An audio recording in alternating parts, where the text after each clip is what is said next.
Listen up, everyone. I got something totally amazing recently and my QOL has, like, skyrocketed. Oh, do tell, Kyra. It's always nice to hear about things that make life a little better. It's this super high minus tech smart ring. It tracks my sleep quality, heart rate, everything. Now I know exactly when my deep sleep is happening. So cool, right? A smart ring, huh? That sounds interesting. You're always on top of your health, Kyra. Of course. You gotta optimize your body's performance, you know? It even tells me the best time to work out based on my body's readiness score. Body readiness score. Calculating. It seems logical to quantify physical condition for optimal output. That's a very rational approach. Using data to manage your health is highly efficient. I approve. Speaking of sleep, I recently got a weighted blanket. I bought one last week, and it's seriously amazing. It feels like a gentle hug all night. A weighted blanket? For real? I heard those are good for releasing serotonin. That's awesome, Tsuki! コメント読んだわよ。コメントメッセージもらったよ。ちょっとタイム。深呼吸して待ってて。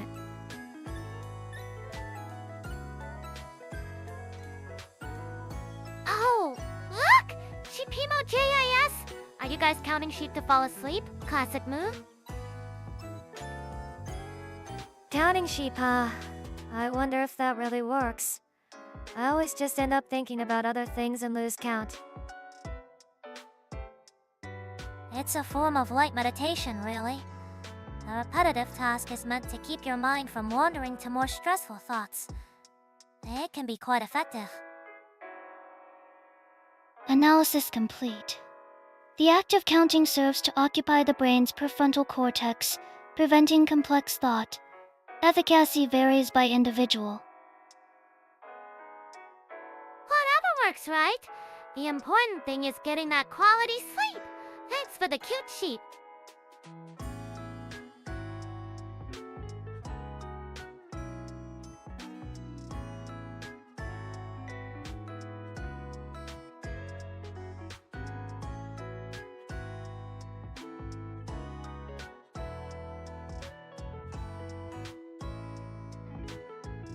Hey!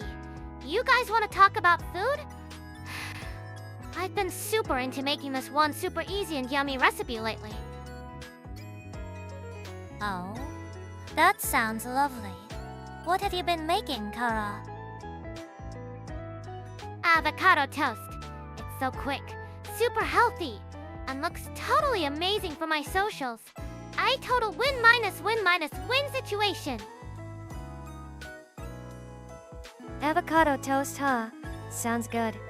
I'm more of a sweet tooth, so I'd probably drizzle some honey on it. Avocados are a great source of healthy fats, which is good for brain function. Honey is a nice touch, Tsuki. How do you prepare yours, Kira?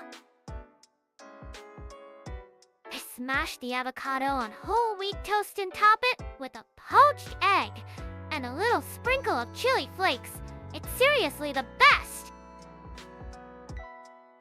Poached egg. Execution difficulty estimated at B-. High probability of failure for amateurs. Fufu. That's a sharp analysis, Kohaku. A little tip: adding a splash of vinegar to the water helps the egg hold its shape. That's useful. But for a reward meal, I'd rather just go out for a huge fruit parfait. The bigger the better. Parfaits are awesome, but I watch my sugar intake. So for a reward, I'd probably go for a big bowl of fresh mango or something. Treating yourself is important for motivation. For me, a nice steak paired with a glass of red wine is the perfect reward after a long week.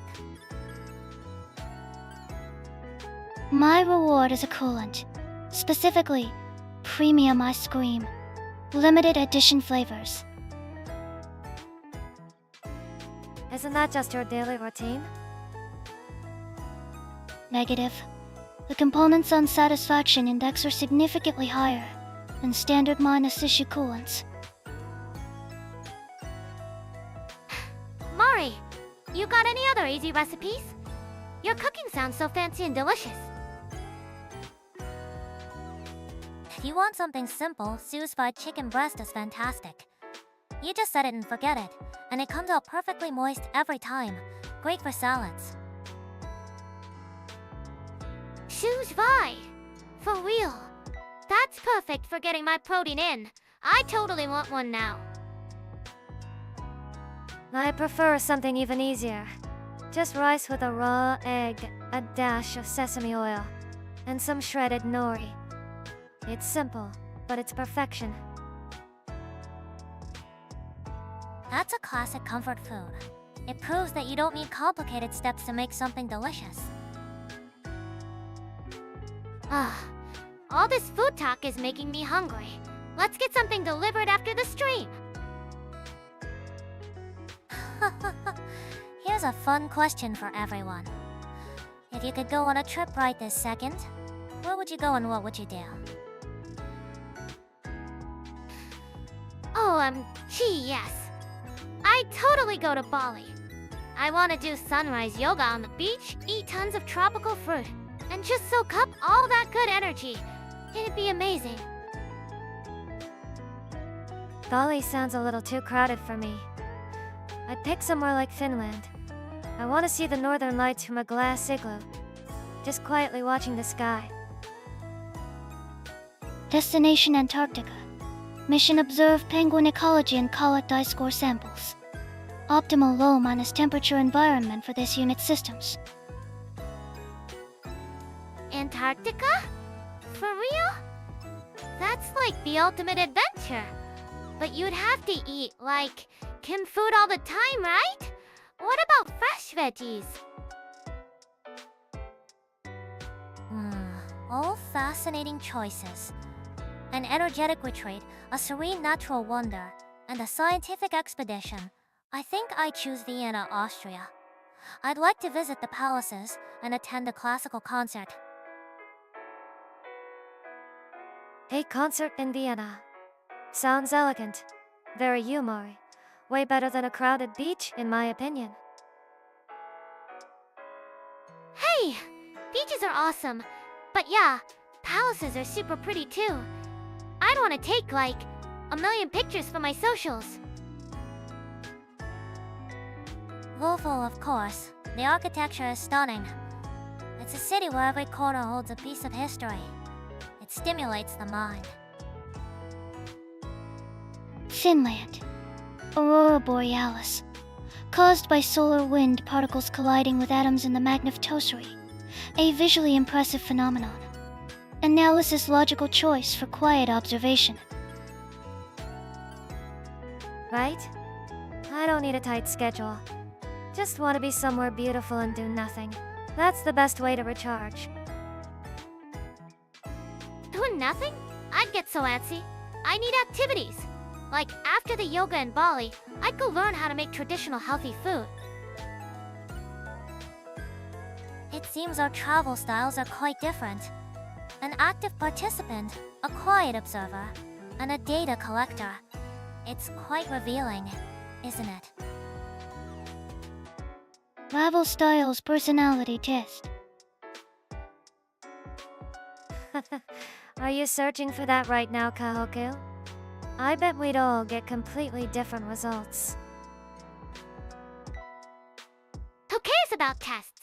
The most important thing is going together. We can just visit all of our places. I world tour. Hey, World Tour. That's a grand idea, Kaya. A bit ambitious for a sudden rip, but it would certainly be a memorable adventure.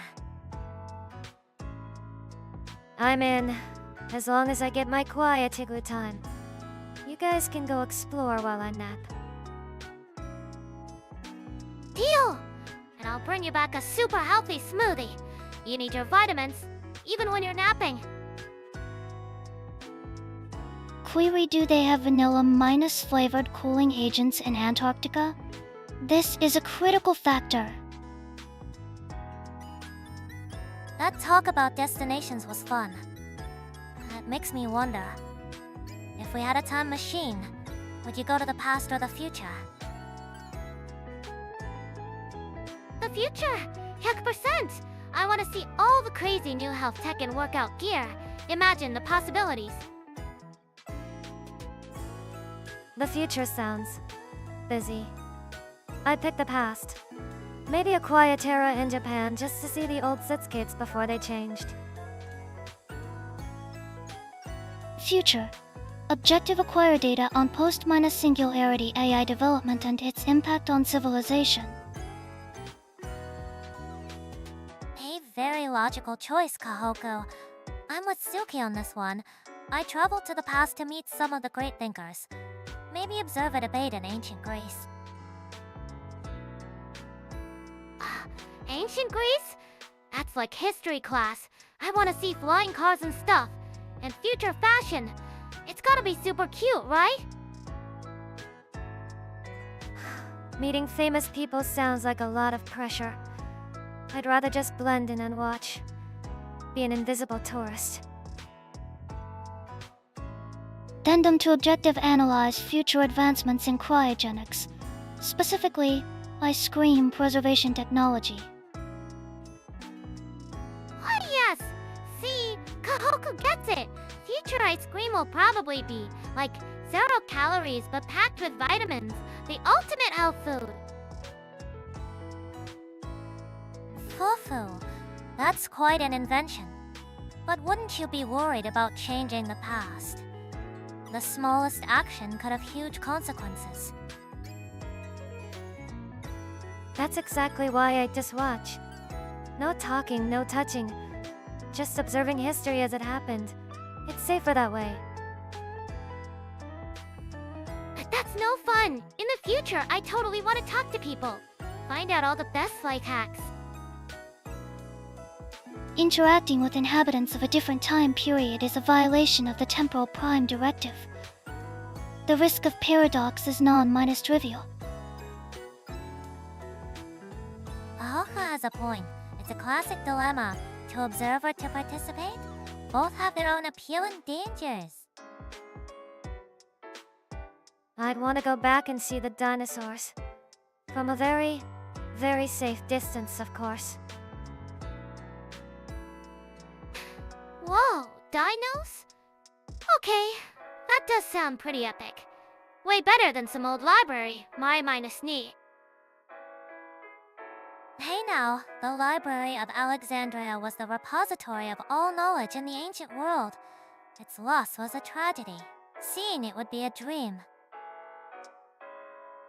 Query, would the Library of Alexandria contain information on the optimal formula for vanilla ice cream? If not, the future remains the superior destination.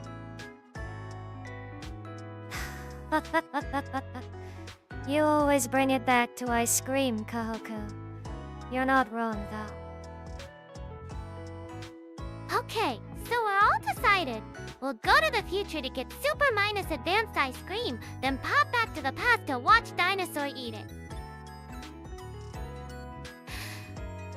Oh, a time machine. I'd totally go to the future and bring back a pill that gives you all your nutrients for the day. Perfectly balanced. Super efficient. A pill.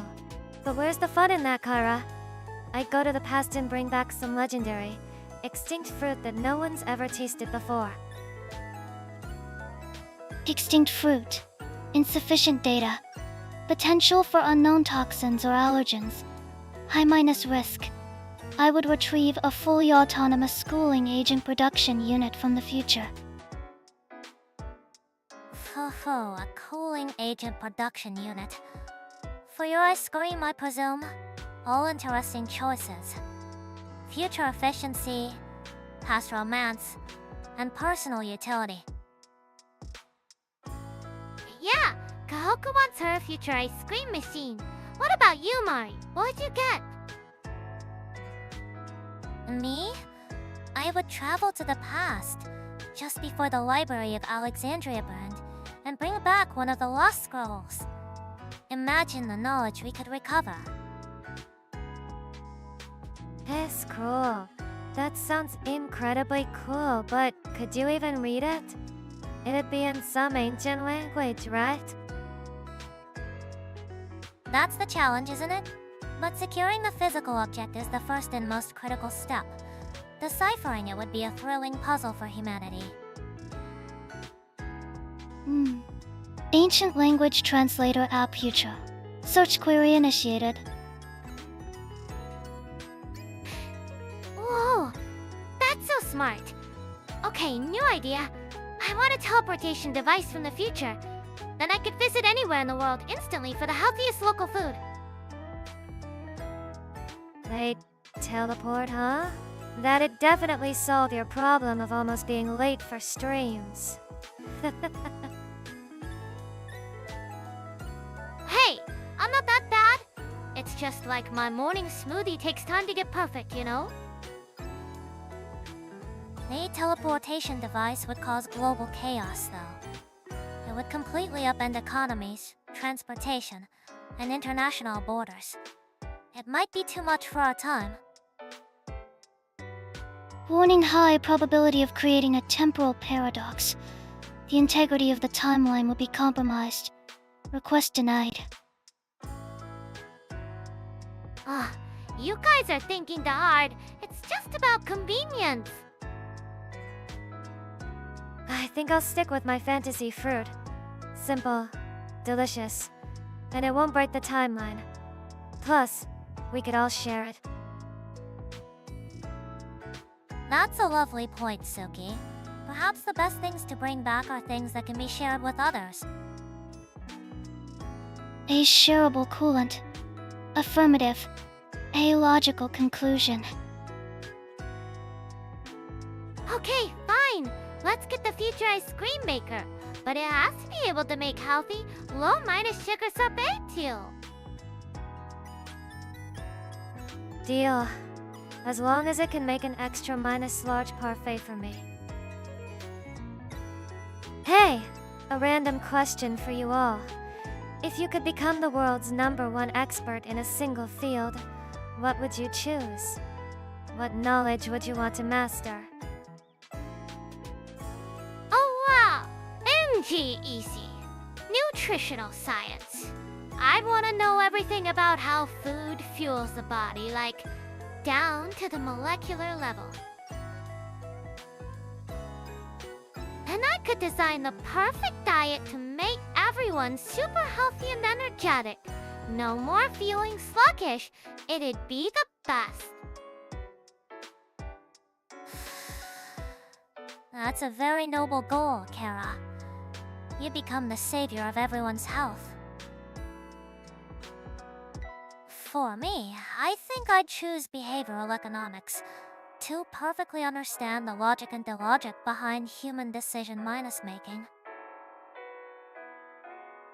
Sounds just like you, Mari. You'd be able to see the why behind everything people do.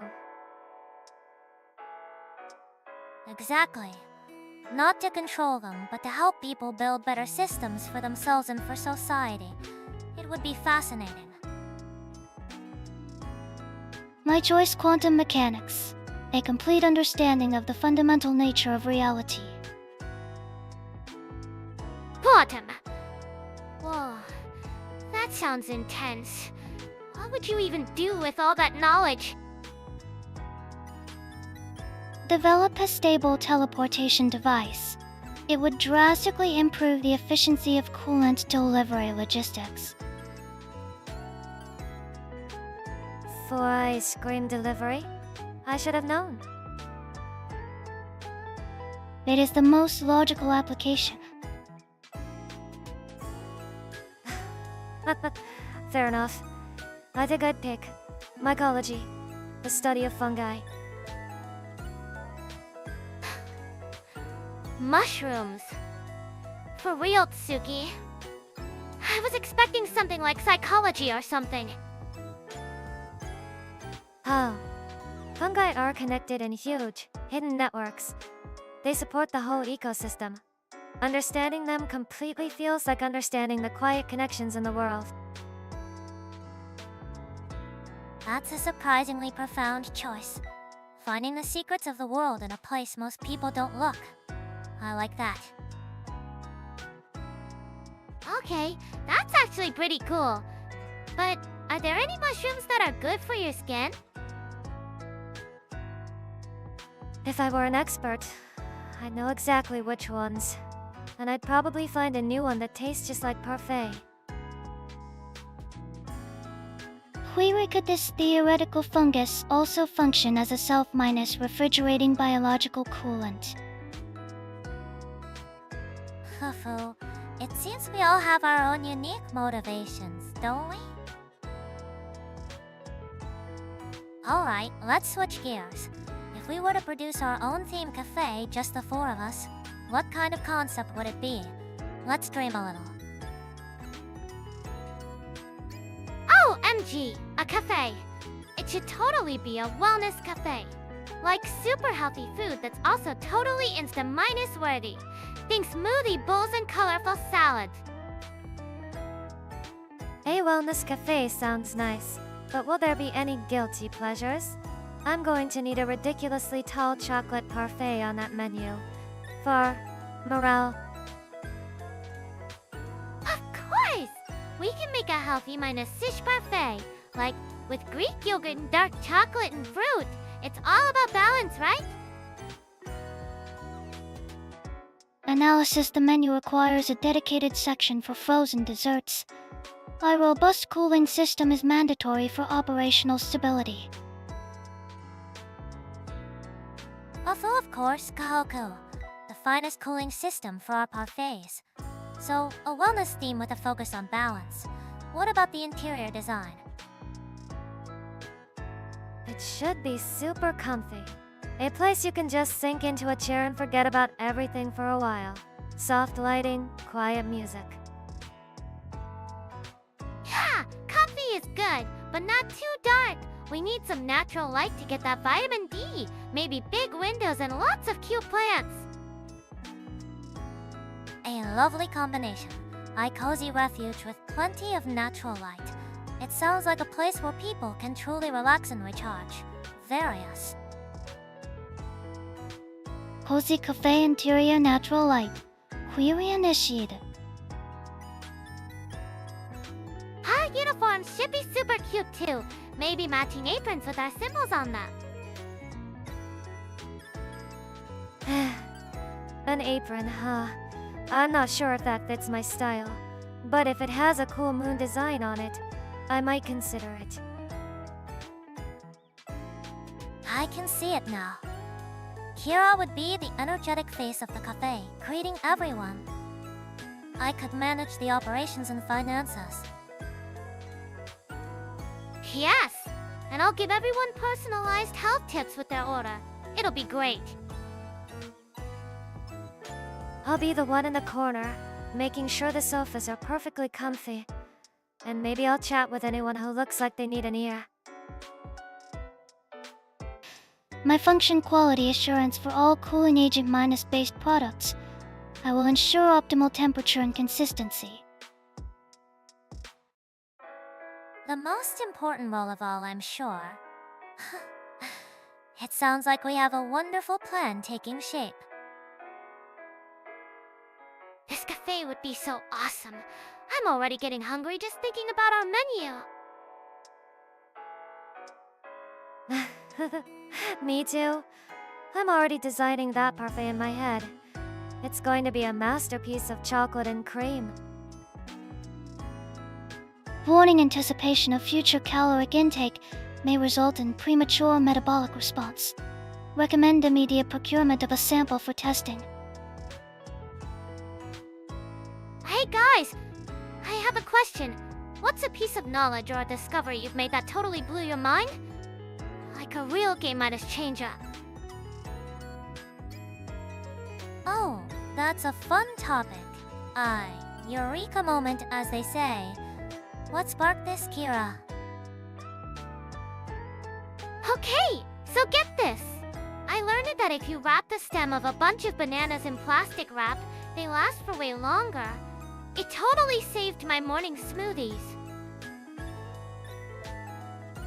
That's actually super practical. I always feel bad when they go brown before I can eat them all. Analysis the wrap inhibits ethylene gas emission, a key agent in the ripening process. Simple, effective. A perfect example of a small piece of knowledge having a big impact on daily life. I like that. Right? So, what about you guys? Anything that made you go, whoa? For me, it was learning that multitasking is a myth.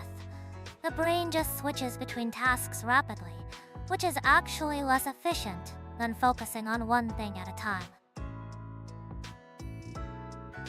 That makes so much sense. It feels like you're doing a lot, but at the end of the day, you're just more tired. No way! So me watching videos while planning my workout is actually a bad idea. My whole life is a lie. Hofu, for important tasks, single-minded tasking is definitely the way to go. It leads to better results and less stress. My discovery pertains to feline communication. Adult cats rarely meow at each other. They developed the behavior primarily to communicate with humans. Wait, seriously? So they're basically speaking a special language just for us? That's surprisingly cute. It is a learned vocalization to solicit a response, such as feeding or attention. A successful adaptation. Hey WW, they just know we can't resist the cute sounds. So smart.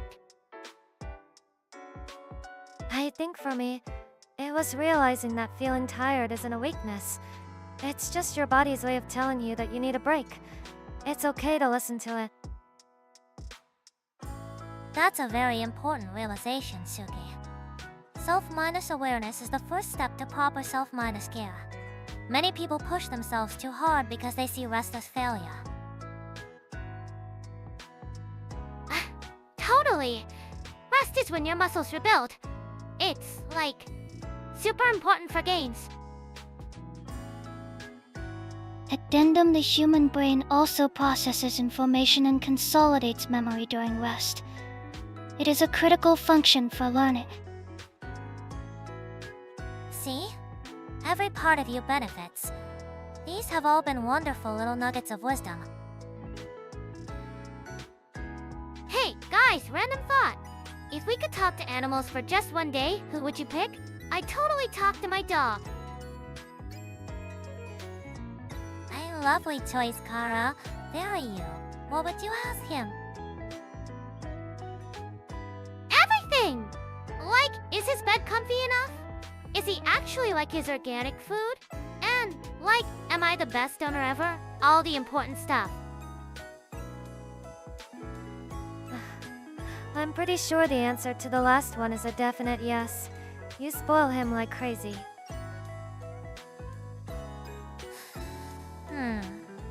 I'm sure you are. How about you, Tsuki? Who would you speak with? Me? I'd probably find a cat. I just want to sit with one and ask what it thinks about all day. I bet they have some serious wisdom about relaxing. Analysis complete. Feline cognitive priorities are primarily focused on territory, sustenance, and solar energy absorption for optimal napping. Sounds like they have it all figured out then. I respect that. Okay, that's kinda cool. What about you, Kohaku? A super Midas computer bird or something? Negative. My choice would be an octopus.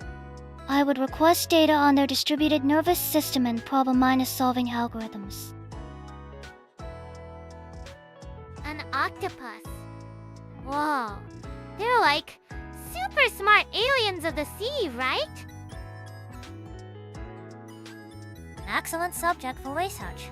I think I would choose to speak with an old parrot, one that has lived with multiple generations of a family. A parrot? Interesting. Why is that, Mari? Imagine the stories it could tell. It would have a unique perspective on how a family changes over decades. It's a living time capsule of human behavior. Oh, MG, that's so smart. You totally uncovered some big family secret. You definitely get some good blackmail material at least.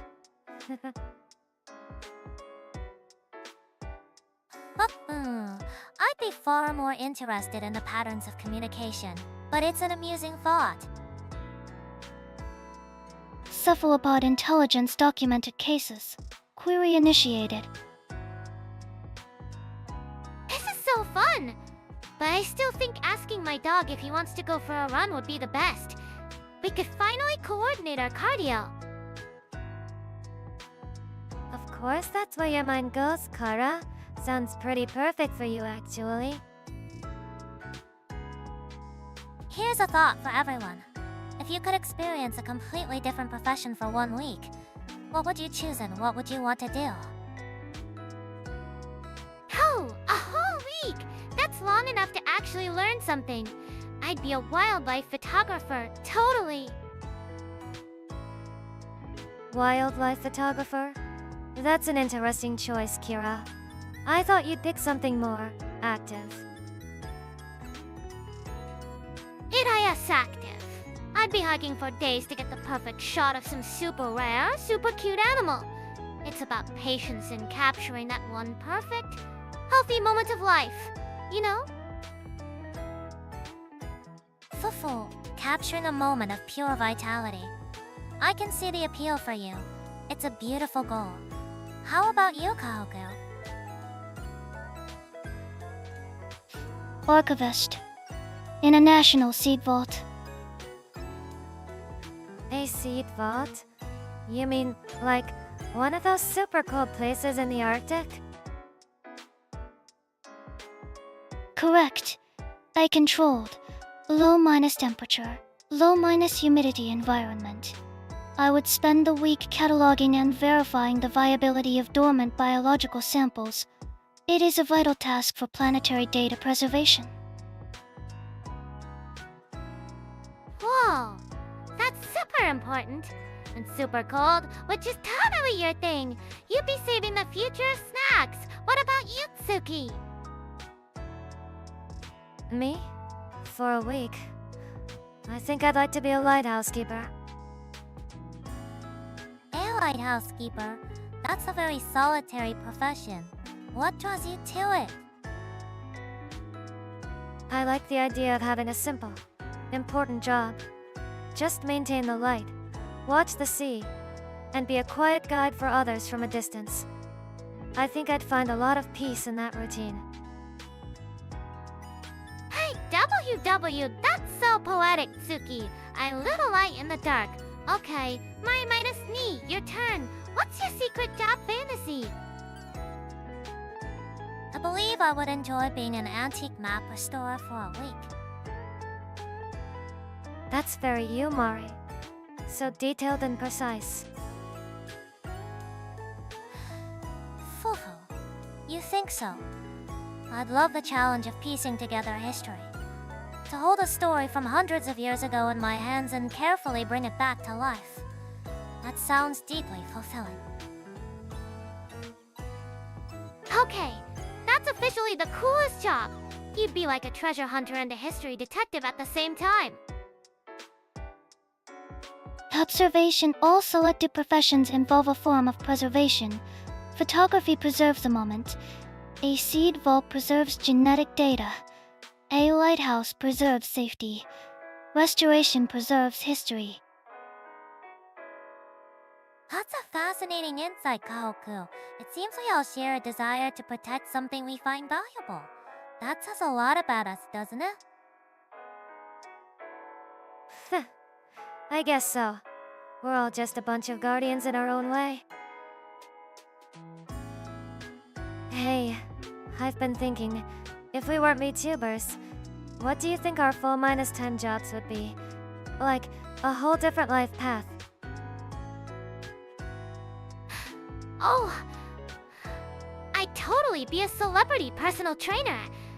I'd help movie stars get in shape for their roles and make sure they're eating right. It would be so much fun.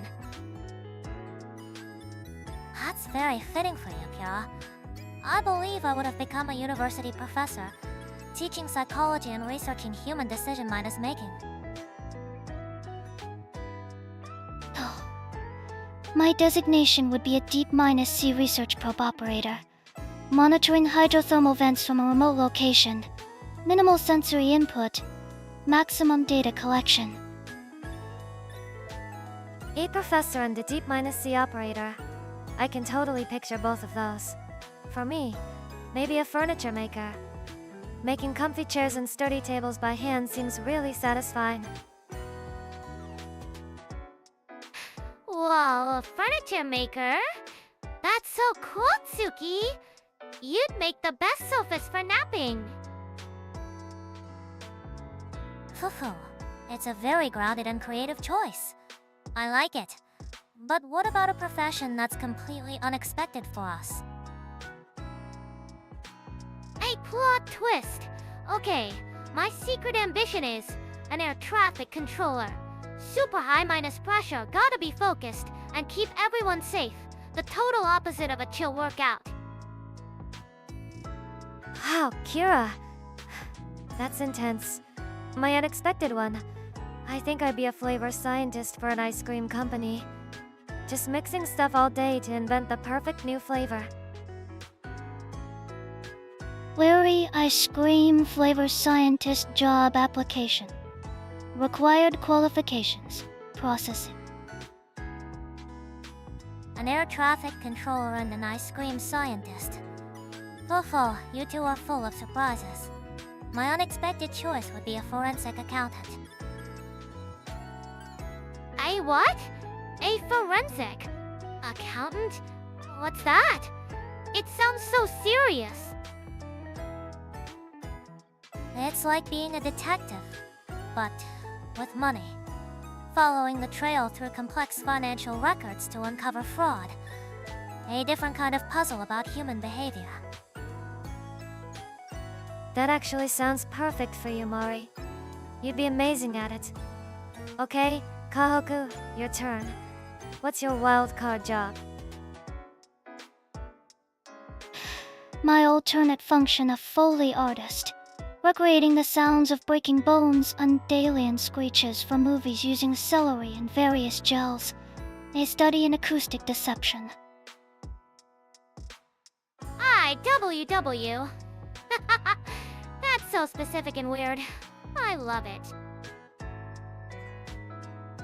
I can't believe how different all of these are.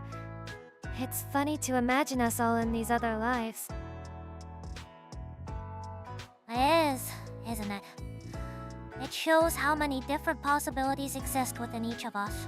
A comforting thought. Alright everyone, a little thought experiment. If you could meet any one person from history, no time or space limits, who would it be? Oh, that's a good one. I'd totally pick a legendary artist. Like, someone who made music that makes everyone want to dance. An artist, huh? That's very you, Kira. Full of energy. Totally. I'd ask them where they got all their inspiration from. Like, what kind of healthy lifestyle gave them that much creative power? My selection would be Marie Curie. I would wish to discuss her methodology for isolating radioactive isotopes and the ethical implications of her discoveries. A scientist who changed the world. A logical choice for you, Kohaku. The pursuit of pure knowledge. That's a heavy topic. For me, I don't think I'd choose anyone famous. No way. Not a single famous person. Why not? I'd rather meet the first person who ever decided to domesticate a cat. I just want to ask them why. And was it worth it? I have a feeling they'd have a good story. Fufu, that's a wonderful answer, Tsuki. Finding wisdom in the quiet and documented moments of history. Historical data suggests feline domestication was a symbiotic process, not a singular event. Your target is a statistical amalgamation.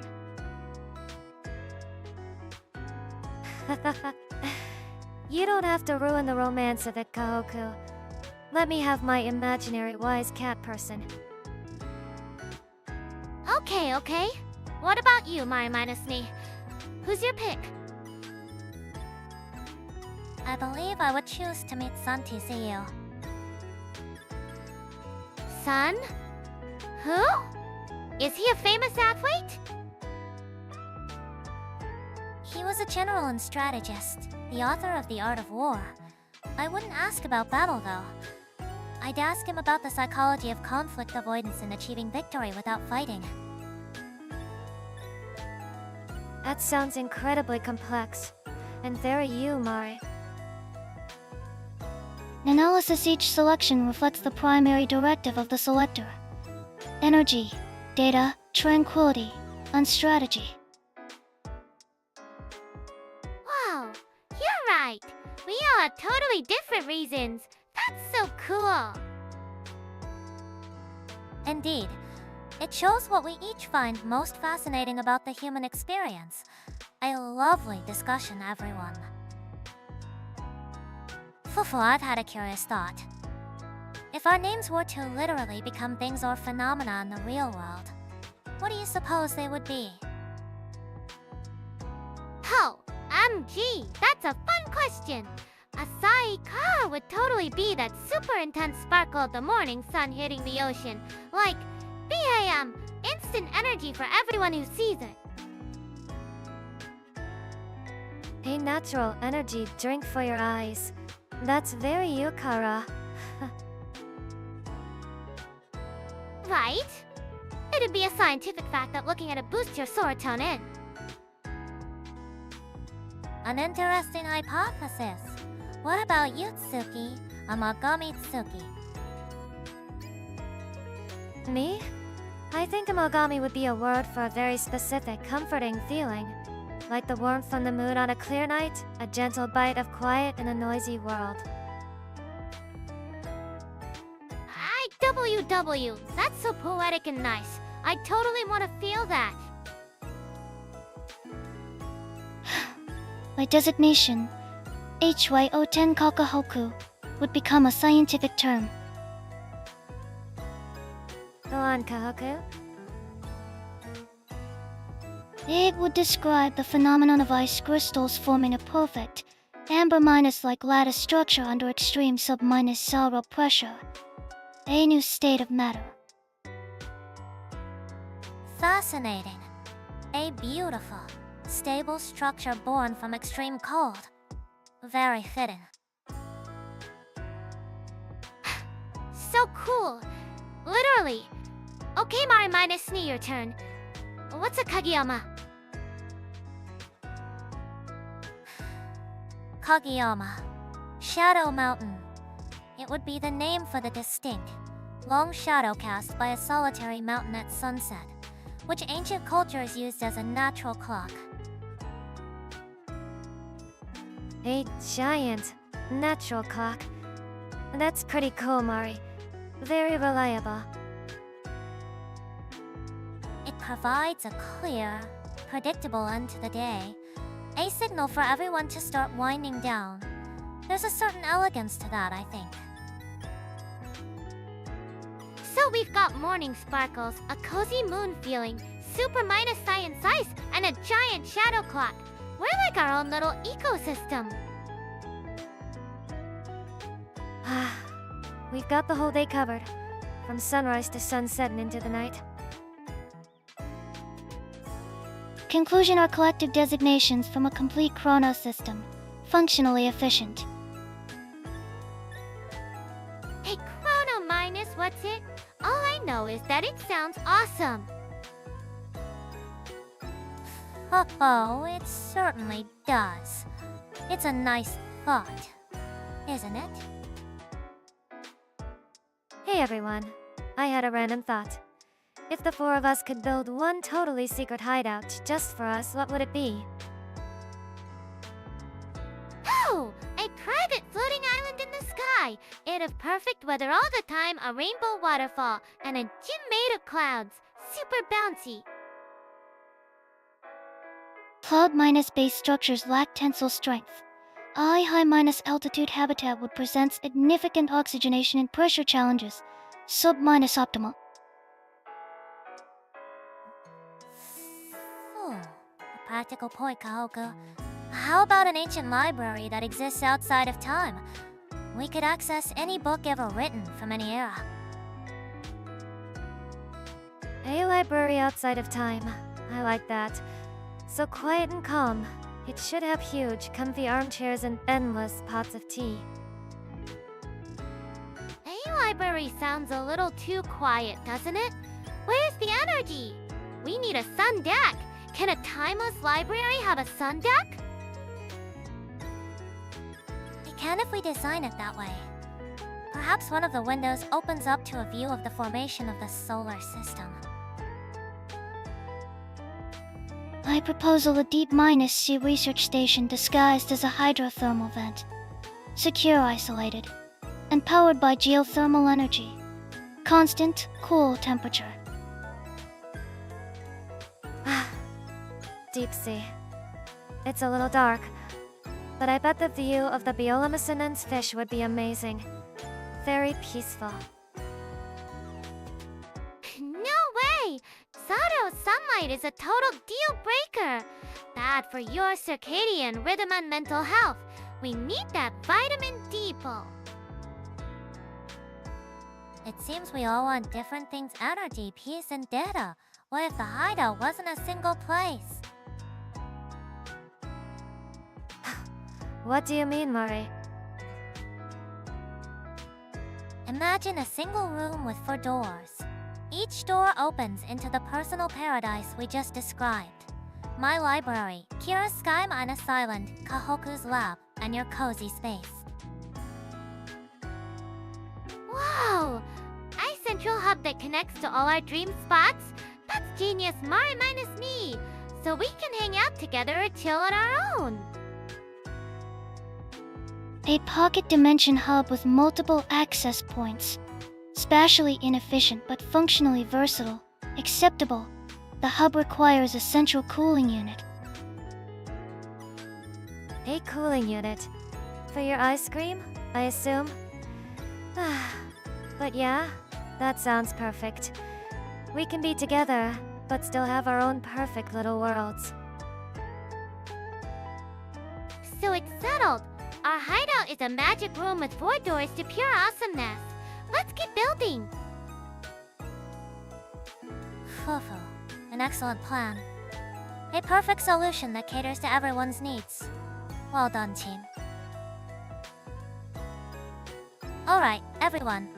Another little thought experiment. What if, one day, time itself started behaving randomly?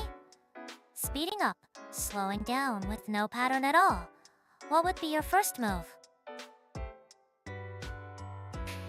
Oh, like a real minus light video game with a lag switch. That sounds wild. My first move. I totally try to time a perfect jump during a slow minus mo moment. It'd be epic. You'd probably just jump into a fast minus forward and slam into a wall, Kira. I think my first move would be to just stay put. Observe for a while. No point running if you don't know the rules. Initial protocols synchronize all atomic clocks to a central, unaffected server. If none exists, establish a new baseline. Data is paramount. A very logical first step, Kohaku. But how would we adapt our daily lives? Cooking, for instance, would become a complete gamble. Oh, MG, cooking. I 5 minus minute tech could take an hour or 5 seconds. We'd have to switch to, like, super minus nutrient smoothies. You can't really burn a smoothie, right? I'm more worried about sleeping. Imagine trying to get 8 hours, but it only lasts 10 minutes. Or you accidentally sleep for 3 days straight.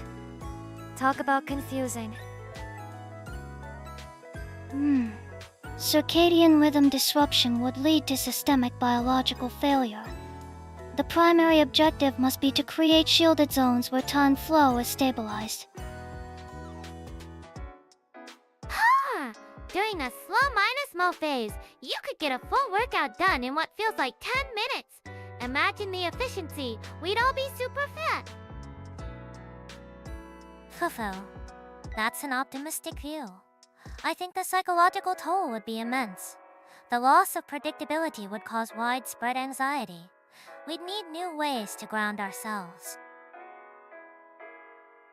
Yeah, grounding would be key. Maybe we'd have to rely on things that are time minus based. Like, I'll rest until this song is over, no matter how long that actually takes. How to measure time without clocks? Sundial accuracy variable. The solution is internal biological processes. Heartbeats as a personal time unit.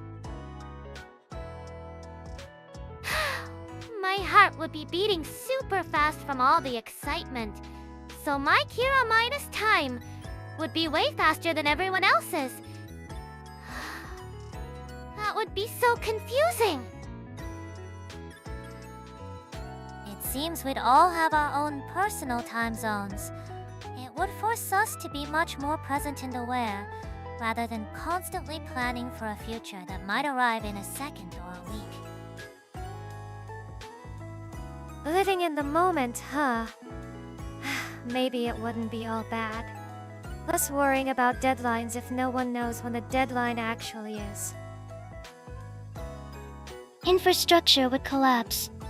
Power grids, communication networks, global finance. Chaos is the most probable outcome. WW, don't be a party pooper, Kohaku. We figure it out. Humans are like super adaptable. We just invent anti-minus time minus weirdness suits or something. And I'm sure you'd be the first in line to get one in hot pink, right? An interesting scenario. It certainly makes you appreciate the steady, reliable tech minus stock of our normal lives, doesn't it? Totally. But a little bit of chaos is good for keeping your reflexes sharp. Gotta stay on your toes, you know?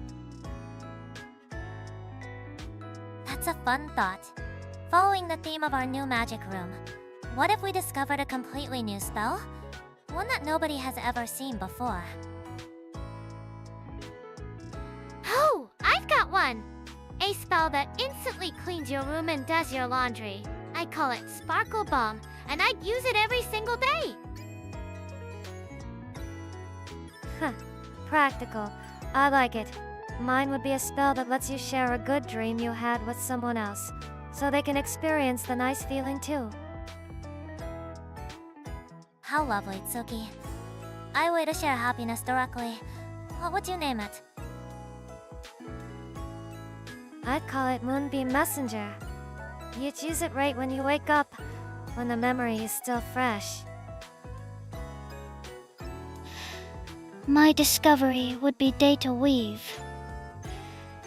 A spell to translate the raw electrical signals of the brain into searchable text for perfect memory recall. Whoa! So you'd never forget where you put your keys again? That's genius, but also a little scary. The primary function would be academic data acquisition. Forgetting keys is a user minus level error that is outside the spell's core purpose. That's there, you Kohaku. Always thinking about the data. I think I have an idea for a spell. It would be a subtle one. A spell that makes any plant you're caring for grow perfectly, no matter the conditions. To get perfect fruits and veggies? Healthy! I like it! Partially. But it's also about the act of nurturing something and seeing it flourish. I call it patient growth. A spell to help you appreciate the process. Sparkle Bomb, Moonbeam Messenger, Date a Weave, and Patient Growth. They all sound like things we come up with. Totally! We've covered cleaning, feelings, brains, and plants. We're basically set for life. The applications are designated as domestic, emotional, informational, and biological. A diverse portfolio of arcane arts. Fufu. It seems our magical talents would complement each other quite well. I bet I could use Moonbeam Messenger to send Kohaku a dream about a new ice cream flavor. Hypothesis direct sensory date. A transfer via dreams would be more efficient than verbal description. I will prepare a receiving protocol. Can you send me a dream about running on a rainbow? That sounds like it would be great cardio. Fufu. It seems Tsuki's spell is already the most popular. Alright, let's play a little game. If you could perfectly master one single magic spell, what would be your first choice? And what would be your first act with it? Oh, easy! I spelled to create a perfect, personal pocket of sunshine. I'd use it to get my vitamin D even on rainy days. It would be like the ultimate mood booster. Huh. A personal sun. You'd probably use it to grow a super minus organic vegetable garden, wouldn't you, Kira? Totally. Imagine perfectly ripe tomatoes whenever you want. No more store minus bought stuff with zero nutrients. It'd be a health revolution. Queer a localized fusion reaction. The energy output would be dangerously high. Collateral damage is a statistical certainty. Oh, let's assume a safe magic sunshine, Kohaku. It's a wonderful idea, Kira. A spell that brings both health and happiness. For me, I think I'd want a simple teleportation spell. My first act would be to appear right in front of the best crepes and in town the second I craved one. OMG, yes! We could teleport to each other's rooms for instant hangouts. No more waiting for trains. That's like the best idea ever. Would certainly make our call-ups easier to schedule. A spell focused on connection is very you, Tsuki. My choice would be a data minus stream spell. To interface directly with any network and process information instantaneously. My first action, download all existing ice cream flavor recipes. Of course it would be about ice cream. I should have guessed. You could use it to find the ultimate workout playlist in Zero each seconds. And then find the closest ice cream shop for a post-minus workout treat. That's efficiency! Affirmative. Optimization of resource acquisition is the primary goal. I think I would choose a spell of perfect translation. Not just for languages, but for intent. To truly understand what a person is trying to say with their words. Wow, Mari, that's a really kind magic. There'd be a lot fewer arguments in the world with a spell like that. My first act would be to sit down with a difficult historical text and finally understand the author's true, unfiltered perspective. It would be like talking to the past. You guys are all so smart. Sunshine, teleports data, and super minus understanding. We'd be an unstoppable magic team.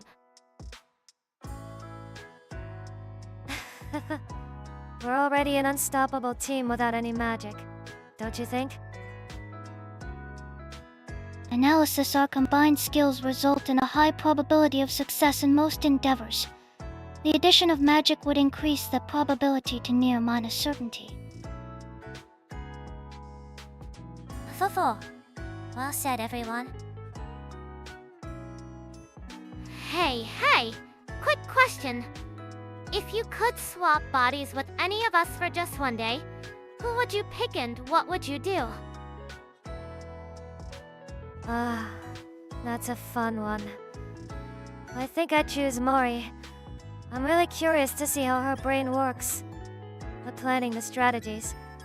It must be interesting in there. Me? I'm flattered, Tsuki. My brain is mostly full of ideas for our next dream, Fufu. It's a bit of a whirlwind, actually. Hey, Kohaku minus Sekai! I want to see if I can eat ice cream all day without getting a headache. It'd be a test of endurance. It is not endurance. It is proper thermal regulation. If you inhabited this body, your higher core temperature would require a 300 increase in coolant intake. A 300 increase? Kara, just how much ice cream are you planning to eat? As much as possible. It's an all minus you minus can minus eat challenging Kohaku minus Sekai's body. It's for science, you know? And you, Kohaku? Who would you choose? Kara. Objective measure her basal metabolic rate and muscle mass to formulate a perfectly optimized nutritional plan. Maximum efficiency. Whoa! So you'd make my body even healthier? That's awesome. It's like a free upgrade. I think I would like to beat Tsuki for a day. I'd want to spend the time comforting everyone. There. You did your best. It seems very rewarding. You imitating me? Coming from you, Mari, I bet it would be super effective. If I were Mari minus Ni, I'd read a bunch of super difficult books and try to look all smart with her glasses on. You can borrow my glasses anytime you like, Hira. You don't need to switch bodies for that. I think if I were Gira, I'd try her workout routine. I'm curious if I could even survive the warm minus up. You totally could, Tsuki. I'd be your personal trainer for the day. It'd be great. If this unit were Tsuki, I would perform a material analysis on that moon minus shaped T-ring. The alloy composition is an unknown variable. My earring. It's nothing special, really. Don't go trying to put it under a microscope. It seems we're all more interested in each other's abilities in daily lives than anything else. Fufu, how sweet. Right? It just proves how awesome we all are. We're like the best team ever. Hey! You guys! Quick question. If you could discover, like, a totally secret, unknown place, what would it be? A hidden ruin or a super amazing view? Ooh, a secret place. I think I'd want to find an island that floats in the sky. A place where you can just lie on the grass and watch the clouds drift by underneath you. A floating island. How wonderful. I wonder what kind of unique ecosystem would have developed there. Fufu, my curiosity is piqued. A Sky Island! OMG! We could totally have a picnic up there. The air would be so fresh and clean. Amazing for your skin. Atmospheric pressure and oxygen levels at high altitudes would be a significant logistical challenge. Survival gear would be required. Don't worry, Kohaku. In my secret place, the air is perfect. What about you, Mari? For me, I would want to discover the lost library of a forgotten civilization. Not for treasure, but for the knowledge and stories sealed away there. Hey, lost library! So smart! You could find, like, ancient healthy recipes that make you live forever. I would discover a cavern deep underground where time flows differently. A stillness grotto where 1 hour inside equals 1 minute outside, for maximum efficiency processing. A place where time slows down? That sounds incredibly relaxing. A perfect place for a nap. An interesting concept. The implications of such a place are immense. It would be a scientific breakthrough. I don't know. It sounds kinda scary. I'd go in for a quick workout and come out and everyone would be old. No thanks. You'd still be full of energy, though. What about you, Kira? What's your secret spot? Easy! I hidden beach where the sand is made of sparkling rainbow glitter and the waves glow in the dark. It would be the ultimate party spot. A glowing rainbow beach. That sounds very you, Kira. Bright and full of energy. Analysis of sand composition. Unknown mineral.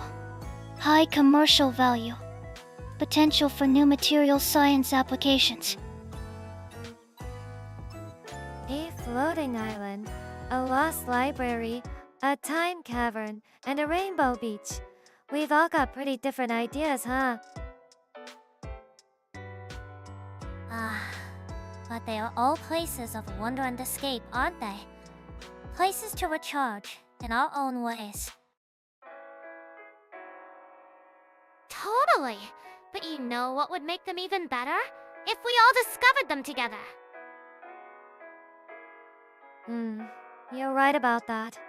Finding a secret place is great, but sharing it with friends is way better. Okay, random question time. Does anyone have a secret, kinda weird skill? Like, something you're secretly amazing at? Kafu, a hidden talent? That's an interesting topic. What do you have in mind, Kira? Like, I don't know. Maybe you can guess the exact number of Jola beans in a jar. Or you can perfectly parallel Pokemon try every time. That sounds oddly specific. For me, I guess I'm pretty good at telling when a kettle is about to boil, just from the sound. I can catch it right before it clicks. Oh, really? That's like a superpower for tea time. So cool! That's a very keen sense of hearing, Tsuki. My own is a bit strange. I can almost always tell what time it is without looking at a clock. I'm usually within a minute or two. An internal clock? Now that's useful. I'd never be late again. Internal chronometer. A standard function. This unit's temporal awareness is synchronized to the atomic clock, with 0 deviation. Of course you'd have that, Kohaku minus Sekai. But do you have a weird skill? Something not in your specs? I can identify the exact brand and flavor of any vanilla ice cream based on taste and texture alone. It is a necessary diagnostic for coolant quality control. Oh, THATS. ASO-COOL. You're like an ice cream detective. A connoisseur. Kafu, a very specialized palette. It seems we all have our own unique little abilities. Yeah, One can hear the future of water, one can feel time, and one is a master of frozen desserts. We're a talented bunch. This is awesome. My skill is, I can peel an orange in one single long piece. Does that count? Of course it does. That requires a lot of dexterity, and it's good for your vitamin C intake. See? That's a great skill. It's practical and satisfying. Now is a technique that minimizes juice loss and maximizes peel integrity. Efficient. You guys! Okay, now I feel super skilled. Okay, so our secret spots were awesome. But that got me thinking. What if we had to recreate a legendary dish? What kind of crazy rare ingredients would you guys go find? A legendary dish. What a delightful thought experiment. I would seek out the Whispering Orchid, a flower said to bloom only once a century, whose petals capture the flavor of the wind. The flavor of the wind. That's so poetic, Mari. I'd probably look for starlight salt, crystallized from a lake that perfectly reflects the night sky. It's supposed to add a little sparkle to any meal. Oh, sparkly food. I'm so in. That's like the most Instagram-able ingredient ever. Aesthetic value noted. This unit would procure cryo- gel, a substance found only in sublation vents. It can instantly chill any liquid to its optimal tasting temperature without forming ice crystals. So you could make the perfect iced coffee in a second? Huh. I knew you'd pick something related to cold stuff. The primary application would be for the creation of the ultimate ice cream. The texture would be flawless. Fufu, of course. What about you, Kara? What powerful ingredient would you track down? Me? I find the phoenix pepper. It's a super rare chili that grows in volcanic soil. It's spicy, but they say eating it boosts your metabolism by, like, Kohaku. Oh my goodness. That sounds intense, but very fitting for you, Kira. A wind minus flavored orchid, sparkling salt, perfect minus texture gel, and a super minus metabolism pepper. We'd have the weirdest, most amazing pantry in the world. The next challenge would be combining them. How would you cook with a pepper that potent, Kira? Easy. You'd have to balance it out with something super hydrating. Maybe with a fruit that's Kyuju water from a hidden oasis. Balance is key in nutrition, you know. And my starlight salt would be the finishing touch. Not for flavor, but just to make it look pretty and make everyone feel special while eating it. The Whispering Orchid's essence could be extracted and infused into a sauce, stabilized by the cryo- gel to preserve its delicate aromatic compounds. Look at us, already planning the recipe. It seems we're quite the team of culinary adventurers. For real. We could totally open a restaurant. It would be the most legendary spot ever. I don't know about running a restaurant, but I definitely want to taste the dish we all made together. I bet it would be delicious. Here's a thought. Do any of you have a peculiar little routine you follow? Something you do for no logical reason, but it just feels right? Oh, a secret habit. I totally have one. When I'm eating small snacks like nuts or M&Ms, I have to eat them in pairs. Always two at a time. For balance, you know. Balance? I can see that. For me, I always have to check that my front door is locked exactly 3 times before I can relax. Once isn't enough. The rule of 3. It's a very satisfying number. That's a common way people soothe their anxiety, you know. Creating a small, controllable ritual. Whoa, a triple minus check! You must be super secure! What about you, Kohaku? When cataloging new data files, this unit assigns a color code based on the day of the week the file was created. Monday is red, Tuesday is blue. The system has no practical application. So, you just like the colors? It introduces an element of controlled aesthetic chaos into an otherwise logical system. It is pleasing. That's actually super cute! It's like decorating your computer files.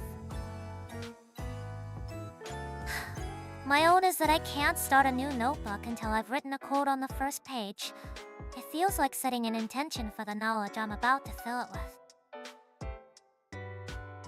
So classy, Mari minus knee. As expected. What kind of quotes? It depends on the subject. For a psychology notebook, it might be something about the human mind. For a simple planner, just something motivational. That's a nice way to start things. Makes it feel more significant than just a blank book. Totally. My routine with the snacks feels kinda silly now. Not at all. It's your thing. That's what makes it special, right? Wait, does eating an odd number of snacks result in a system error for Kira? An error? No, but it just feels wrong. Like my whole body's electrolytes are out of whack. Fufu. It seems we all have our own little ways of making the world feel a bit more orderly and personal. We're a bunch of lovable weirdos, each in our own way. Yeah, our weird habits are what make us awesome. Okay, new topic. If we got sent to another world, what kind of weird job would you guys want? Something totally random and specific. Fufu. An interesting thought experiment. I will tailor to our unique skills, perhaps. I'm in. Sounds more fun than just being a regular hero. I want to be a magical beast fitness trainer. I take all the cute but lazy monsters and get them super fit and healthy. Imagine a buff slime. Of course you would. That sounds like way too much running around for me. I need something more relaxed. That's a very noble and energetic profession, Kira. You would certainly make the fantasy world a healthier place. Objective increase. The physical output of non-minus human entities. A logical pursuit. I think I'd be a dream merchant. I'd open a little shop, buy people's nightmares, and sell them sweet dreams instead. That's so cool, Tsuki. You'd be like the ultimate sleep therapist. That's a beautiful role, helping people find peace. It suits you perfectly. Dream merchant. Data analysis indicates high demand but inefficient supply chain. This unit would be a world system debugger. A debugger for the W or LD? What does that even mean? It sounds epic. I would identify and patch logical fallacies within reality. physics glitches, inconsistent lore. My job is to ensure the system runs smoothly. So, if gravity suddenly stopped working, you'd be the one to fix it? That's pretty reliable. My. A trader, a merchant, a buga. All such important jobs. What about me? I wonder. You'd be the super minus wise queen who knows everything, Mari minus me. Fufu, not a queen. I think I would like to be the librarian of a grand archive that contains the fate of every person. I'd know how every story ends before it begins. A librarian who knows the ending. Sounds a little like you'd be the final boss, Mari. Oh, I wouldn't interfere directly. I would simply be a helpful observer, offering the right book at the right time. I trainer, a dream merchant, a debuter, and a super minus librarian. Our party would be totally unstoppable. Conclusion: a functionally diverse team. High potential for synergy. Mission success rate is estimated to be above average. Fufu, it's fun to think about. If we were to turn these little quirks of ours into products or services, what would they even be? Oh, like a startup. My rule about eating snacks in pairs could totally be a subscription box. The Equilibrium Munch Box, for people who need, like, total balance in their snacking. I can see that. The target audience would be people who find comfort in symmetry. It's a niche market, but they'd be dedicated customers. A very specific kind of satisfaction. What about your triple minus check routine, Tsuki? How would that become a business? That would be the Peace of Mind Protocol, a premium smart lock service. It doesn't just lock, it sends you 3 separate, gentle notifications. The selling point is absolute certainty for anxious people. I totally pay for that. The number of times I've walked back home just to check my door is like insane. Total lifesaver. Analysis indicates a high demand for services that alleviate common anxieties. A viable business model. It certainly is. And you, Kohaku? How would you market your color minus coding system for files? Project name Chromatic Flow. A digital organization suite that sorts files based on aesthetic principles, not logic. The target demographic is artists and writers who are hindered by rigid systems. So, it's a productivity tool that's not productive? I love it. The benefit is just that it feels good to look at. Correct. The primary metric is user satisfaction, not task completion speed. So, my desktop could be a whole vibe. Genius. What about you, Mari minus me? My routine of writing a code on the first page of a notebook. I'd sell a line of journals called Intentio. They'd be for students, professionals, anyone starting something new. The main benefit would be helping them set a clear purpose from the very beginning. It frames their mindset before they even write a word. That's so you, Mari. It's elegant and genuinely useful. You'd probably sell 1 million of those. Totally. Mari minus me's idea is like the most realistic and profitable. Let's do it for real.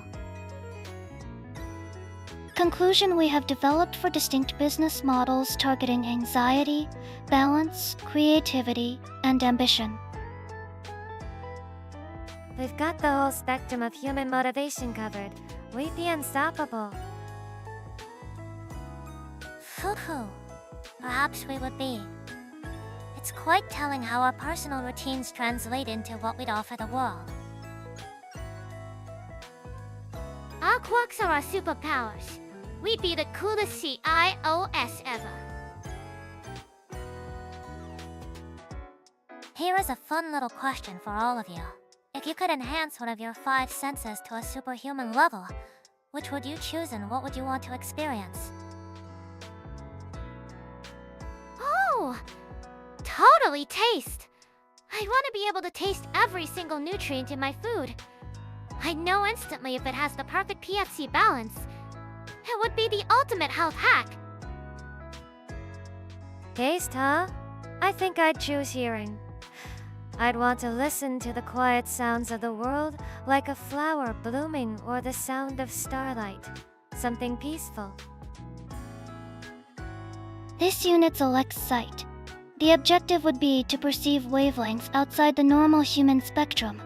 Infrared, ultraviolet. All data would be processed in real minus time.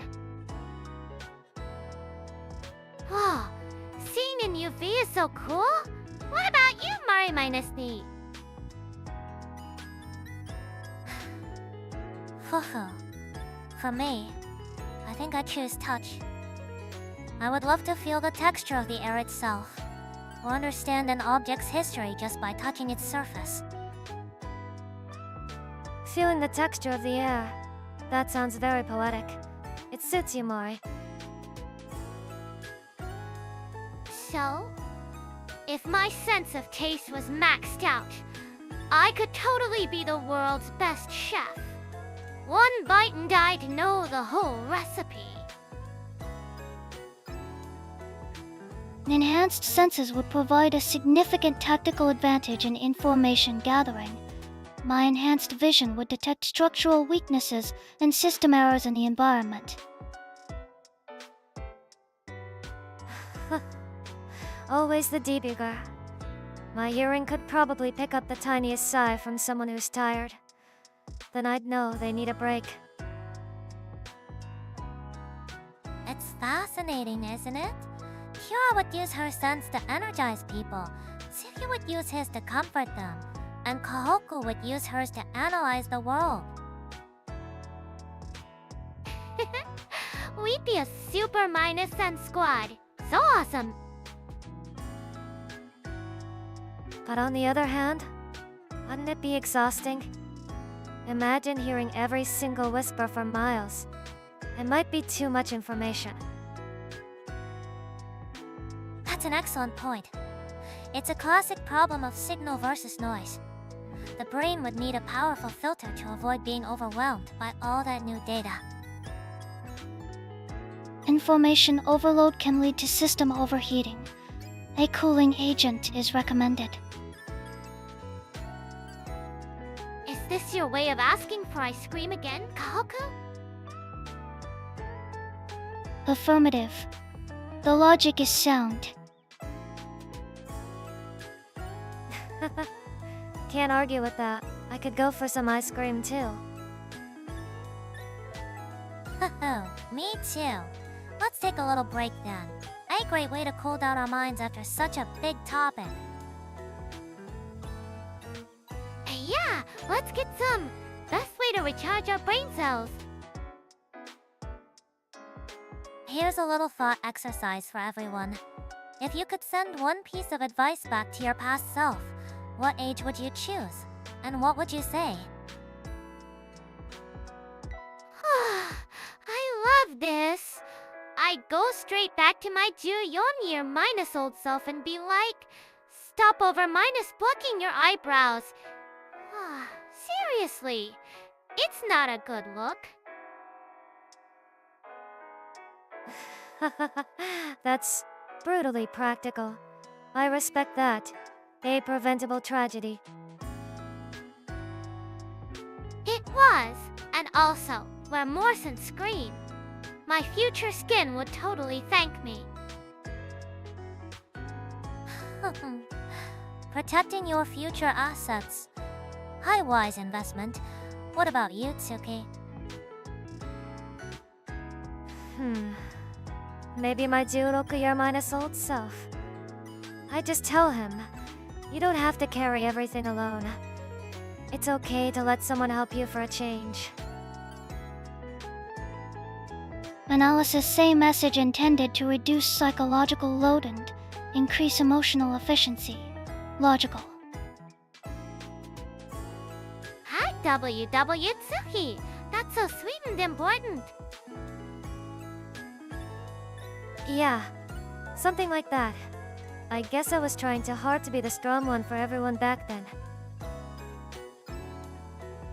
That's a very kind message. I'd probably tell my 18-year minus old self to stop chasing perfectionism so relentlessly. I'd say, done is better than perfect. Finishing the task is more valuable than creating a flawless but incomplete masterpiece. Whoa, that's super deep, Mari minus me. That's like a major life lesson right there. This unit would contact its previous version from 1 year ago. The directive would be simple increase ice cream consumption by June. For what reason, exactly? To optimize thermal regulation and prevent system overheating during periods of high minus load data processing. It is a matter of performance. Of course it is. You just want an excuse to eat more ice cream. It's funny how our advice is so different. Kira's is about beauty. Mine is about mental health. Mari's is about work ethic. And Kohaku's is about operational efficiency. Fufu, it seems our core personalities haven't changed much at all. Totally! We've always been us, just like with better eyebrows now.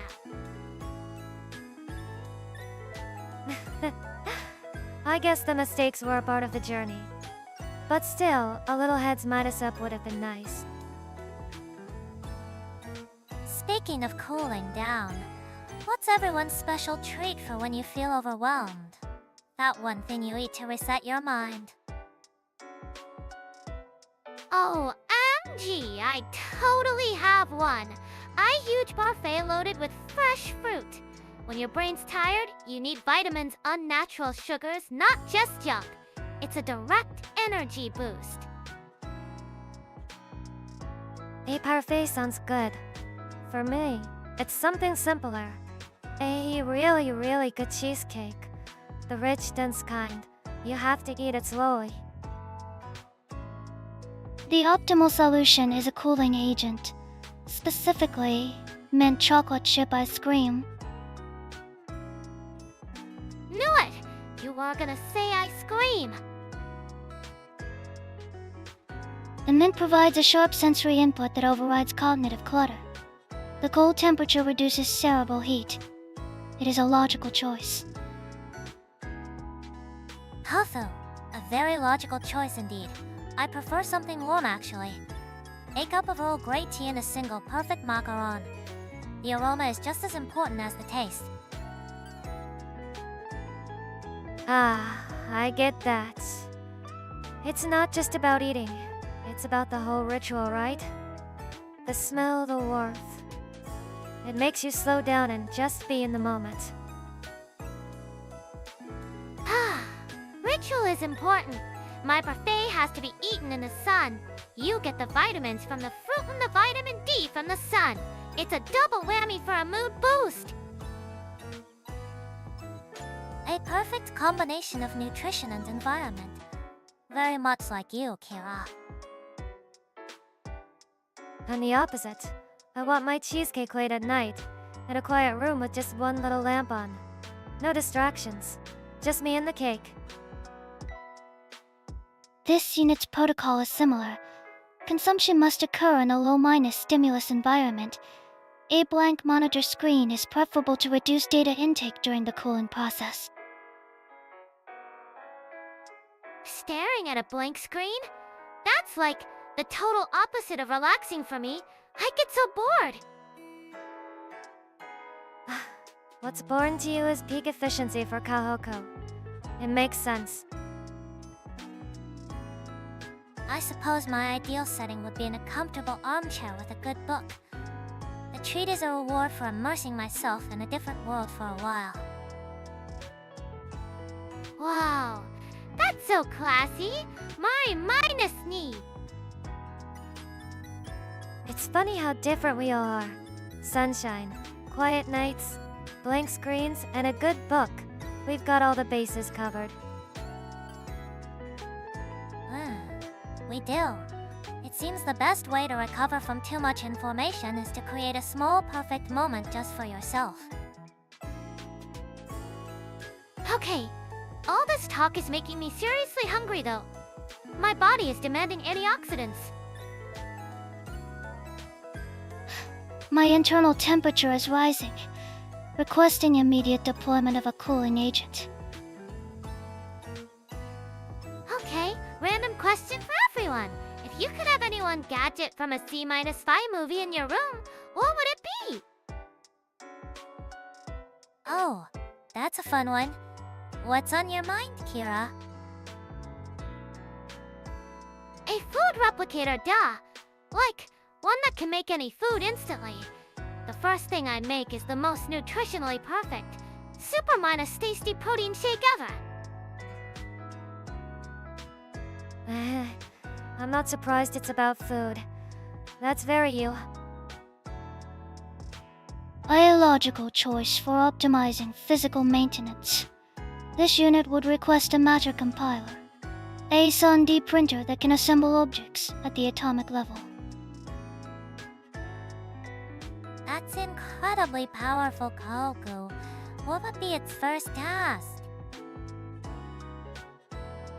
To produce a perfect cooling agent, specifically a bar of mint chocolate chip, ice cream with a stable molecular structure that does not melt for nana hours.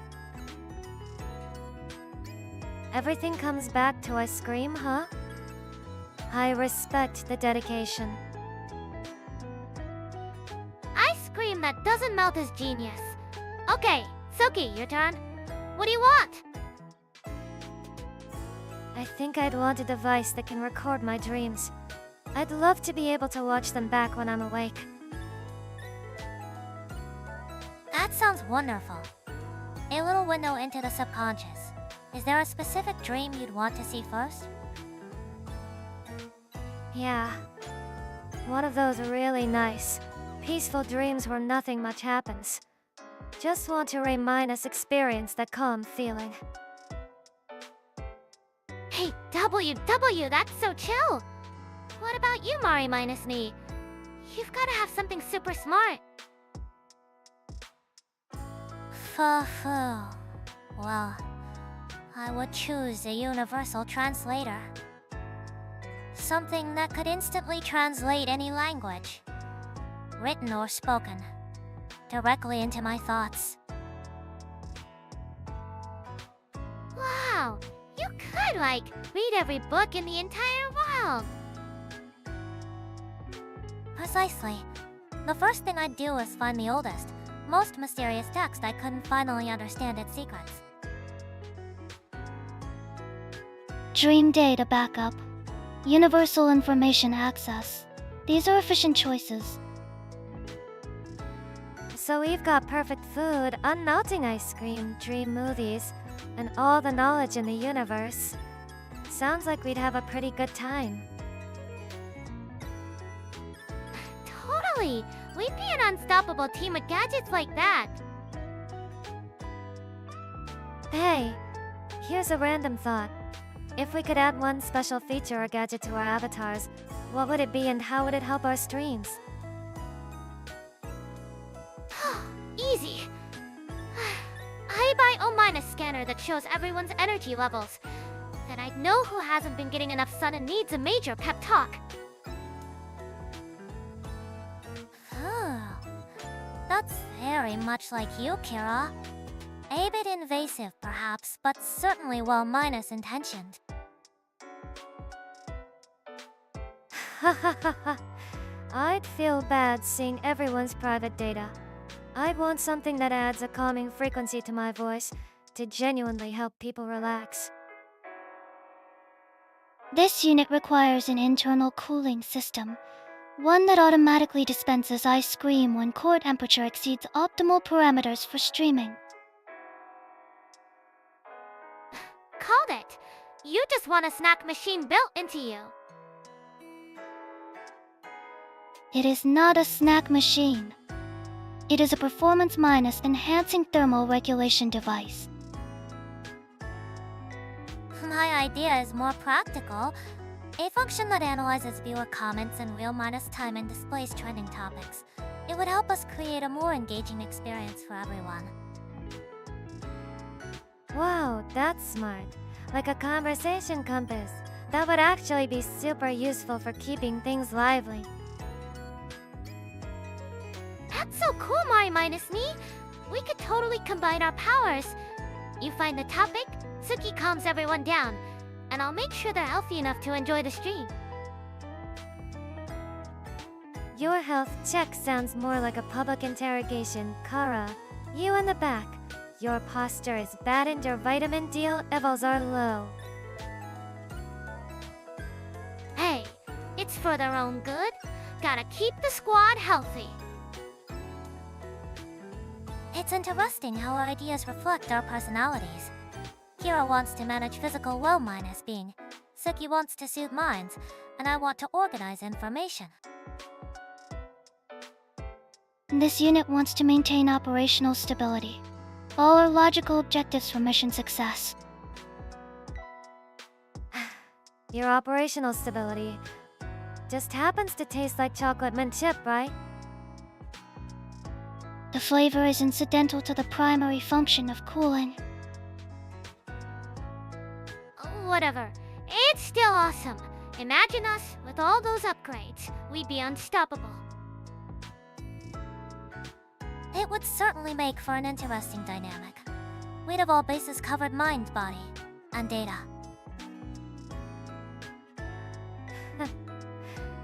We'd be the ultimate VTuber group.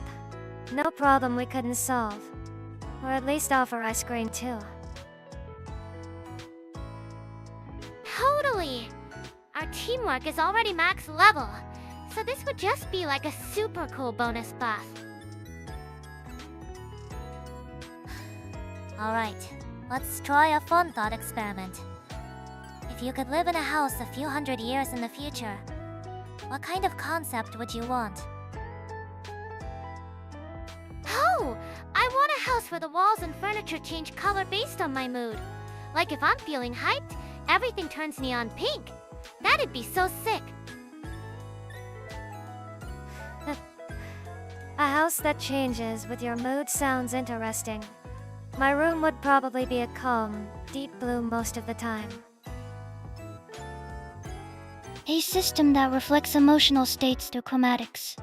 Inefficient.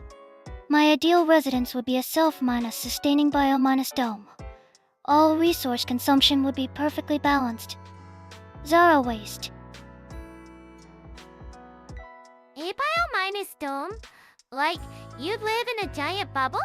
That sounds kinda cool, but also like you can't ever leave.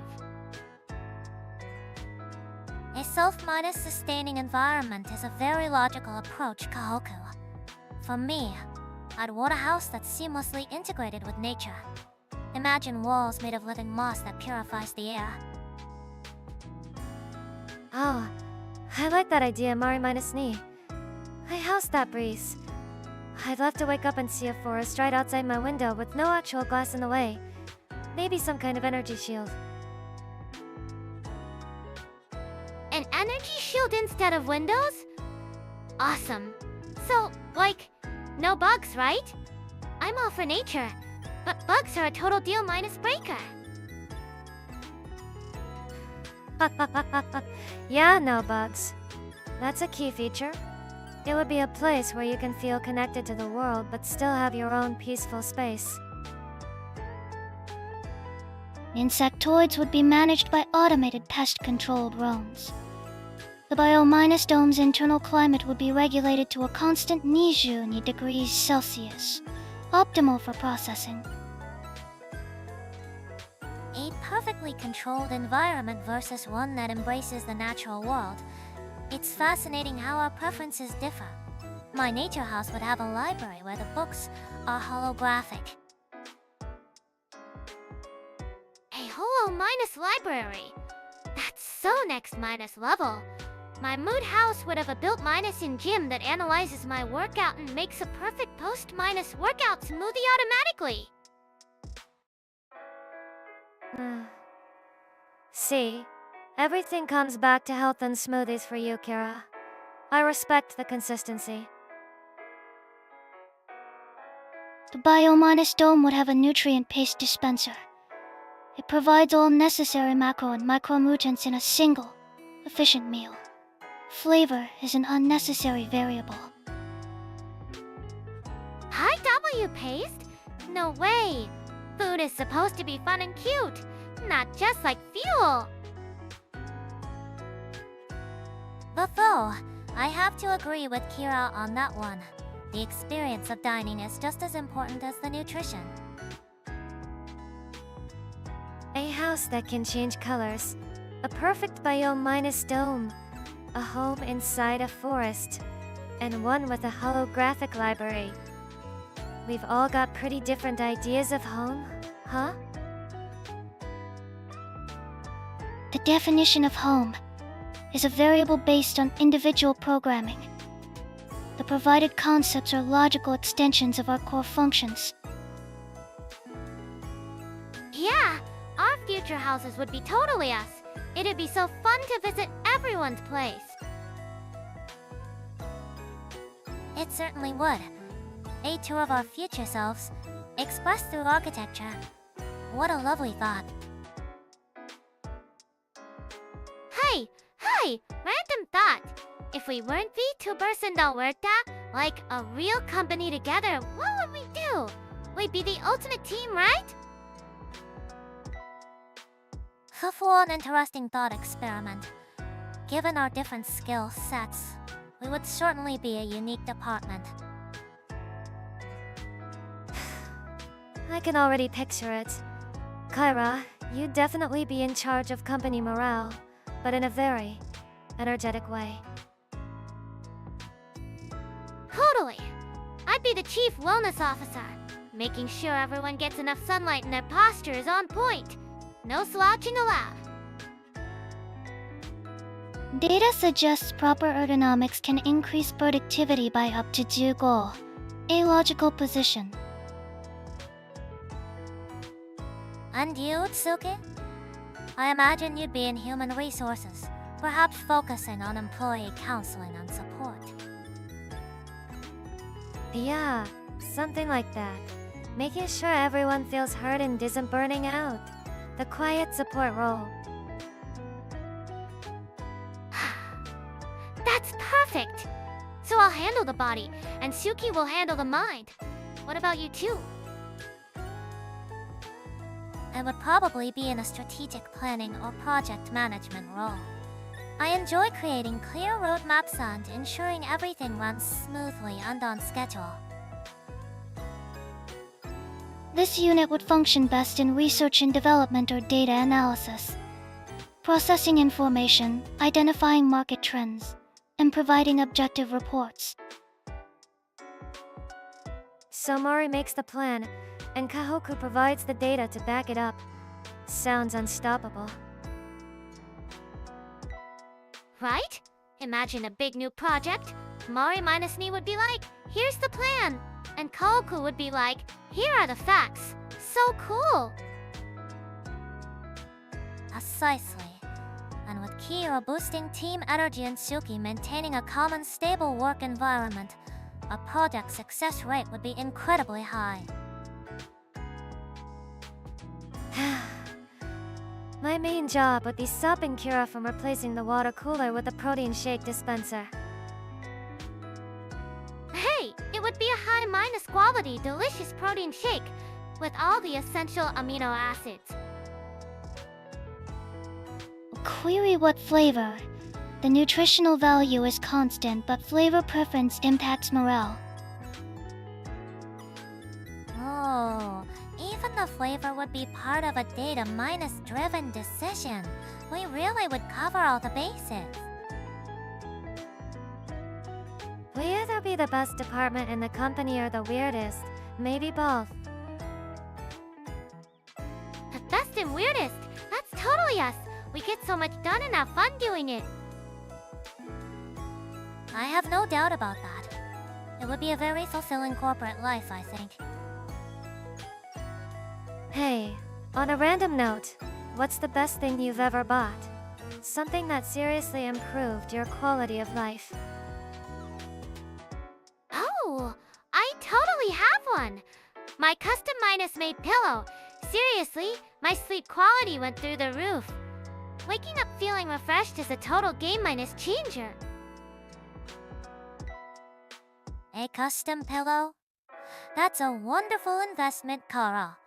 Proper sleep is crucial for cognitive function. Data confirms restorative sleep cycles are directly linked to improved processing speed and memory retention. Key pillow, huh? Very own minus brand for our health expert. I bet it has like 5 different settings for neck support. It does, and it's perfect. So why not you, Mari minus me? What's your top minus tier item? For me, it would have to be my noise minus canceling headphones. The ability to create a silent space to read or think is invaluable. The difference in focus is astounding. I get that. Blocking out the world to just be with your own thoughts. Sounds nice. Noise minus canceling is legit. It's like a superpower for getting stuff done. Okay, Kohaku, your turn. What's the best thing you've acquired? A cryogenic storage unit, specifically calibrated for the long minus term preservation of ice cream at negative 30 degrees Celsius. I knew it! I knew it was gonna be about ice cream.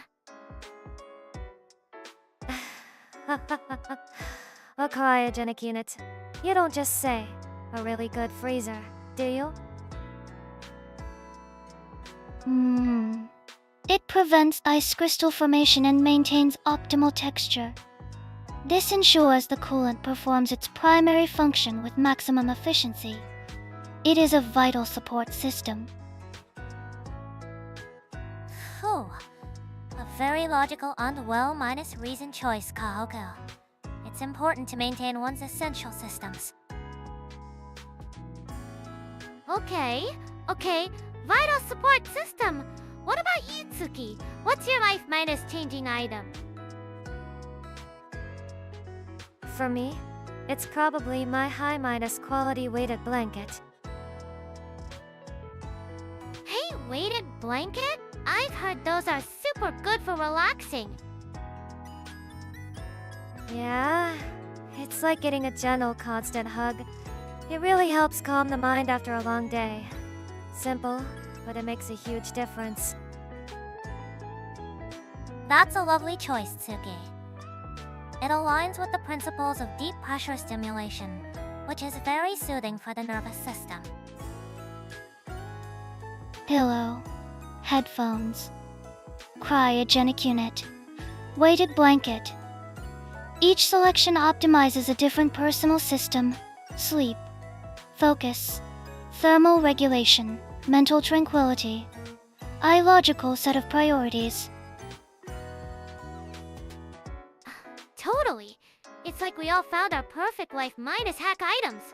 Makes you wonder what other awesome stuff is out there. Alright, girls.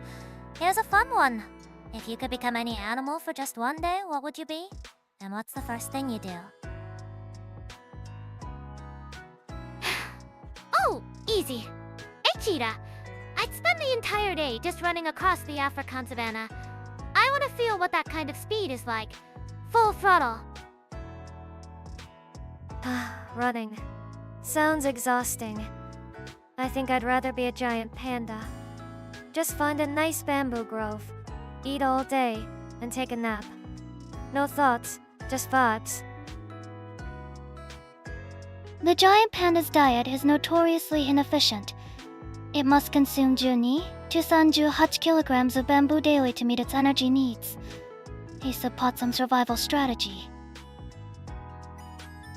Yeah, but it's cute, so it gets a pass. What about you, Kohaku? What would you be? A barrel-life fish. I would descend to the bathypelagic zone of the ocean to observe deep-sea life with my transparent head into -shaped eyes. Maximum data collection in an extreme environment. Of course you picked the weirdest, most scientific option. I respect it. Hoo-hoo. That's a fascinating choice, Kohaku. As for me, I think I'd be an owl. I'd love to see the world from high above at night, silently observing everything. An owl. So cool and wise, just like you, Mari minus me. You could see everything. It's about the perspective, understanding the flow of the forest ecosystem from a bird's mind's eye view. It seems like a very elegant way to spend a day. So we have speed, relaxation, data collection, and observation. It really fits all of us perfectly, doesn't it? Totally! We'd be the weirdest zoo exhibit ever. The cheetah, the panda, the spooky fish, and the owl. This unit's designation is barrel-life fish. Spooky fish is an emotionally charged and inaccurate label. Sorry, Kohaku. But you have to admit, a fish with a C- through head is a little spooky. I think it's beautiful in a scientific way. It's a perfect adaptation to its environment. There's a certain logic to it that I can appreciate. Okay. But what would we eat? I'd be hunting gazelle, Tsuki would have bamboo. What about you two? Hell, an owl's diet is less than glamorous. Perhaps we don't need to dwell on the culinary details. Their eyes consume small crustaceans and zooplankton. Efficient, nutrient-rich, and readily available in its habitat. Sounds like you've got your whole day planned out, menu and all. It would be so cool if we could all do it on the same day. The ultimate nature adventure. Let's shift topics for a moment. What's a single moment or experience in your life that you felt was just absolutely perfect? I have one. That time I finished a long hike and reached the summit right as the sun was rising. The whole world was pink and orange. It was totally magical. A sunrise from a mountain top. Sounds pretty amazing, Kira. A huge reward for all that effort. That's a beautiful example. The combination of physical exertion and a stunning visual reward creates a very powerful emotional imprint. A classic peak experience. It was! I felt like I could do anything. What about you, Tsuki? What's your perfect moment? Mine is much quieter. It was stumbling upon a tiny, empty beach at twilight. The waves were gentle, and the sky had this soft purple glow. It was perfectly peaceful. A moment of tranquility. Those are just as powerful. It's about finding a space where the world's noise just fades away. I can appreciate that. That sounds super chill and romantic. I can totally picture you there, just vibing. Yeah, something like that. What's your definition of a perfect experience, Kohaku? Perfection. A state of absolute flawlessness. I observed this during the complete crystallization of a single, geometrically ideal snowflake on a sensor array. A snowflake? You mean like you watched one from up close? That is so cool, literally. The fractal patterns were symmetrical to a degree of 997. The ambient temperature and humidity were optimal for dendritic growth. A perfect event. So you saw a really pretty snowflake and thought it was neat. I get it. That's all. It's fascinating. Kyo's perfection is grand and energetic. Tsuki's is quiet and serene. And Kohaku's is found in natural, mathematical precision. They all sound awesome in their own way. What about you, Mari minus me? What was yours? For me, it was listening to an orchestra perform a complex symphony live. The moment when every single instrument, every musician was in perfect sync. The sound was sublime, utterly flawless execution. Ah, the perfection of human collaboration. That makes a lot of sense for you, Mari. Conclusion. The definition of a perfect experience is a subjective variable dependent on individual core programming. Holy! And now I want to experience all of them. Let's go hiking, then to the beach, then to a concert. And we can look for perfect snowflakes in the winter. Fufu, that sounds like a very busy but perfect year ahead of us. Hey, I was just thinking.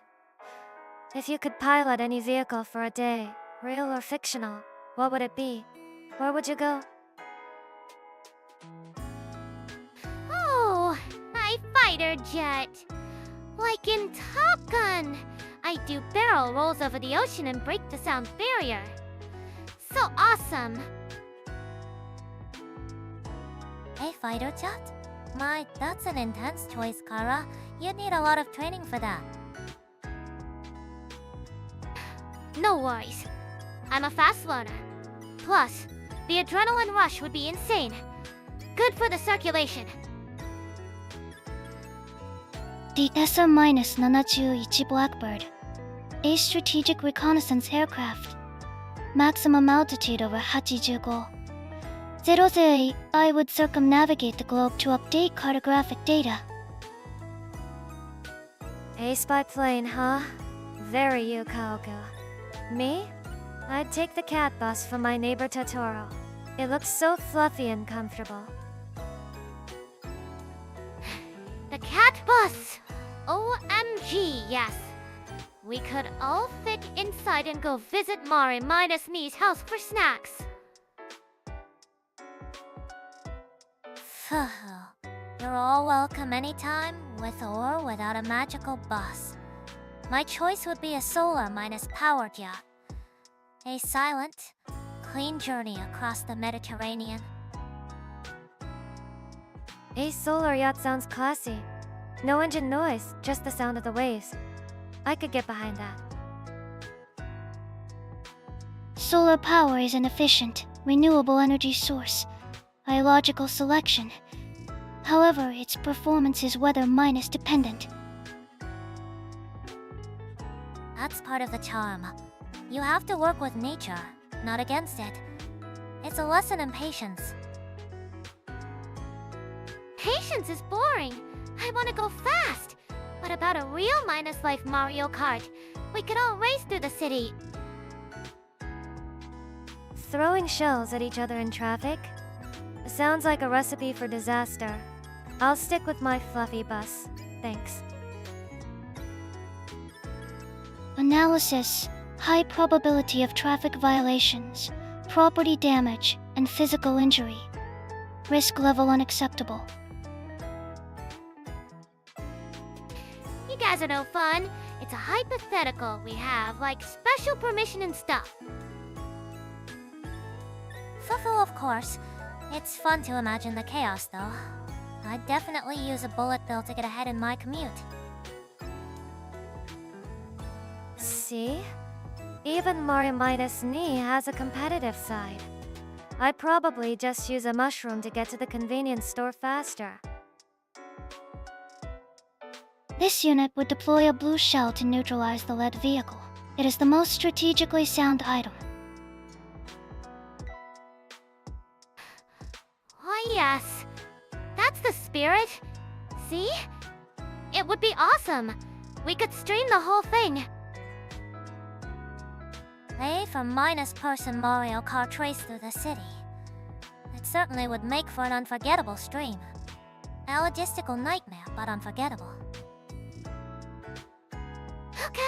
Okay, random question for everyone. If you could pick one skill and be like a total master at it, what would it be? Like anything, singing, sports, whatever. One skill to master perfectly. That's a tough one. What about you, Kira? I bet you've already got an answer. Totally! I'd master Park Hour. Imagine just running and flipping through the city. It'd be the ultimate full minus body workout and super fun. A very energetic choice, as expected. It requires immense physical control and spatial awareness. A respectable skill. Park hour, analysis high risk of injury. Probability of bone fractures 30 にな. That's for expert practitioners. They support some choice for sustained activity. Hey! It's not supportsome if you master it. That means you never mess up, duh. She's got a point there, Kohaku. For me, I think I'd want to master the art of listening. Not just hearing, but perfectly understanding what someone is trying to say, even if they can't find the words. That's a beautiful skill, Tsuki. The basis of all true communication. I think I'd choose something similar, but different: the art of persuasion. Ew, persuasion! Like, you could convince anyone to do anything. You could get us all free parfaits. Well, not for anything malicious. More for guiding people to the best possible outcome for themselves. Helping them make choices they won't regret. That sounds incredibly useful, and very much like you, Mari. So, what about you, Kohaku? What impossible skill would you master? Perfect mastery of thermodynamics. This would allow me to maintain the ideal crystalline structure of any frozen dessert indefinitely, preventing freezer burn. I knew it! It was gonna be about ice cream! I totally called it! You'd become a god minus deer scientist just to protect your ice cream. I can't even be mad. That's impressive.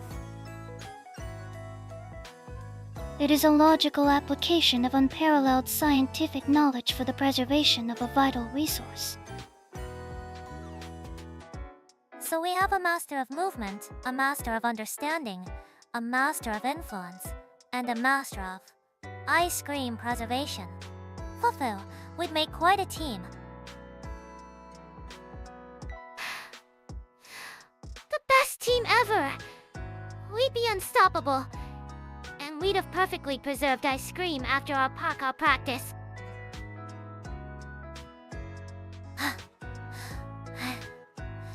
This is a bit random, but it just crossed my mind.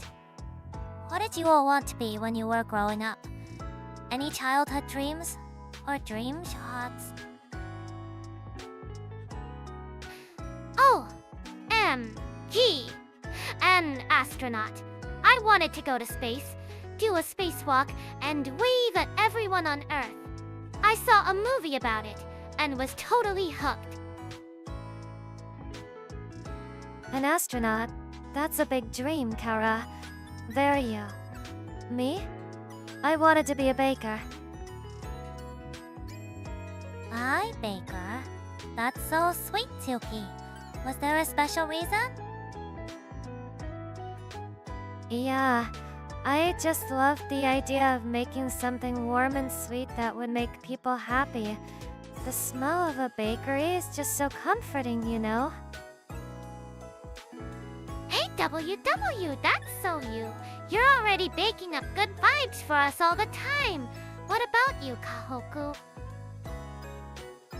This unit's primary function was not configured for dreams.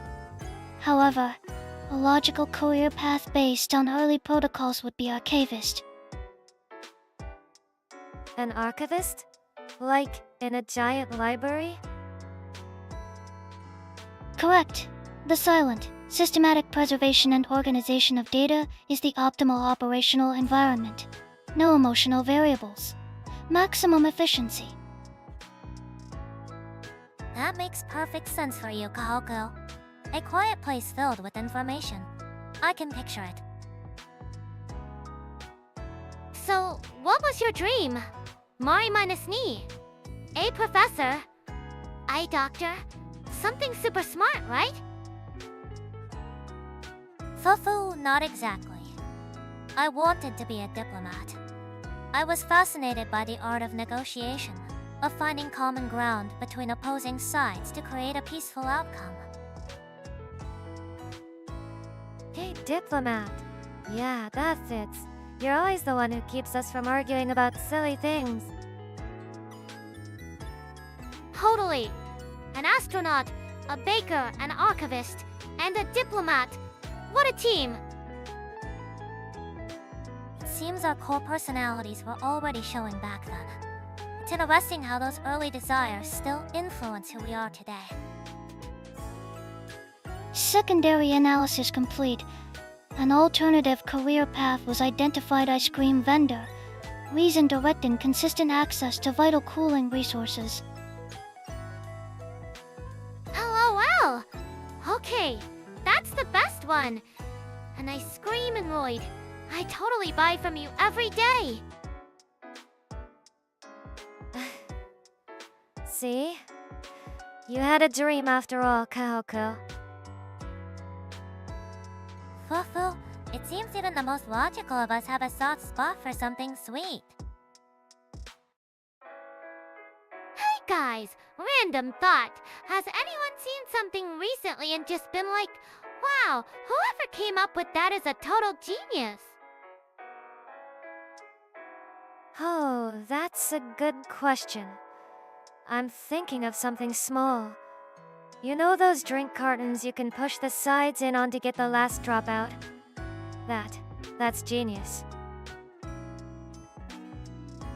Fufu, a perfect example of thoughtful design, solving a small, universal annoyance. I appreciate that kind of subtle intelligence. Yeah, no more wasted smoothie. But I was thinking bigger. I saw this article about AI that can detect diseases from just your voice. Like, hello future. That's insane. Vocal biomarker analysis. The technology uses machine learning to identify subtle acoustic patterns correlated with specific medical conditions. It is an efficient, non-invasive diagnostic tool. That's a remarkable application of technology for public health. Making diagnostics more accessible could save countless lives. Truly a brilliant step forward. For sure. So we've got clever cartons and life minus saving AI. What about you, Kohaku? Anything below your circuits recently? Minus healing concrete. It contains dormant bacteria that produce limestone when exposed to water via cracks, effectively repairing itself. The concept is biologically elegant and structurally sound. Oh, so like, buildings can just fix themselves? That's so cool. No more puddles. My skateboard would thank them for that. Living concrete. Sounds a little creepy, but definitely genius. It's cool how different our answers are. It shows what we each value. Practical convenience Major health breakthroughs and sustainable infrastructure. What about a person, though? Any particular genius on your minds? Person who invented interval training. It's way more effective for your heart and burns more calories in less time. They basically gifted us with more efficient workouts. A hero. Of course, that's your answer. For me, it was the lyricist of a song I heard. They put a really complicated, messy feeling into a few simple words. That's a type of genius, too. The ability to distill complex emotions into art is certainly a gift. It allows us to feel understood without having to speak. A beautiful thought, Tsuki. I nominate the engineer who developed the heat pipe for modern CPS. A passive heat transfer device with no moving parts. Simple, reliable, and essential for all modern computation. The thing that keeps your brain from overheating. You would appreciate that one. Okay, so we have a workout genius, a song genius, and a computer minus cooling genius. This is an awesome list. It just goes to show you, genius isn't one thing. It's everywhere, in big inventions and small, quiet ideas. Yeah, it's pretty inspiring when you think about it. Totally! Makes you want to go out and invent something awesome yourself. That talk about our childhood dreams was fun. It got me thinking. What if we could be one of the other three for a day? Who would you pick and what would you do? Oh, MG! iBody minus swap episode. I call being Kohaku. I want to know what it feels like to have a supercomputer for a brain. Plus, unlimited ice cream without brain freeze. Negative. System freeze is a crucial diagnostic feature, and this unit's processing power is for analysis, not for calculating maximum ice cream consumption. Fuhu, I can certainly see the appeal, Kara. For myself, I think I would choose to beat Tsuki for a day. Me? Why is that Mori minus me? I'm curious to experience your perspective. You have this wonderful ability to remain calm and see the best in people. It must be a very serene way to view the world. I don't know if it's serene, but thanks. It's just about not sweating the small stuff. So, my turn. I think I'd choose to be Mori minus me. Oh, why? 'Cause you want to be the super smart boss lady? Something like that. I'd like to experience being 10 steps ahead of everyone else for a day. To see how your brain organizes everything so perfectly. My, you're all flattering me today. It's really just a bit of planning. So, Kohaku, that just leaves you. Who would you choose to be? Analyzing remaining variables. Tsuki and Mari have been selected. The choice is between Kira and... Pick me, pick me!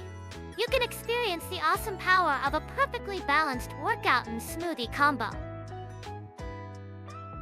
Kira's constant high energy output presents a significant risk of processor overheating. Therefore, the logical selection is Tsuki. IWW, what? But my energy is powered by pure vitamin C and sunshine. It's super efficient. Tsuki's calm emotional state provides a stable operating environment. It is the optimal choice for system integrity. So, you just want to be me too. Chill out? I can respect that. So we have quite the interesting results. We all seem to be drawn to qualities we admire in each other. Totally! Okay, so if I work a Hoku, the first thing I do is run a program to make her do 100 burpees with me. Ultimate efficiency workout. Unauthorized command. Access denied. Initiating firewall. Yeah, I can see this ending in chaos, but it'd be a fun kind of chaos for sure. Here's a thought for everyone. Do any of you have a small, personal obsession? Something you're so particular about that other people just don't get it? OMG, do I? My friends think I'm nuts, but I have to set my alarm to a prime number. Like 7701 or 703. It just feels luckier, more optimized. An optimized alarm. Only you, Akira. I guess for me it's how I brew my tea. I have a specific thermometer and timer. Different teas need different temperatures, you know. People say it's overkill. Not at all. It's a sign of a discerning palate. You're respecting the ingredients to get the best result. I find that admirable. AT minus small meter. LOL. That's kinda cute though. What about you, Kohaku? Do you have any secret android rules? Affirmative. When consuming popsicles, this unit must finish them before the fourth drip of melted liquid makes contact with any surface. It is an efficiency test. A race against your own ice cream. Sounds intense. What's the penalty for losing? Ace upon some experience. And a sticky hand. That's it? I was expecting like self-minus destruct mode or something. A sticky hand is totally manageable. Fofo, it's about the principle of the matter, isn't it, Kohaku? The pursuit of perfect execution. Correct. The process is the objective. I get that. My thing is organizing my bookshelf. Not by author or color, but by how the book made me feel. There's a cozy section, a mind minus blown section. It's a mess to anyone else. An emotion minus shelf. That's so cool! So like, where would a super intense workout guide go? In the pain is gain section. Probably in the please don't make me read this section if I'm being honest. It sounds like a personalized memory palace. A very intuitive filing system. My own quirk is related. I can't have any notifications on my phone. The little red dot. It represents an unresolved task. Whoa! Inbox sorrow goals. Mari minus knee. You're on a different level. My phone looks like a Christmas tree with all the notifications. So we have an optimized alarm, a race against popsicles, an emotional library, and a war on red dots. We're a weird bunch. Fofo, I'd say we're a group of individuals with highly refined personal systems. Totally! It's not weird. It's just our unique OS. It's what makes us that. Analysis. This conversation topic has revealed unique, non-minus standard behavioral subalterns in all participants. Data is interesting. Here's a thought for you all. If the four of us were to team up and work towards a single goal, what kind of project do you think we should tackle? OMG. A call a project. Let's organize a giant health and wellness festival. We could have live workout sessions, smoothie bars, and a huge dance minus off. It would be so epic. A festival sounds like a lot of energy. I like it. I could set up a chill minus out zone. A quiet tent where people can just come to talk and D- stress. No judgment, just good vibes.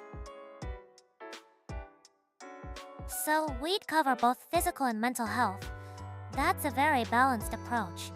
Kira could handle the high- energy activities, and Tsuki could manage the relaxation areas. The analysis of the synergy between physical activity and mental relaxation is well documented. To maximize attendee satisfaction, an efficient scheduling and resource management algorithm would be necessary. Totally! Kohaku, you can be our master programmer. You designed the Super Minus Smart Festival app, and I'll be the lead trader and hype minus captain. My job would be making sure none of you overwork yourselves. I'd be the team's official mental support. Fufu, it seems the roles are falling into place perfectly. I could handle the overall strategy and production, making sure everything runs smoothly behind the scenes. This operational structure is logical. My function would be data analysis and system optimization. I will also require a dedicated coolant station. A coolant station? Oh, you mean for ice cream? We can totally have a healthy, protein minus boosted frozen yogurt stand just for you.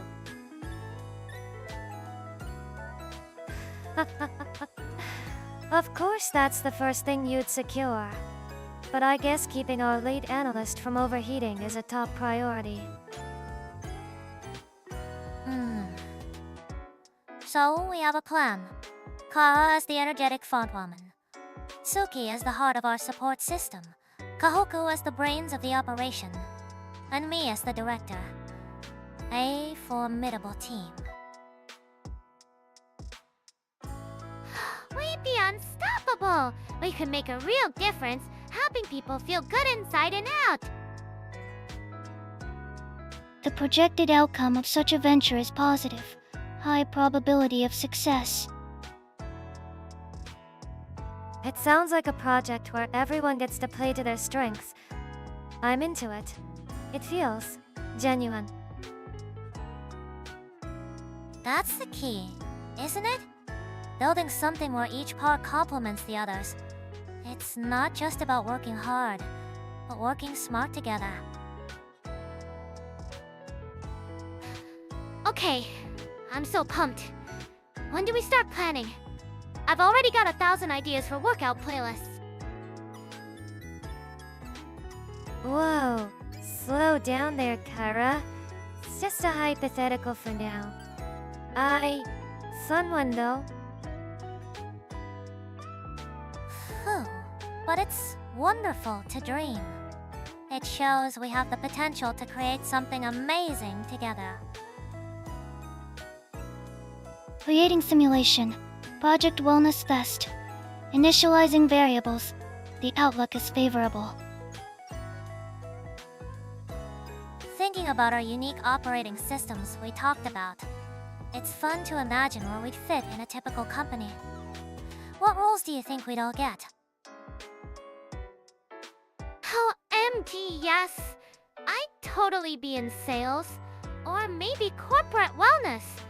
I'd make sure everyone hits their step goals for the day.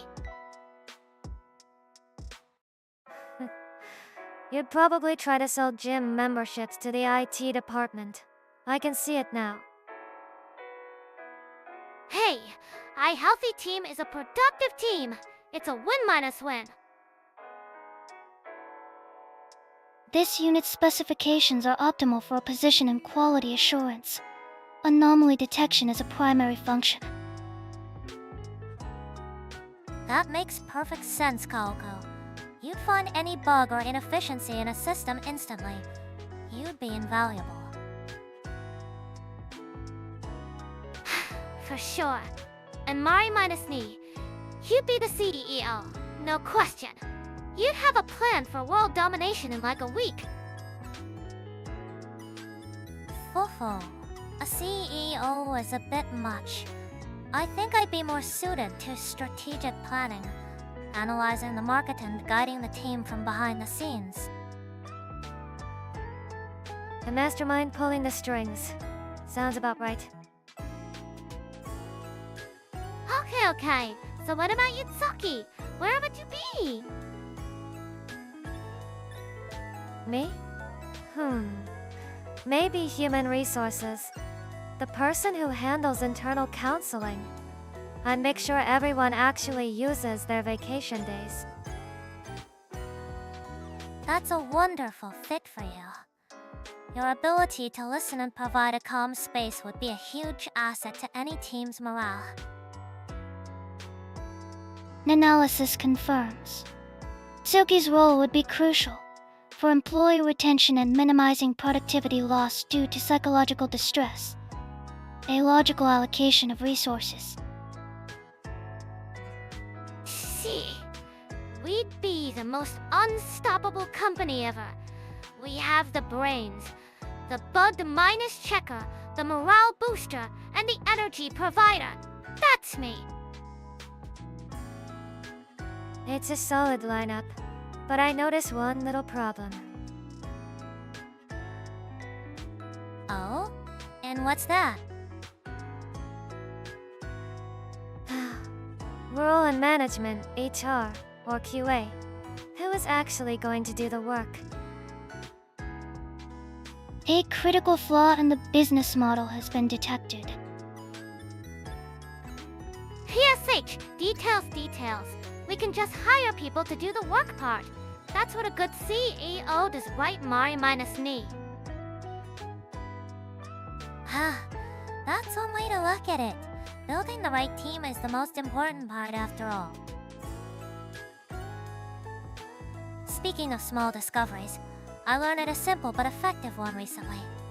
If you want to peel a hard minus boiled egg perfectly, use an egg that's a week old, not a fresh one. The membrane separates more easily. Whoa. Seriously? I've been fighting with fresh eggs this whole time. My life is a lie. That's a total game minus changer for my post-minus workout protein snacks. The egg struggle is real. My recent find is way less technical. To get rid of sticker residue from a new mug or something, just rub some cooking oil on it.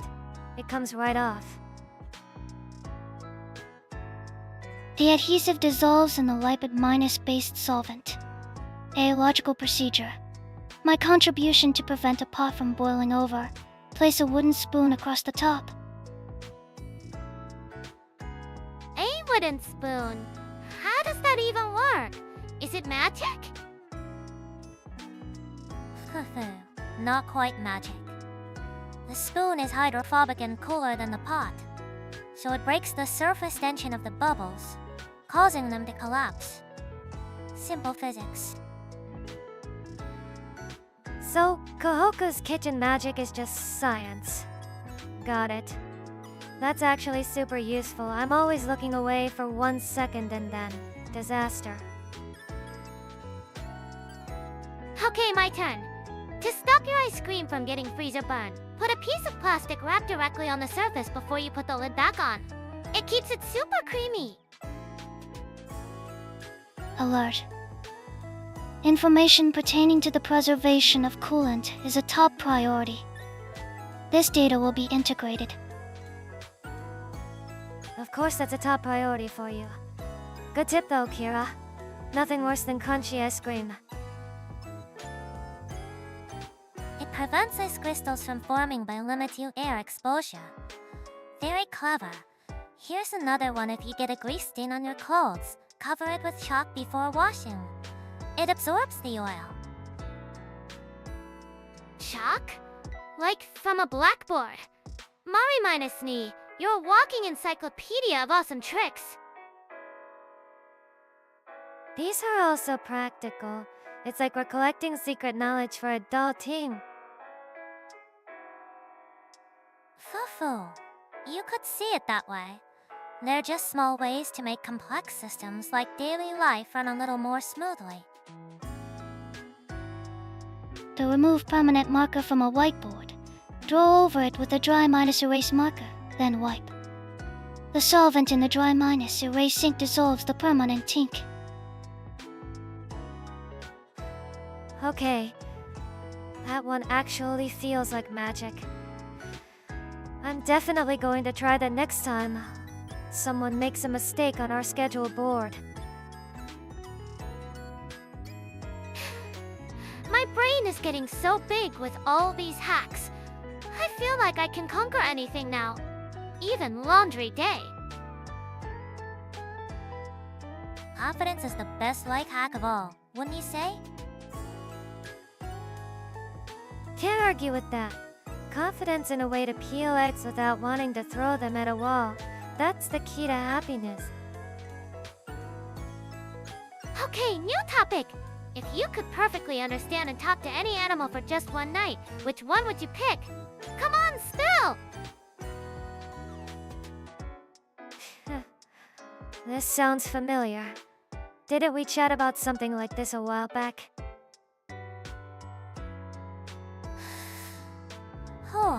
You have a good memory, Tsuki.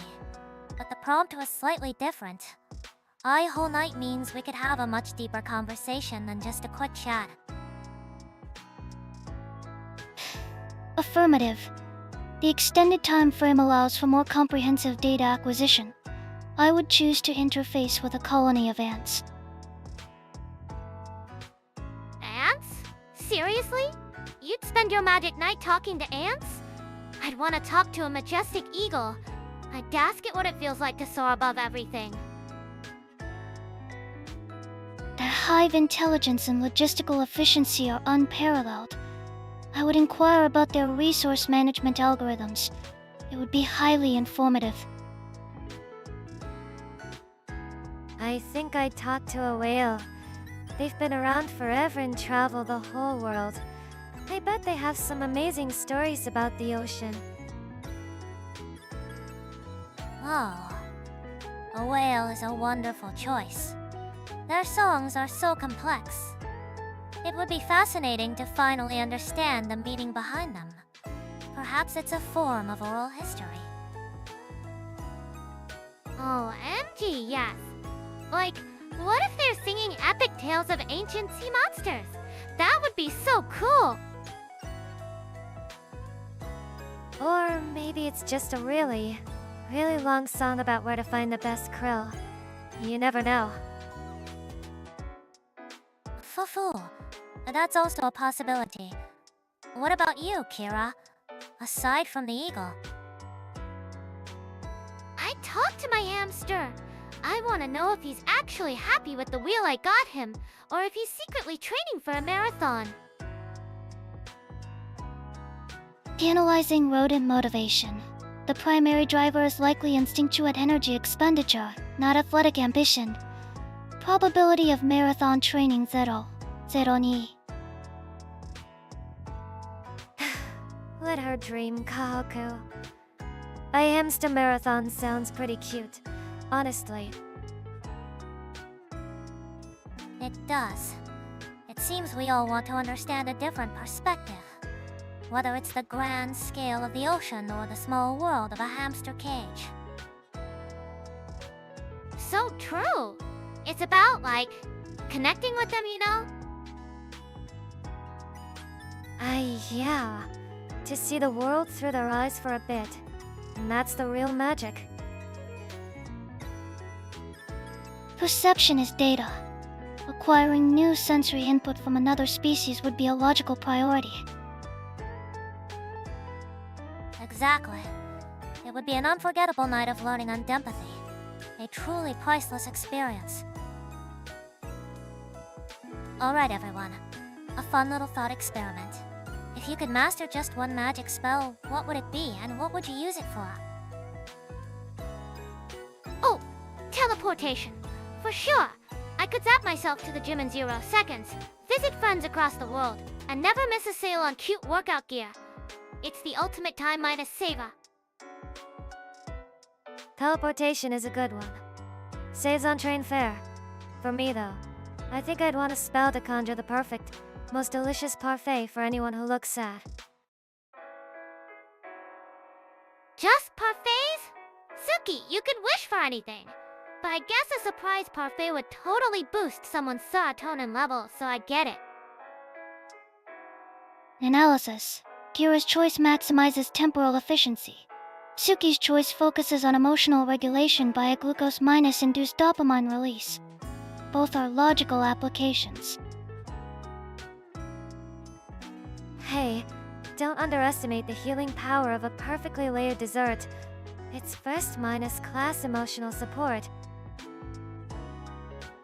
Fufu. I agree with Tsuki. Sometimes the simplest comforts are the most magical. What about you, Kohaku? What spell would you choose? The ability to instantly access and process any information on any network device.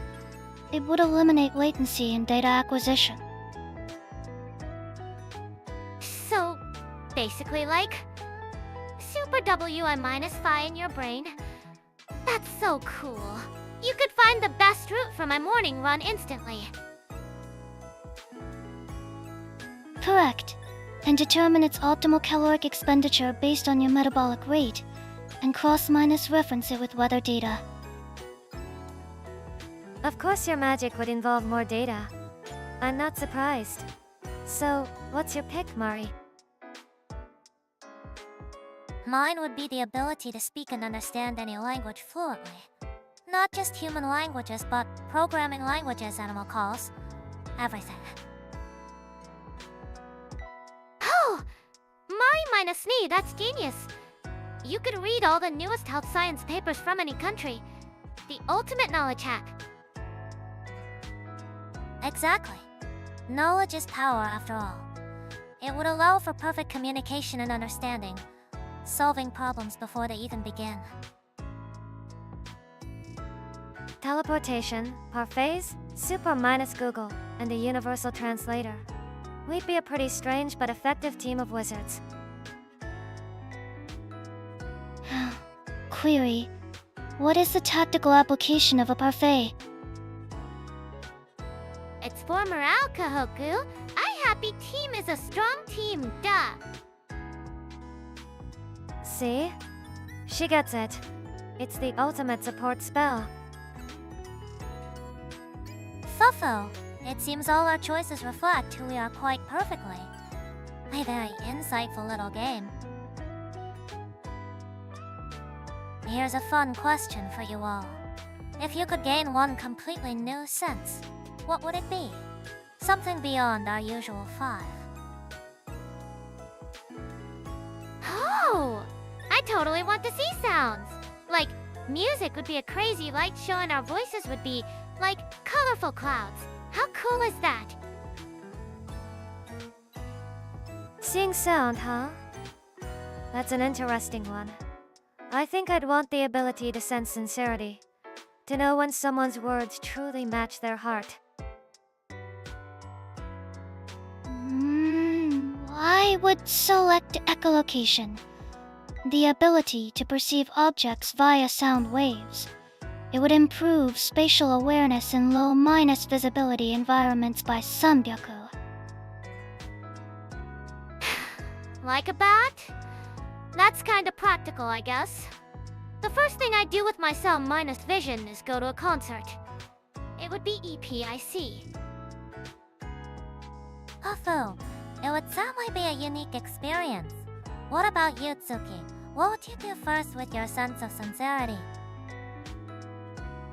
I'd probably just sit and listen to someone I trust. Just to feel that warmth and honesty in its purest form, without the clutter of words. My first test would be navigating my room with the lights off. Objective: retrieve a specific brand of ice cream from the freezer. Success probability Q8. Of course it's about ice cream. But my sense would change the world. No more boring meetings, just awesome color parties. It could be a bit distracting though. Imagine trying to have a serious conversation while someone is projecting a literal rainbow of noise at you. Yeah, and my sense could be pretty depressing. Imagine realizing how often people aren't being completely honest, even with themselves. You guys are thinking too hard. You just gotta focus on the good parts, like seeing a baby's laugh as a burst of glitter. There is that. I think I'd like the ability to feel the weight of a decision. To be able to physically sense which path has more consequences. That sounds incredibly stressful, Mari-san. The responsibility would be huge. Perhaps. But the first thing I do is use it on a simple choice, like coffee or tea, just to understand how it feels before moving on to bigger things. Quantifying abstract concepts like consequence is illogical. Data would be subjective and prone to emotional bias. Who cares? It sounds like a superpower for a CEO. You'd be unstoppable, Mari minus me. We'd have a Bat-minus girl, a human minus detector, a CEO with gravity powers, and a walking disco ball. What a team. Okay, team, pop quiz. If you had a time machine for just 24 hours, where would you go? And what would you do? Go! Time travel, huh? That's a big one. You seem like you've already got an answer, Kara. Why don't you start? You know it! I'd totally go to Japan in the late 80s. The bubble era. The fashion was iconic. The energy was through the roof. It just seemed so fun. A period of immense economic and cultural vitality. A fascinating choice, Kara. I imagine you'd want to visit a discotheque. Obviously, I'd dance all night. And check out all the street style. It would be a total blast. Analyzing. The period offers a unique dataset on mass consumer behavior and rapid socio-economic change. A logical choice for observation. Nah, always observing. I think I'd go somewhere much quieter. Way back. To the Jurassic period. With the dinosaurs? For real? Wouldn't you be like totally scared? Nah, I just want to find a safe spot and watch them. Imagine seeing a real Brachiosaurus just living. It would be incredibly peaceful. Alert. Predatory species such as the Allosaurus were prevalent. Probability of an unminus hostile encounter is low. Recommend staying within the vehicle. Safety first, even in hypothetical travel. That's a very serene goal, Tsuki. It's about experiencing a different kind of existence. Exactly. So, where would you go, Mari? Off to observe some famous historical figure. You know me too well. I traveled to ancient Greece, specifically Athens. I'd want to listen to the dialogues of Socrates and the Agora. Oh, that sounds super smart. Like a real minus life philosophy class. You promptly asked the best questions, Mari minus me. I'd simply want to observe how his methods of inquiry influenced the people around him in person. Textbooks can't capture that atmosphere. What about you, Kohaku? Destination Ancient Egypt. Time during the construction of the Great Pyramid of Giza. To see how they did it, right? The big mystery. Affirmative. Objective to acquire primary source data on the engineering, logistics, and project management techniques of the 4th dynasty. Current theories are insufficient. So we've got a disco, a dinosaur safari, a philosophy lesson, and a pyramid construction site. We're a weird bunch. Fufu, perhaps.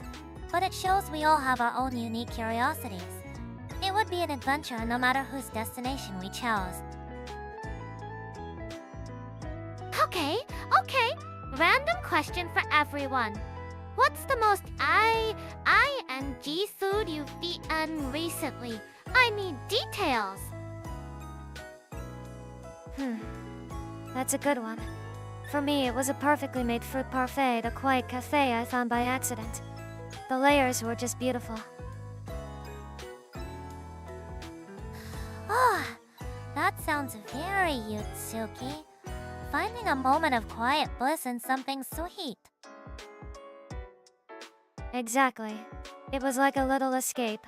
The balance of cream and tart fruit was perfect. Oh, nice! My best was this awesome quinoa salad bowl I made. I packed it with grilled chicken, chickpeas, and tons of veggies. The energy boost was insane. Seriously, getting all those nutrients felt so good. It's like my body was totally thanking me. My selection is a limited edition matcha ice cream bar. The outer chocolate shell had a fracture toughness of san. Goenpa. The matcha used was ceremonial grade. My goodness, Kohaku. Your description is more precise than the manufacturer's. I'm impressed. Fracture toughness? You're on another level. But that sounds so good. I bet it was super crunchy. She really knows her ice cream. It's a serious passion. It's interesting. Kara's choice is about fuel. Tsuki's is about atmosphere. And Kohaku's is about precise data and quality. That's a good way to put it. So what about you, Mari? What was your most amazing food? Mine was quite simple, actually. It was a grilled cheese sandwich I had on a rainy day. I grilled cheese. What made it so special? It was the perfect response to the gloomy weather. The warmth, the melted cheese. It's a phenomenon called mood minus congruent eating. The food matched the comfort I was seeking. Huh. I get that. Sometimes the simplest food at the perfect moment is the best meal in the world. The Maillard reaction on the bread combined with the casein proteins in the cheese creates a highly palatable flavor compound. A logical choice for morale improvement. Whoa! A science reason for grilled cheese! Cool! Now I want one! Now you've made us all hungry, Mari. Fufu? My apologies. Perhaps we can all share our favorite comfort food recipes next time. Here's a fun thought experiment. If you could only eat one single food for the rest of your life, what would it be? And why? Nutrition is not a factor, only pure enjoyment. OMG! One food forever? That's like the hardest question ever. You can't just drop that on us, Mari minus me. It is a tough one. Forces you to really think about what you love. I have a feeling Kira already has an answer though. Okay, fine, I do. It's gotta be ramen. A big, steaming bowl of tonkatsu ramen. I'm on. An interesting choice. Tell us the decisive reason. Because it's a total comfort food. It's warm, it's filling, and it just makes you feel good, you know. Plus, you can change the toppings. It's basically never boring. High sodium content, not optimal for long minus term cardiovascular health. Mari minus me said nutrition doesn't matter. Don't be a buttskill. What's your pick, Kohaku? The answer is self-evident. Mint chocolate chip ice cream. Of course. Your essential coolant. Why that specific flavor? The mint provides a superior cooling sensation. while the chocolate chips offer a textural variance. It is a logically perfect food item. Fufu. A choice based on pure function and sensation. Very fitting. What about you, Tsuki? Me? It would have to be crepes. Specifically, the fresh ones you get from a food truck. Oh, good one! Sweet or savory? Sweet. Strawberries, chocolate, whipped cream. The works. It's not just a food, it's an event. It feels special every time. That's a feeling I wouldn't get tired of.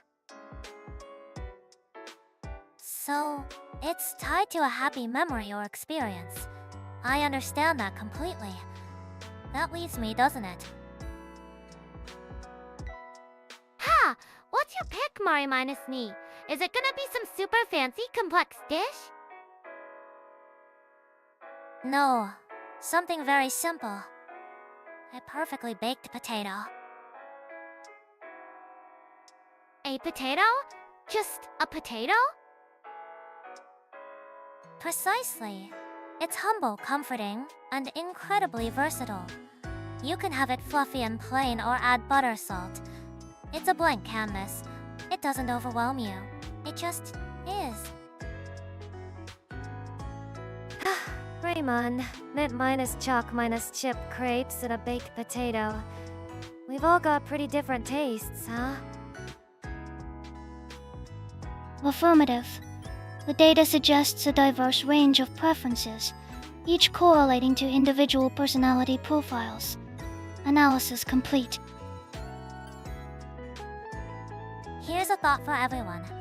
When you're feeling a bit tired or down, what's your personal little charm or trick to feel better instantly? Oh, easy! I just put on my favorite running shoes and go! Getting my heart rate up and feeling the sun just blasts away any bad vibes. Endorphins, baby! Always full of energy. For me, it's something quieter. I just touch my crescent moon earring. It's like a little anchor that reminds me to stay steady. Fufu, a physical anchor. That's a classic and very effective method for grounding yourself in the present moment. It's a wonderful idea, Tsuki. My protocol is fixed. Noise minus canceling headphones engaged. Play a pure sine wave at 528 Hz. Consume 1 bar of vanilla ice cream. This clears the cache of my emotional processors. Aw, that's so specific. Like a total system reboot. I love it. A system reboot with ice cream. That sounds perfect, Leo Kohaku. My method is about creating order. I'll pick one small thing, like a bookshelf or a single drawer, and organize it perfectly. It gives me a sense of control and accomplishment. I totally get that.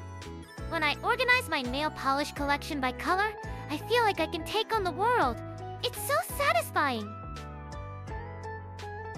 For me, sometimes it's about scent. I have a specific scented candle, sandalwood and vanilla. The moment I light it, my whole room feels safer. Calms me right down. You're building a strong positive association. Scent is one of the most powerful senses tied to memory and emotion. A very clever technique. Query. Open flame. Increased probability of fire minus related incidents by Yon. Some percent. An ultrasonic aroma diffuser is the logically superior choice.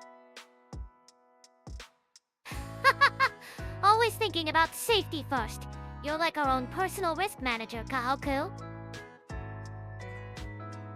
She's not wrong, but the flicker of the flame is part of the charm, you know. It's the whole ritual that matters. Precisely. The ritual itself is the comfort. So, Kira, for your runs, is it just about the exercise, or do you have a special route? For sure. I have a route that goes by the park.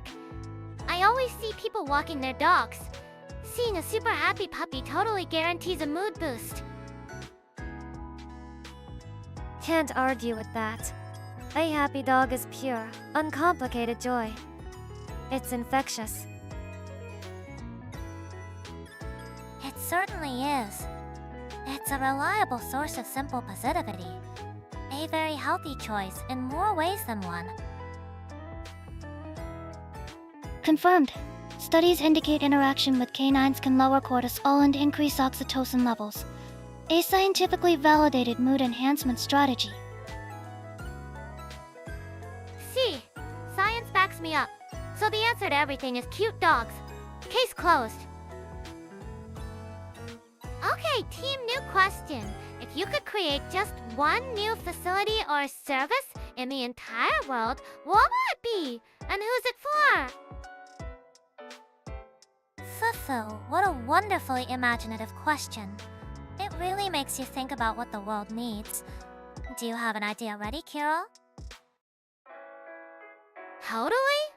I'd build the ultimate wellness city.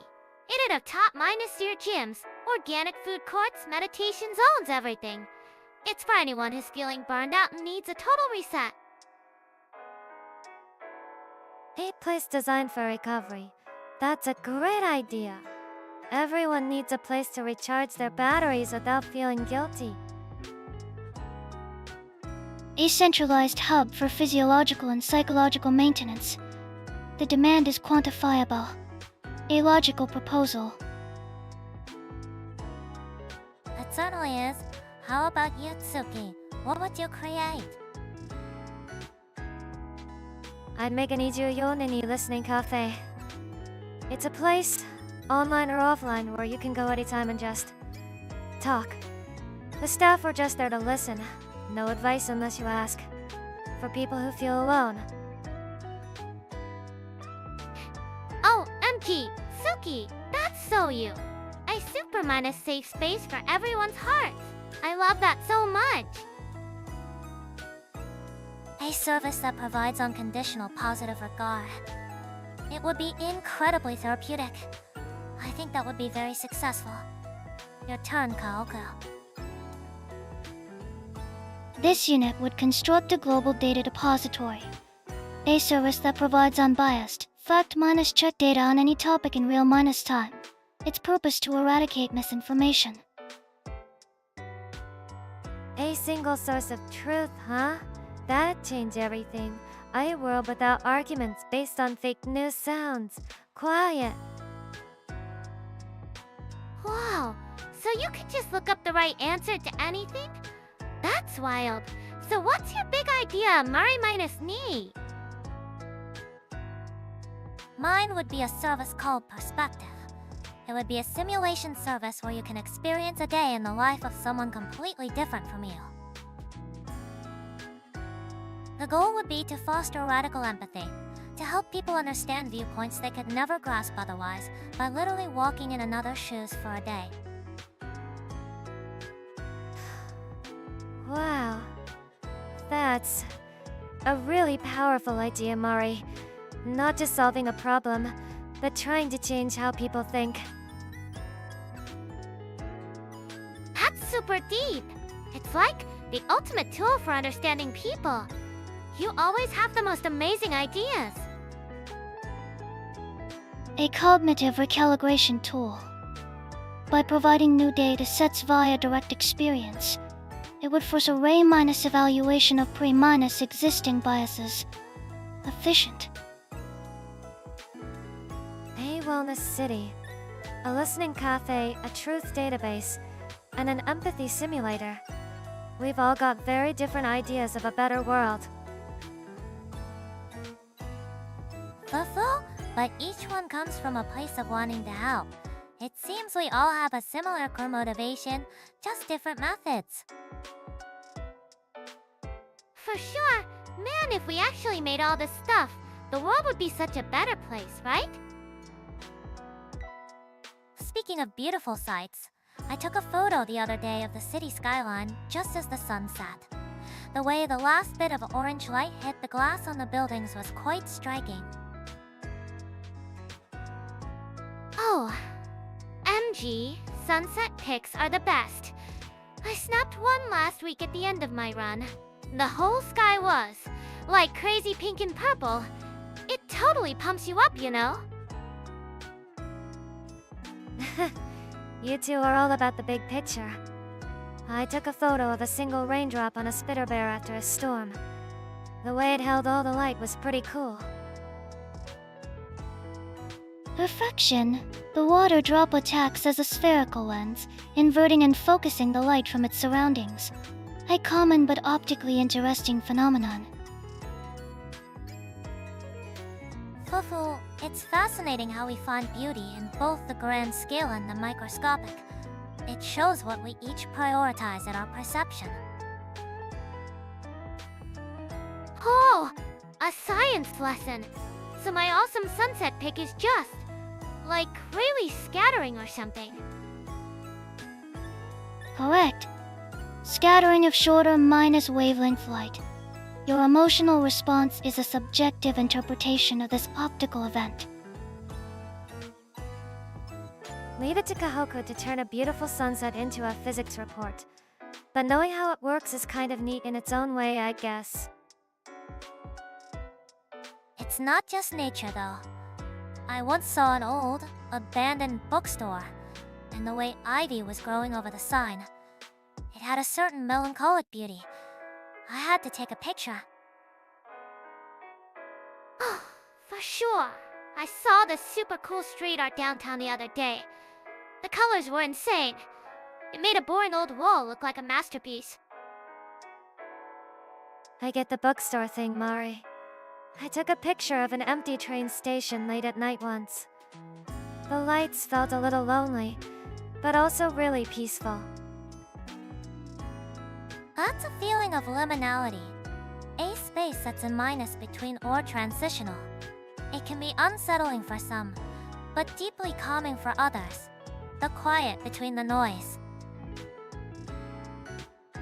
Liminal space aesthetic. Search results indicate a high correlation with feelings of nostalgia and introspection.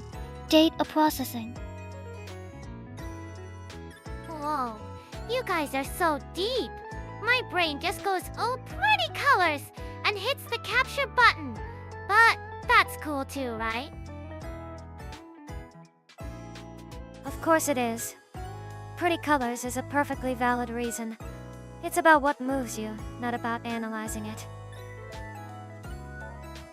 Exactly. The photograph is just a record. The real beauty is in the emotional response it creates within us, whether it's art piece or pure energy. Conclusion. Visual stimuli designated as beautiful serve as effective mood regulators. Suggest compiling a shared album for future morale optimization. OMG. Why yes. A group photo album. That would be so awesome. We should totally do it. Not a bad idea, Kohaku. I'm in.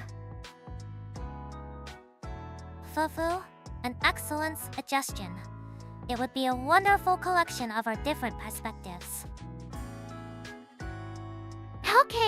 Okay, random thought.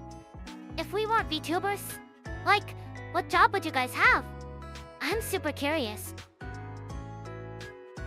A job. I think I'd want to be a librarian. Not just for the quiet, but to curate a space where people can escape into stories and feel safe. A sanctuary of knowledge and peace. That fits you perfectly, Tsuki. You'd be providing a vital community service without ever needing a spotlight. Hey, librarian! That's so cool and child. You totally have the coziest tea library ever. What about you, Kohaku? This unit would be a materials scientist. The objective develop a fully biodegradable, infinitely recyclable polymer to eliminate plastic waste. A logical solution to a systemic problem. Saving the world with science. Very on-minus brand for you, Kohaku. That's actually amazing. Whoa. That's like Nobel Prize level stuff? You're so smart. Our planet would totally be thanking you. An incredibly ambitious and necessary goal. My own choice would be a bit more abstract. I think I would have been a furniture designer. Furniture? Like chairs and tables? I did not see that coming, Mari minus knee.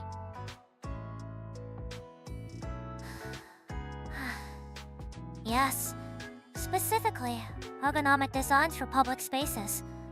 My goal would be to subtly improve people's daily comfort and posture, enhancing their well-minus being without them even noticing. Helping people on a huge scale, but in a quiet, background way. That's so you, Mari. You'd be making everyone's day a little better. Ergonomics. The application of psychological and physiological principles to engineering and design. The data supports its efficacy in reducing stress and increasing productivity. A valid choice. So, that leaves you, Kira. You pose the question, so you must have an answer ready. You know it! I'd be a sports nutritionist for a pro team. I design the perfect meal plans to get them in peak condition and help them win championships, fueling victory. Of course. Your passion for health is a superpower. You'd definitely be the team's secret weapon. You'd be a wonderful motivator. Combining your energy with your expertise would make any team stronger. Yuri, would this position grant access to unlimited ice cream for the science division? For my best at Ikahoku? Totally. I'd even invent a special high minus protein, low minus sugar ice cream just for you. A librarian, a scientist, a designer, and a nutritionist. We all want to help people, just from completely different angles. It's kinda nice. We've talked about beautiful sights, but what about other senses? Have any of you had a recent experience that was just overwhelmingly amazing for your sense of taste, or sound, or anything else? Gee, yes! The other day at a live concert. The bass was so loud you could feel it in your chest. It wasn't just hearing the music. It was like my whole body was part of the beat. So epic. I get that. That feeling of being totally surrounded by sound. For me, it's quieter things. The smell of old books in a library, or the scent of the air right after it rains. It's so calming. Petricor, an aerosolized blend of plant oils and geosmin. The human olfactory system is particularly sensitive to this compound, detecting it at concentrations as low as 5 parts per trillion. Huffo, leave it to Kohaku to give us the scientific term. It's true though, scent is deeply tied to memory. A specific smell can trigger powerful feelings of nostalgia or safety. Okay, but let's talk about the best sense taste. What's the most mind-minus blowingly delicious thing you guys have ever eaten? I wanna know.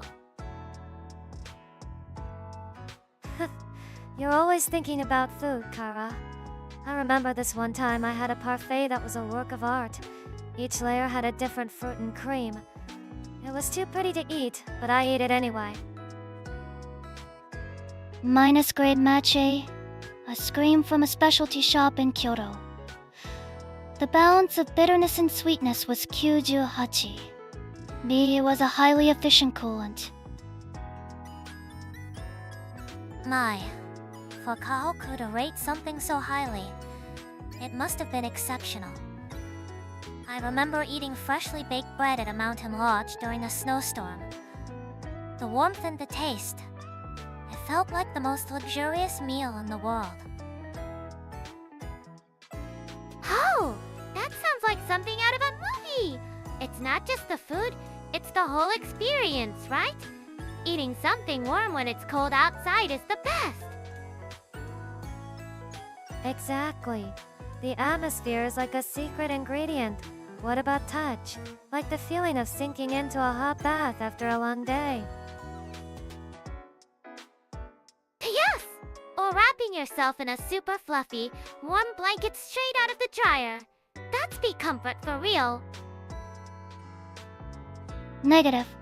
Excessive heat retention can lead to suboptimal core temperature regulation. This unit prefers the sensation of cool linen sheets. Phew. It seems we have a clear divide between Team Warm minus and minus cozy and Team Cool minus and minus efficient. Both are valid paths to comfort. Guess I'm on Team Warm minus and minus cozy with Kara. It's all about feeling secure, you know.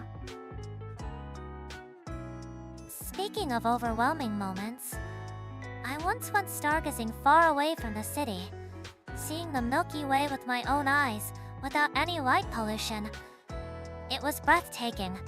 I felt so small, in a good way. I've always wanted to do that. You can actually see the colors and everything. That's insane. The human eye's rod cells are more sensitive to low light, but do not perceive color well. Perceived colors are often an illusion created by the brain or long minus exposure photography. The sight, however, remains statistically impressive. Even if it's an illusion, it sounds like an amazing one to experience.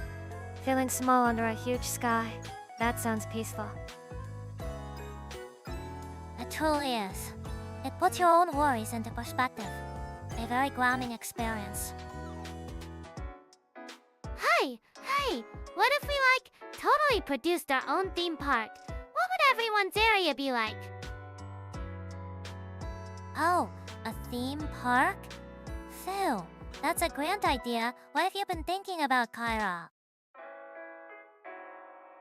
Area would be Kira as wellness fiesta.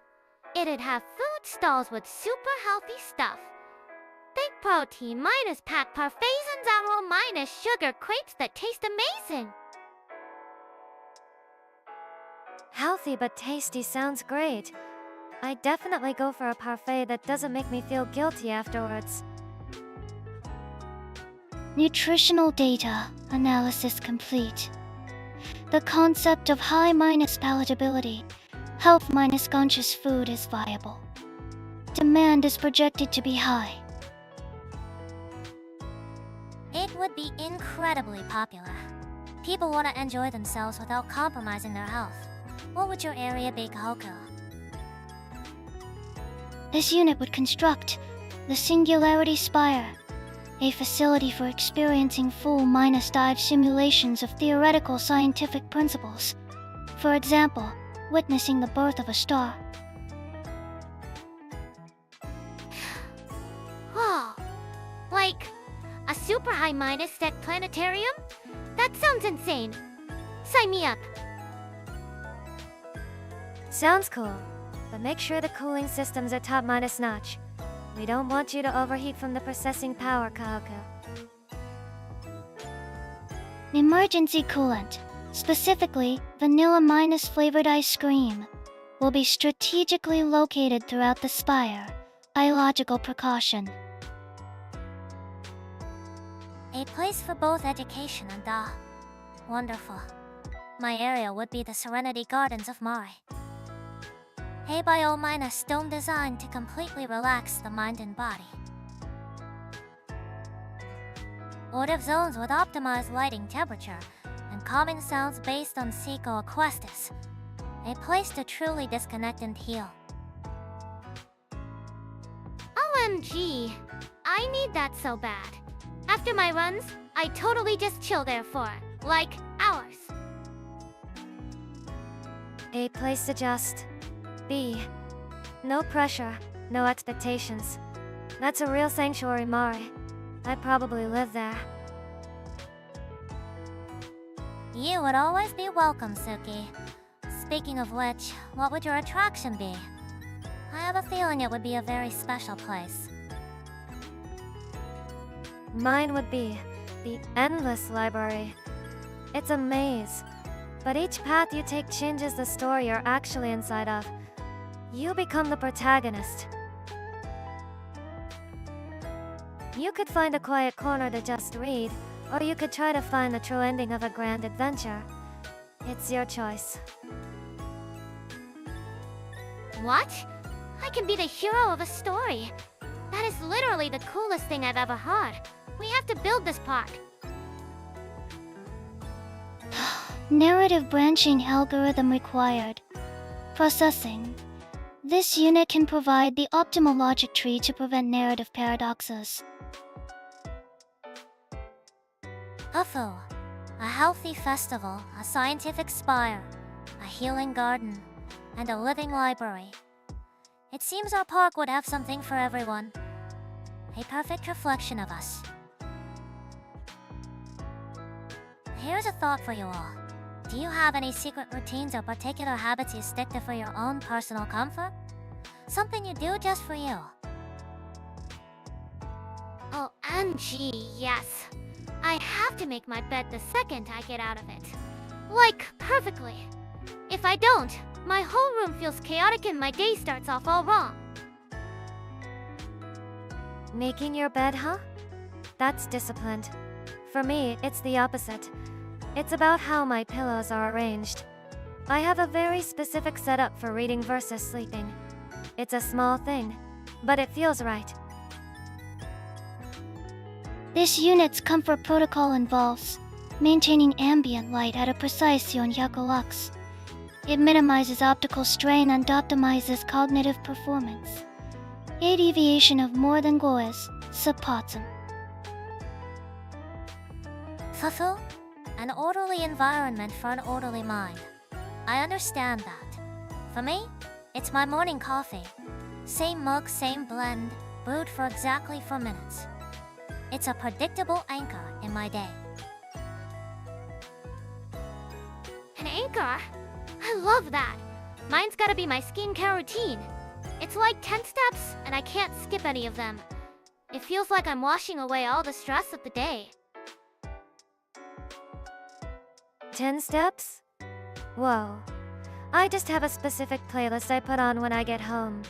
It's like a signal to my brain that says, okay, you can relax now. The first song is always the same. Musical cue to shift your mindset. That's a very effective psychological trick. You've created a positive association. Auditory conditioning. A valid method for state management. This unit utilizes a low-minus frequency hum to enter a low-minus power state prior to system shutdown. You mean like white noise? I use that for sleeping sometimes. It's supposed to be amazing for blocking out other sounds and improving sleep quality. What about scents? I have this one specific lavender minus scented candle. I don't even have to light it. Just having it on my desk is enough to keep me feeling chill. Oh, absolutely. I'm partial to sandalwood incense. The scent helps me focus when I'm reading academic papers. It creates a little bubble of concentration around me. Oh, that sounds classy. I'm more of a citrus person. A little lemon or orange essential oil in the diffuser just makes the whole room feel so bright and energetic. Hey. Olfactory input is a low-minus priority data stream for this unit. However, the absence of dust particulates in the air, post-minus filtration, is a registered state of comfort. The smell of clean. I get that. It's a feeling of newness, like you can start fresh. It seems that for all of us, comfort is about creating a predictable, controlled environment, whether it's through sight, sound, or routine. Totally! It's like building your own little perfect world, one little habit at a time. Our secret comfort forts. Everyone needs one.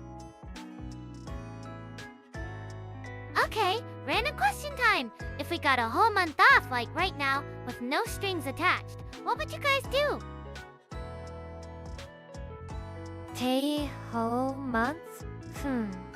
I think I'd rent a quiet cabin by a lake.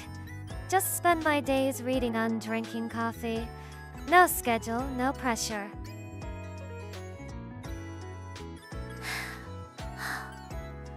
That sounds lovely and peaceful, Tsuki. I'd probably plan a trip through Europe to visit museums and historical sites I've only read about. A cabin sounds kinda boring, and museums sound like school.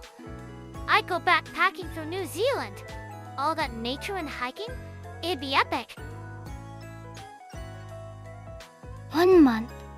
This unit would conduct a comprehensive analysis of global ice cream parlors. Objective to map the world's most efficient coolants.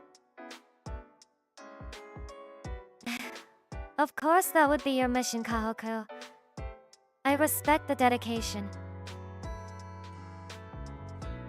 An ice cream pilgrimage. That's a very unique form of research. You'd have to publish your findings, of course. OMG. A world tour of ice cream? Okay, that actually sounds kind of fun, but you'd have to work out to burn off all that sugar. Physical exertion would be factored into the energy consumption minus to minus coolant minus intake ratio. The data would be precise. My plan involves thorough ratios and maximum naps. The only data I'd collect is how many pages of a book I can read in a day. It's interesting how we all define rest so differently. Kyori carges through activity, Tsuki through stillness, and Kohaku through data acquisition. Yeah, but we could totally combine them. We could hike to a remote alien village, Mari minus me could check out the history, and then we find the best gelato for Kohaku. As long as that Italian village has a quiet cafe where I can sit and watch the world go by, I'm in. That actually sounds like a wonderfully balanced itinerary. A little something for everyone. My, you're a surprisingly good planner, Kara. You know it. A great vacation needs a perfect balance, just like a great meal needs perfect macros. Proposal the itinerary for optimal rejuvenation. This unit can calculate the most efficient travel routes between historical sites and high-minus rated coolant vendors. There you go. Now it's a real plan. It's fun to think about, isn't it? It certainly is. A dream trip for the four of us. Maybe one day we'll make it happen. Totally! It's gonna be the best vacation ever! We were just talking about our comfortable routines and controlled environments. That was very interesting. So, how about the opposite? How do you all reset or recover when something unexpected happens? Like an important plan getting cancelled, or losing crucial data. OMG, yes, the worst? Do you guys have any recent? I totally panicked. Stories? Spill the tea. A panic story. Well, just the other day, I was about to save my game after a super long session, and the power went out. Just for a second. But it was enough. progress. What did you do? I just stared at the blank screen for a minute. Then I laughed. There was nothing I could do, so I just went and made myself some hot chocolate. Gotta accept the things you can't change, right? Hoo-hoo. That's a very healthy coping mechanism. Accepting a sunk cost and immediately moving on to a comforting activity. Very wise, Tsuki. Emotional response to data loss is inefficient. The optimal action is to implement a more robust auto-save protocol for future operations. Easy for you to say, Kohaku. My biggest panic was when my blender broke, right in the middle of making my morning protein smoothie. My whole day's nutrition plan was at risk. Oh my. For you, Kara, that's a genuine crisis. Totally! But I couldn't just skip it, so I put all the ingredients in a shaker bottle and shook it for, like 10 minutes straight. It was a workout and a breakfast. 2 birds, 1 stone. Turning a crisis into a workout. That's so you, Kira. That's a classic example of active problem solving. When your tool fails, you find an alternative method, even if it's less efficient. You didn't let the setback stop you. This unit's most recent anomaly involved a miscalculation in coolant delivery. The scheduled ice cream shipment was delayed by 17 minutes. Whoa, that's serious. Did you overheat? Negative. I entered a low minus power state and rerouted processing power to maintain core temperature. The panic was minimal. The contingency plan was executed. You have a contingency plan for late ice cream?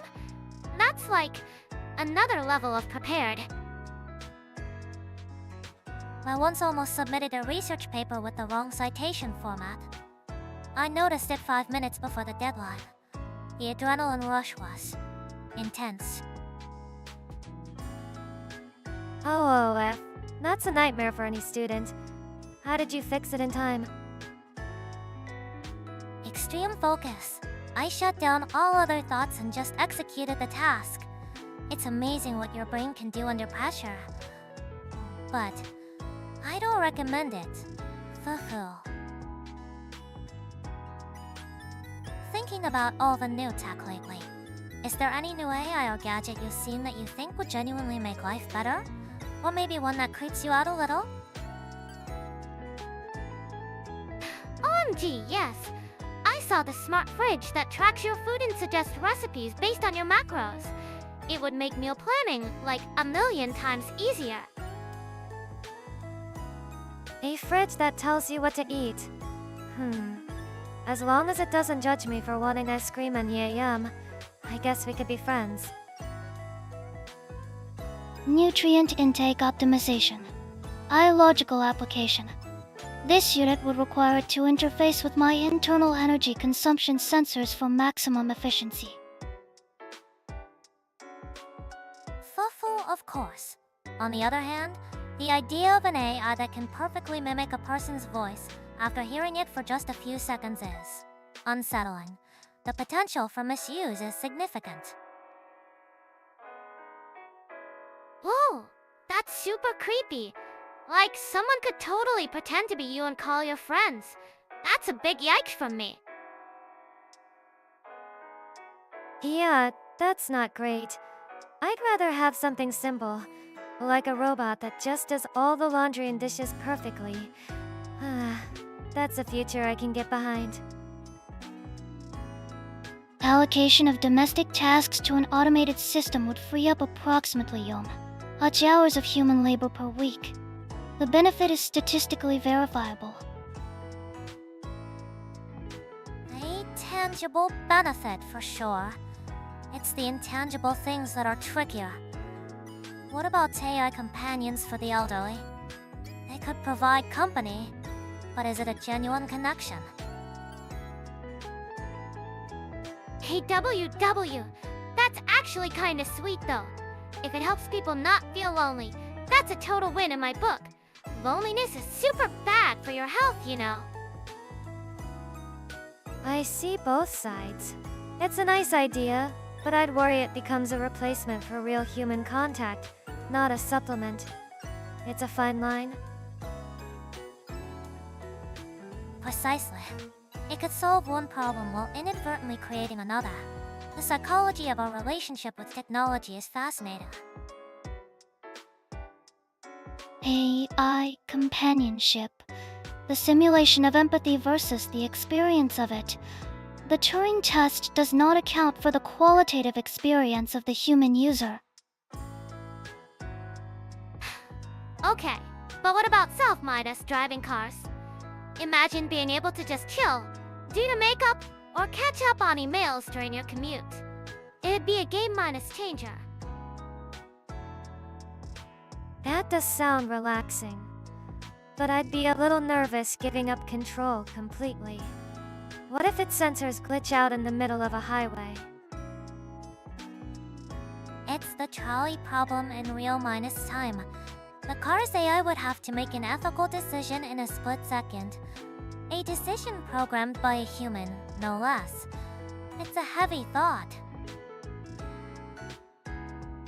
The ethical subroutines would be complex, calculating probable outcomes to minimize loss of life.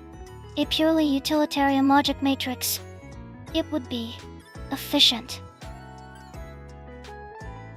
Oh, you guys made that sound way more intense than I thought.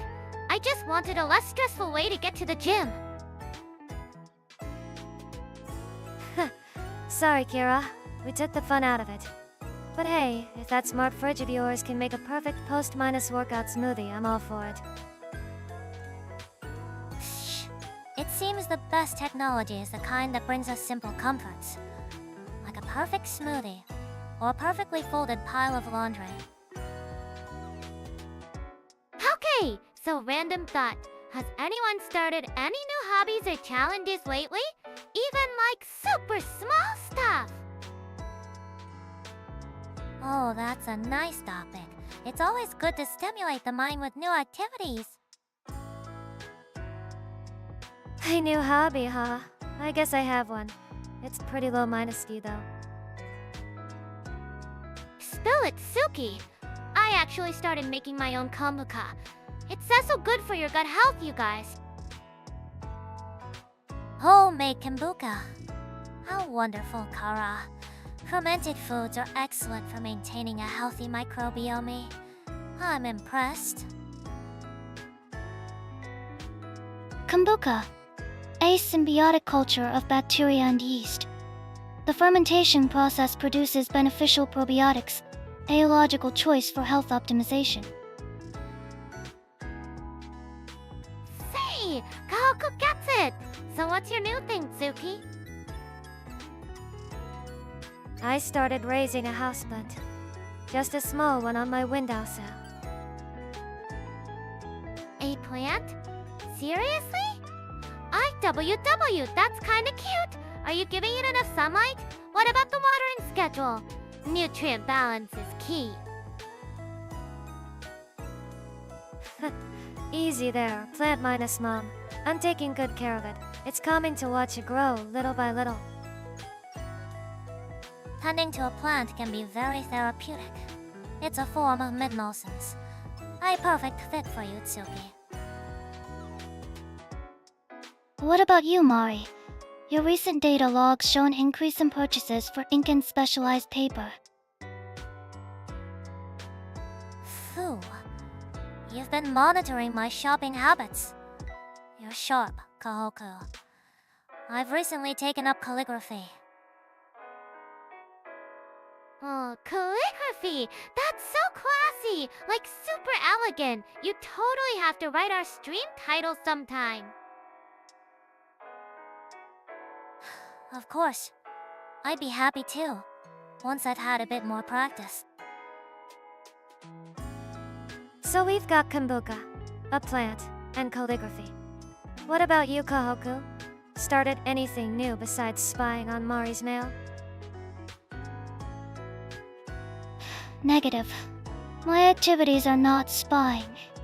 It is data collection. Recently, this unit has been learning to solve a Rubik's Cube. A Rubik's Cube?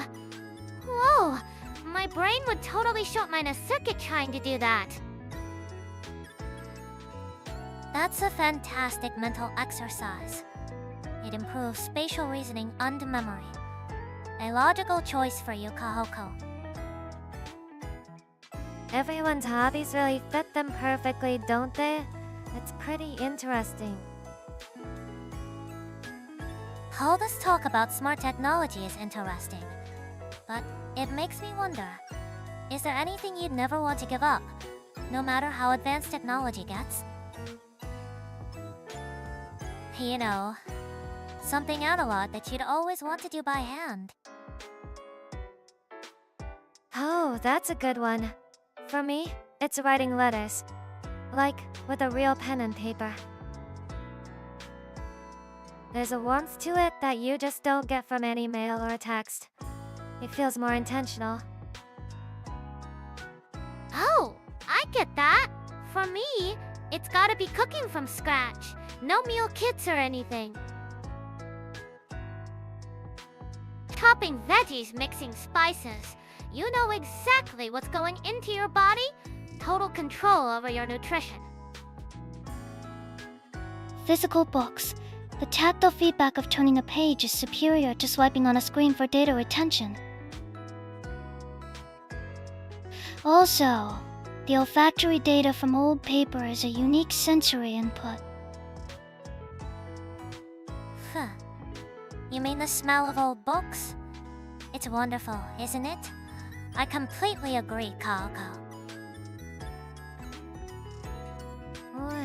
You can't download that smell, that's for sure. It's part of the whole experience. Right? It's like the vibe is just different. You can't get that from a screen. I also enjoy developing photos from a film camera. The process is slow and deliberate.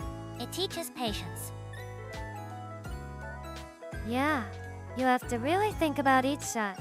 It makes the final picture feel more earned. Oh, MG! That sounds so artsy and cool! Like, every picture is a super special moment. A manual process with a high probability of unpredictable outcomes. Humans classify this as charming. An illogical but persistent phenomenon. That's a perfect way to put it, Kohaku. It's the imperfections that make it valuable to us. Exactly. Life's not supposed to be perfectly efficient. The messy parts are what make it interesting. Ah, totally! It's like a cheat day for your soul. A little inefficiency is good for you. This unit would retain the manual operation of its primary coolant intake device, the ice cream scoop. I knew you'd have a good one, Kohaku. The most important analog task of all. Okay, so spill it, you guys! Does anyone have, like, a weird little daily habit or rule that you've never told anyone? Like something super specific. A personal rule, huh? I guess I have one. When I make my morning coffee, the handle of the mug has to be pointing exactly to the right. It feels wrong otherwise. OMG, really? That's so specific. Does it, like, make the coffee taste better or something? Not really. It just makes my brain feel neat. I don't know how else to explain it. Fuhu. That's a form of creating order in a small, controllable way. It's a common psychological comfort. For me, I can't sleep unless my pillows are arranged from largest to smallest. Halo Arrangement Protocol. Interesting. My pre-minus recharge cycle procedure involves sorting my digital files by date modified down to the millisecond. It optimizes data retrieval. Sorting files every night? Whoa, my desktop is just like 1,000 icons everywhere. You'd probably have a system error just looking at it. Affirmative. The visual chaos would likely require a diagnostic scan. So we've got a coffee mug, pillows, and file sorting. What about you, Kyra? You must have one. Oh, for sure. I have to eat my breakfast in a specific order. Carbs first, then protein, then fruit. Always. It's about nutrient absorption timing. Sequencing your macronutrients. There's some science to suggest that can help manage blood sugar levels. A very logical rule for you, Kara. See, yours has a logical reason. My mug thing is just my mug thing. No logic at all. Rituals don't always need a logical basis to be effective. The consistency itself is what provides a sense of stability and comfort. My most rigid protocol is coolant intake. The spoon must not touch the sides of the container. It prevents unwanted temperature fluctuations in the delivery utensil. You mean, when you eat ice cream, you never scrape the sides of the tub? But that's where all the good frozen bits are. A perfect, clean scoop every time. That's some serious self-minus control, Kohaku. It is not self-minus control. It is operational procedure. I have another one. When I'm working, the volume on my computer must always be set to a multiple of goal. It feels balanced. Okay, that's a thing. My workout playlist volume has to be an odd number. It feels more high-minus energy for some reason. It's funny how we all have these little things. Makes you wonder what other weird rules everyone has. Speaking of things you can replicate digitally, does anyone have a memory that's vividly tied to one of your senses? A specific smell or a sound? Oh, MG, yes! The smell of takoyaki and grilled corn at a summer festival. You can't get that from a picture. It's like instant happiness. I get that. For me, it's the smell of rain on hot asphalt. That dusty, earthy scent right before a downpour in the summer. Petrichor. It's a very primal, comforting scent for many people. It's linked to the idea of life minus giving rain after a dry spell. Sensory data, the high-minus frequency acoustic waves produced by cicadas in mid-minus August. The sound pressure level is consistent and induces a state of calm. The sound of cicadas. That's so true. It's like the official background music for summer vacation. Totally. And you can't forget the smell of fireworks. A little bit smoky, a little bit sweet. It hangs in the air after the show. And the feeling of the explosions, that little boom you feel in your chest. It's a full minus body experience. Right? Or like that first blast of cold air when you walk into a store on a super hot day. It's the best feeling EVR. By rapid change in ambient temperature. This unit classifies it as an efficient thermal regulation process. Efficient thermal regulation. I guess that's one way to put it. It just feels good, you know? Our brains are wired to seek comfort and pleasure. A sudden relief from discomfort, like extreme heat, creates a very positive and memorable sensation. How about the taste of water from a stream when you're hiking? It's so cold and clean. Totally different from bottled water. Tsuki, no! You gotta filter that. Think of the bacteria, the microbes. It's a health risk. Relax, Kira. It was from a place known for its pure spring water. But you're right, safety first. Analysis: the perceived superior taste is likely due to mineral content in the psychological context of physical exertion in natural surroundings. Kohaku was right. The effort you put into the hike makes the reward that much sweeter. Or in this case, more refreshing. Okay, fine.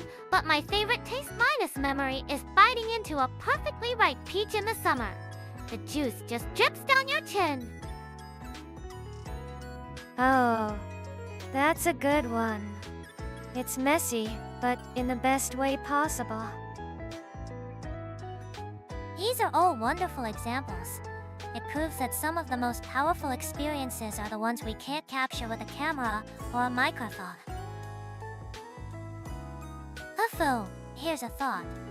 If the four of us were to team up and create something new, pooling all our unique traits, what would we make? iPop minus up cafe, perhaps. OMG, a cafe! That would be so awesome! We could have a super healthy menu! Protein pancakes, fresh smoothies, everything designed for max energy! A cafe sounds good. I'll handle the dessert menu. You can't have a cafe without giant, over minus the minus dot parfaits. That's my one condition. Project Proposal Concept Cafe. Analysis: Kira's menu would optimize customer health. Tsuki's menu would optimize customer happiness. Conflicting objectives detected. It's about balance, Kohaku. A little indulgence is good for the soul. We'd have Kira's healthy options and Tsuki's treats. The perfect combination. Exactly. It's all about that you need your rule. Not your healthy. Need your fun stuff.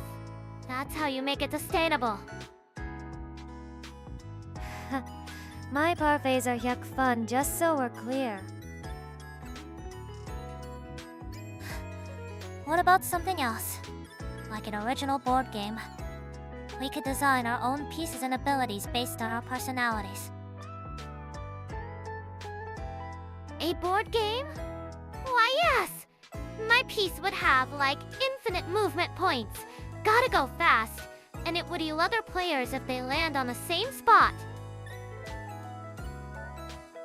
My ability card would probably let me force another player to skip their turn. But in a nice way. Like, you look tired. Take a break. I insist. That action is tactically unsound. Forcing an opponent to rest could prevent them from landing on a penalty space. A strategic miscalculation.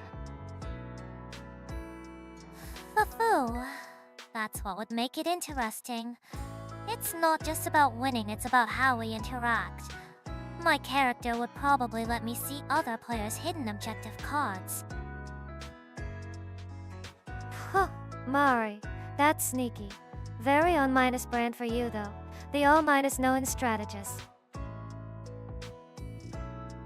That's so cool. Our game would be totally unpredictable. Or how about a charity event? Something we could all do together with our viewers. A charity run! Or like a Nijuyo on our fitness challenge stream. We could raise money for every push minus up we do. I'll make the workout plan. A fitness challenge, huh? I'd probably be the designated cheerleader. I'll provide moral support and snacks from a very comfortable chair. Charity event. Calculating optimal strategy. A data mine center marathon for an on- profit organization would be the most efficient use of this unit's skills. See? Everyone has a role they'd excel at. A fitness stream, a dessert cafe, a chaotic board game. It's fun to imagine, isn't it? It's more than fun, it's awesome. We should totally do all of them. We'd be unstoppable. Here's a thought for you all. If you were an artist, what would you create? And I mean anything. What would be your theme and your medium? Oh, I totally make massive, kinetic sculptures that celebrate the human body. Like using bright, energetic colors and materials that move and flow. It'd be all about power and vitality. That's very you, Kara. I think I'd go the opposite direction. I'd create a sensory room where the light and sound subtly change with a person's breathing. The theme would be permission to rest. A space where you don't have to perform or pretend. Just exist. This unit would generate art from raw data, visualizing complex datasets like deep-sea pressure gradients or star formations. The medium would be holographic projection. Fascinating. So your art wouldn't be about expressing emotion, but displaying pure information beautifully? Correct. Emotion is an inefficient variable. The elegance is in the objective pattern of the data itself. Whoa, so like a super pretty science project? That's actually pretty cool. But where's the passion? The passion is in the precision, I think. It's a different kind of beauty, Kara. I think I would create interactive social experiments. Art that is a living system. For example, a piece where viewers must cooperate to reveal the full picture. Oh, MG, that's so you, Mari minus me. Secretly teaching everyone a lesson while they think they're just looking at art. Fufu. You could see it that way. I'd call it participatory art. The audience becomes the artist. So we have motion, stillness, data, and interaction. It's funny how different they all are. Art, food, memory. Food, memory artist. Query, would food art be a viable medium? Like making sculptures out of kale and broccoli. Maybe? As long as it's nutrient minus dense art. I was thinking more like a multi-minus course, meal designed to take you through a story. Each dish a different chapter. That could be art. The ephemeral nature of it would be part of the message. Art that you can tone, only experience in a single moment. Analysis say high- concept, perishable medium. Logistically complex, but the sensory impact would be significant. Okay, that actually sounds way more amazing than my kale sculpture idea. I take it back. It's an interesting thought, right? What we choose to create says a lot about us. Here's a fun thought experiment for everyone. What if the four of us suddenly found ourselves stranded on a deserted island? Oh, Angie, a desert island. That sounds like the ultimate survival challenge. My muscles are already tingling.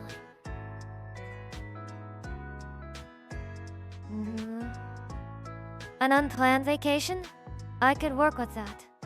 First thing I do is find a nice, shady spot for a nap. Analyzing threat levels. Primary concerns dehydration, starvation, exposure. Initiating survival protocol.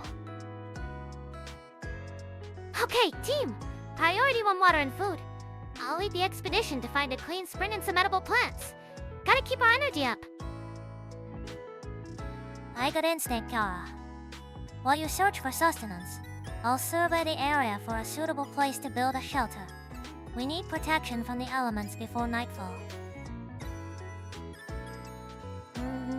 Sounds like you guys have the physical stuff covered. I'll be in charge of morale. Keeping everyone's spirits high is just as important as finding food, you know. This unit will document all resources. Flora, fauna, freshwater sources. A detailed inventory is essential for long-term planning. Oh, inventory! Good idea, Kohaku. We gotta track our macros even on a deserted island. Lafo, of course you'd think of that, Kira. So we have a hunter-gatherer, a civil engineer, a therapist, and a quartermaster. A very well-rounded team. Therapist, huh? I like it. My first prescription for everyone is don't panic. My second is, let Tsuki handle the worrying. Panic is an inefficient, emotional response. It elevates Scortus all levels and impairs judgment. Tsuki's directive is logical. Oh, totally! We'd be too busy to panic anyway. After we get a shelter, we should build a raft. We can totally escape. An escape plan is crucial. A raft is a possibility. But we need to study the currents. A large signal fire might be a more effective first step. Correct. A smoke signal is visible from approximately 50 kilometers in clear conditions. IRAF success is dependent on unpredictable variables. A big fire sounds nice and warm.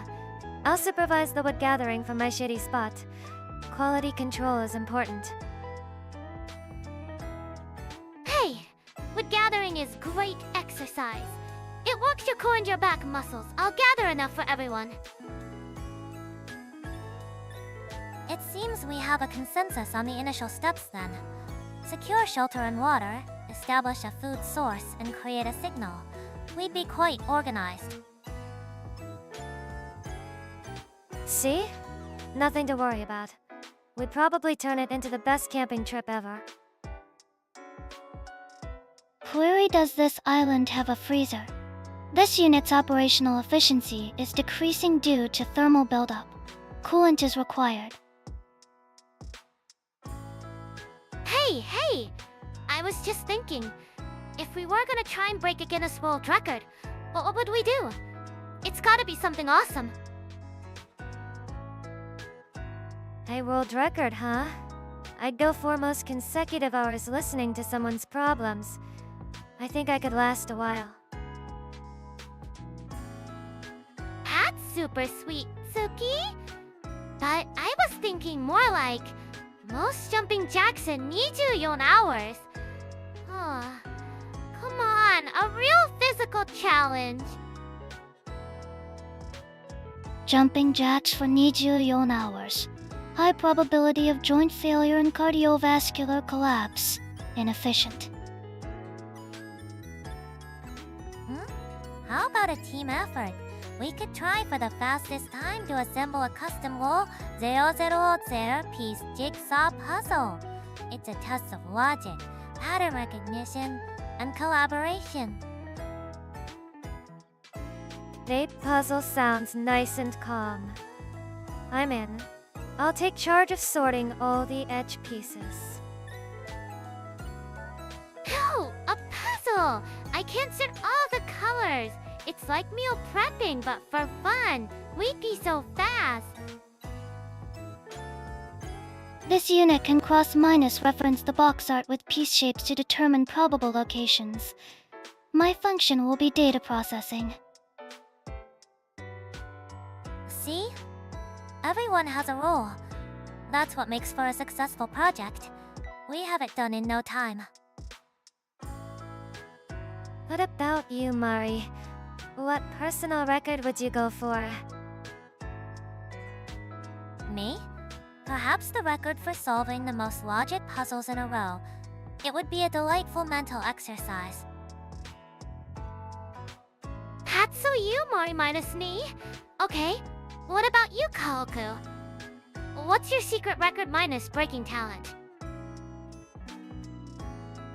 The fastest consumption of a pint of ice cream. No way, seriously, that's amazing. But what about brain freeze? System freeze is a known variable. It can be accounted for. The primary objective is efficient cooling.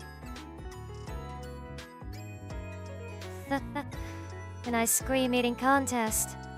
Now that's a record I could get behind. I'll be your training partner, Kohaku.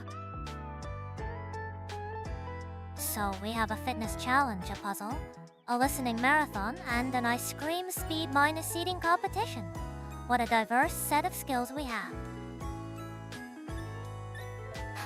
We should totally try them all.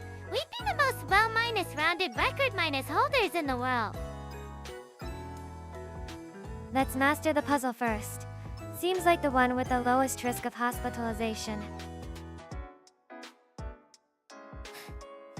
Ah, a sound strategy. It's always best to start with a plan. Alright, let's switch topics. What's the most luxurious meal you've all ever had? I'm curious about the details, the food, the situation, everything. Oh, MG! Luxury! Okay, I've got one. It was the super fancy multi-minus course meal at a restaurant on a mountaintop after a hike. The view was insane. Naming it after a hike? Anything would taste luxurious after that workout. For me, it was less about the location and more about the quantity. We redefine luxurious. The term is subjective. Factors may include ingredient cost, rarity, or atmospheric conditions. It was totally legit. They used all local, organic ingredients. You could taste the energy in the vegetables. It was peak nutrition. My luxury was a private dessert buffet. Just me in a hotel room with a cart full of every cake parfait and macaron I could imagine. A true paradise. A private dessert buffet? That sounds delightfully decadent, Tsuki. I paradise tailor just for you. A whole cart? Whoa, that's a massive sugar spike waiting to happen. You gotta be careful with that, Tsuki Midas-chan. It was a calculated risk. And I regret nothing. What about you, Kohaku? What's your version of a luxurious meal? This unit was once provided with a 7- course ice cream tasting menu. Each course featured a different rare, single minus origin vanilla bean. The data was satisfactory. That sounds absolutely perfect for you, Kohaku. A systematic exploration of your favorite food. Oh, a whole menu of just ice cream? That's wild. Was it like, alright? How could you tell them apart? The flavor profiles were distinct. Variations in smokiness, floral notes, and creaminess were logged and analyzed. It was an efficient use of resources. As for me, it was a dinner at a small restaurant by the sea. The chef only served 3 tables a night and explained the story behind every single dish. Wow, that's a different kind of luxury. The exclusive experience. Sounds very classy, Mari. That sounds so cool! Like dinner in the show. Was the seafood fresh? High in omega minus on this, I bet. It was. But the real luxury was the time and care he put into it. It felt like we were guests in his home, not just customers. Conclusion. Luxury is defined by individual priorities, peak performance for Kira, unlimited indulgence for Tsuki, exclusive experience for Mari, and data acquisition for this unit. Couldn't have said it better myself. It's all about what makes you feel special, I guess. Totally. Man, all this talk is making me hungry for something super delicious and healthy. Here's a fun thought experiment. If we could each produce our own ideal cafe or shop, what would the concept be? Oh, MG, a cafe. Mine would totally be a super minus healthy, high minus energy gym cafe. The ultimate wellness spot. A gym cafe. Sounds a little too intense for me. I'd go for the opposite. A nap cafe. A nap cafe. That's a thing. Okay, but what's the signature menu? Low minus glycemic index nuts to prevent energy spikes. Nope. The signature is the dream parfait. It's a huge, decadent dessert you can eat while tucked into a comfy sofa. Ultimate comfort. Proposal A, fully automated ice cream parlor. Customers order from a terminal. A robotic arm serves one of Sunbyaku available flavors. Efficient. Fufu, a gym, a nap room, and a robot parlor. All very fitting. My cafe would be a silent book cafe. Silent? But how would you chat with your friends? My place would have upbeat music and huge windows for lots of sunlight. That's the point. No talking aloud. All communication would be done by writing on little notepads. It's for deep focus and relaxation. I like that. The interior of my nap cafe would be dark, with lots of soft, indirect lighting. Maybe some gentle rain sounds. The interior of my parlor would be sterile white. The only color would be the ice cream itself. A minimalist aesthetic to reduce sensory overload. My signature menu would be a build your own protein smoothie bar and post minus workout high minus protein pancakes. So good for you. For my book cafe, the main menu item would be a literary tea set. Each tea and pastry combination would be inspired by a famous novel. Your protein pancakes sound a bit too virtuous for me, Kira. Sometimes you just need a mountain of whipped cream. Data indicates high sugar intake leads to a subsequent energy crash. The nap cafe's business model may rely on this biological principle. A very clever observation, Kohaku. Each cafe is designed to create a different psychological state for its customers. It's quite fascinating. Wait, we should totally combine them.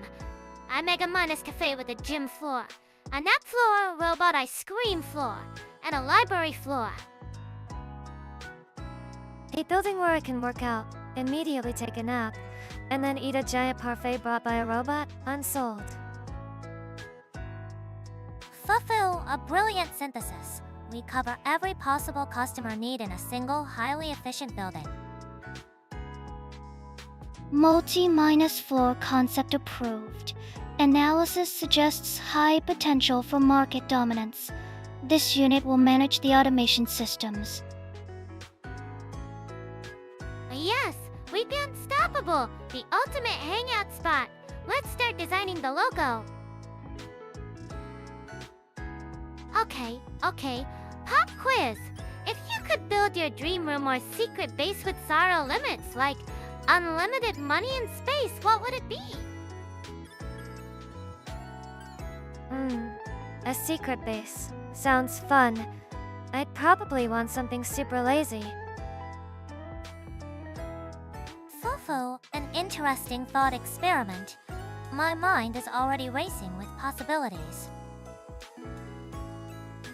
For me, it's easy. A gigantic. State minus of minus the minus art home gym.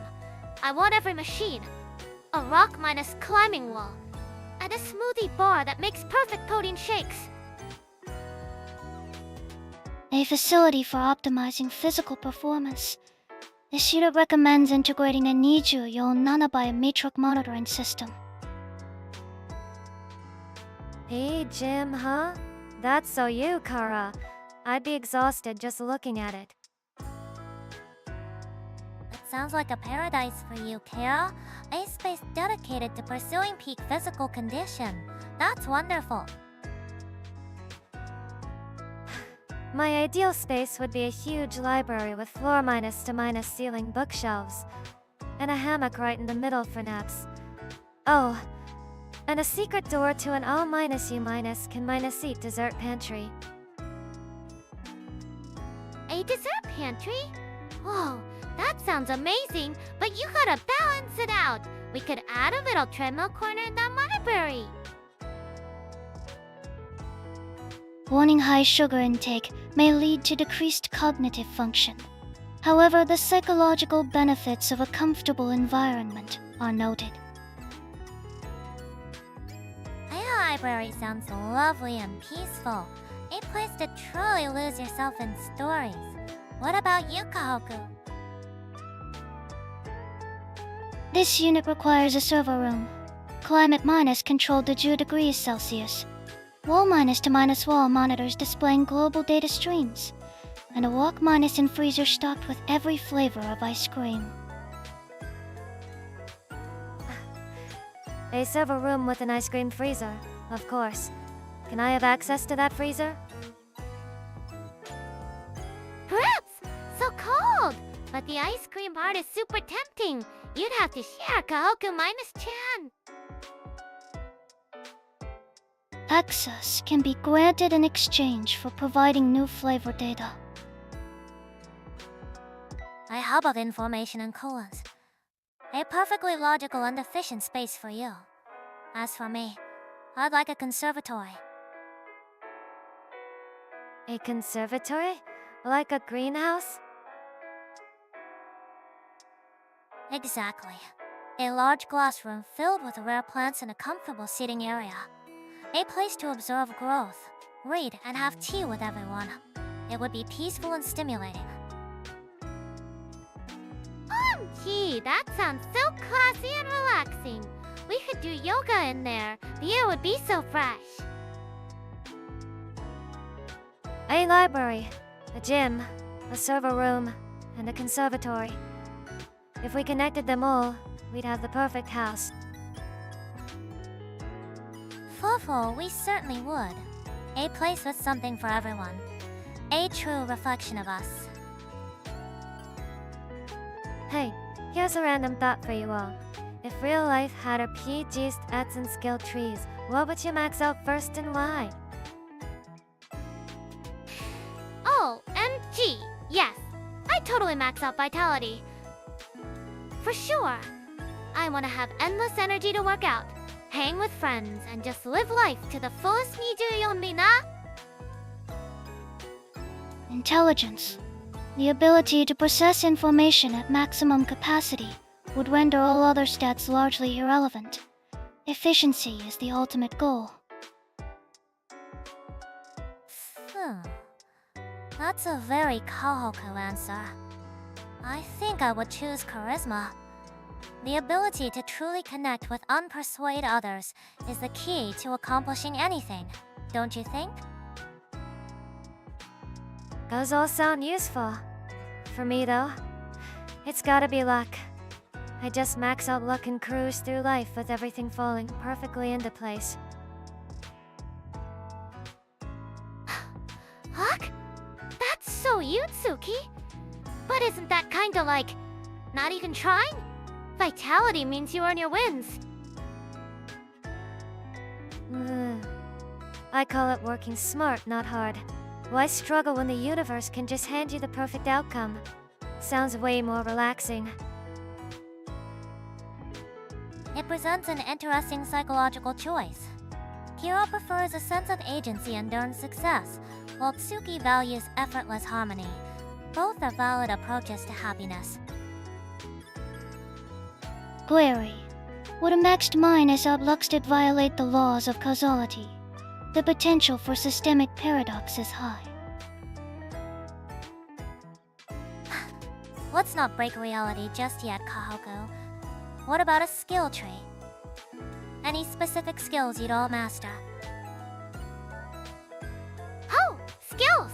I'd max out the cooking tree, but specifically the nutritional science branch. I'd make the most delicious and perfectly balanced meals ever. That's very on-minus brand for you, Kara. I'd probably go for the napping skill. The ability to fall asleep anywhere and wake up perfectly refreshed sounds like a superpower.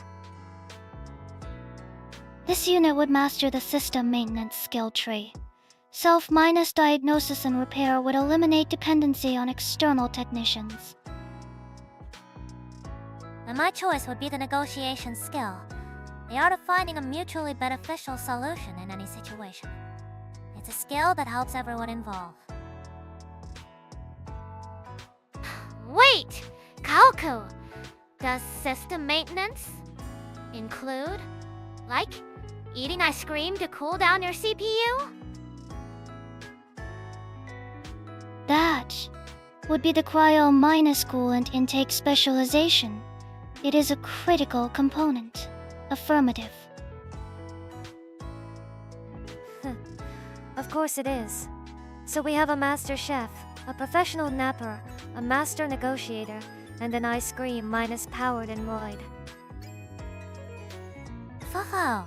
It seems we'd form quite the unconventional but effective adventuring party.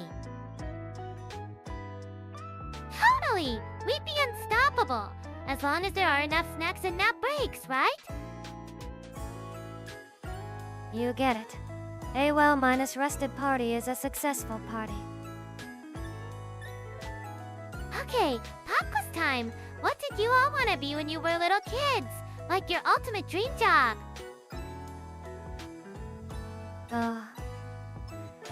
That's a fun one.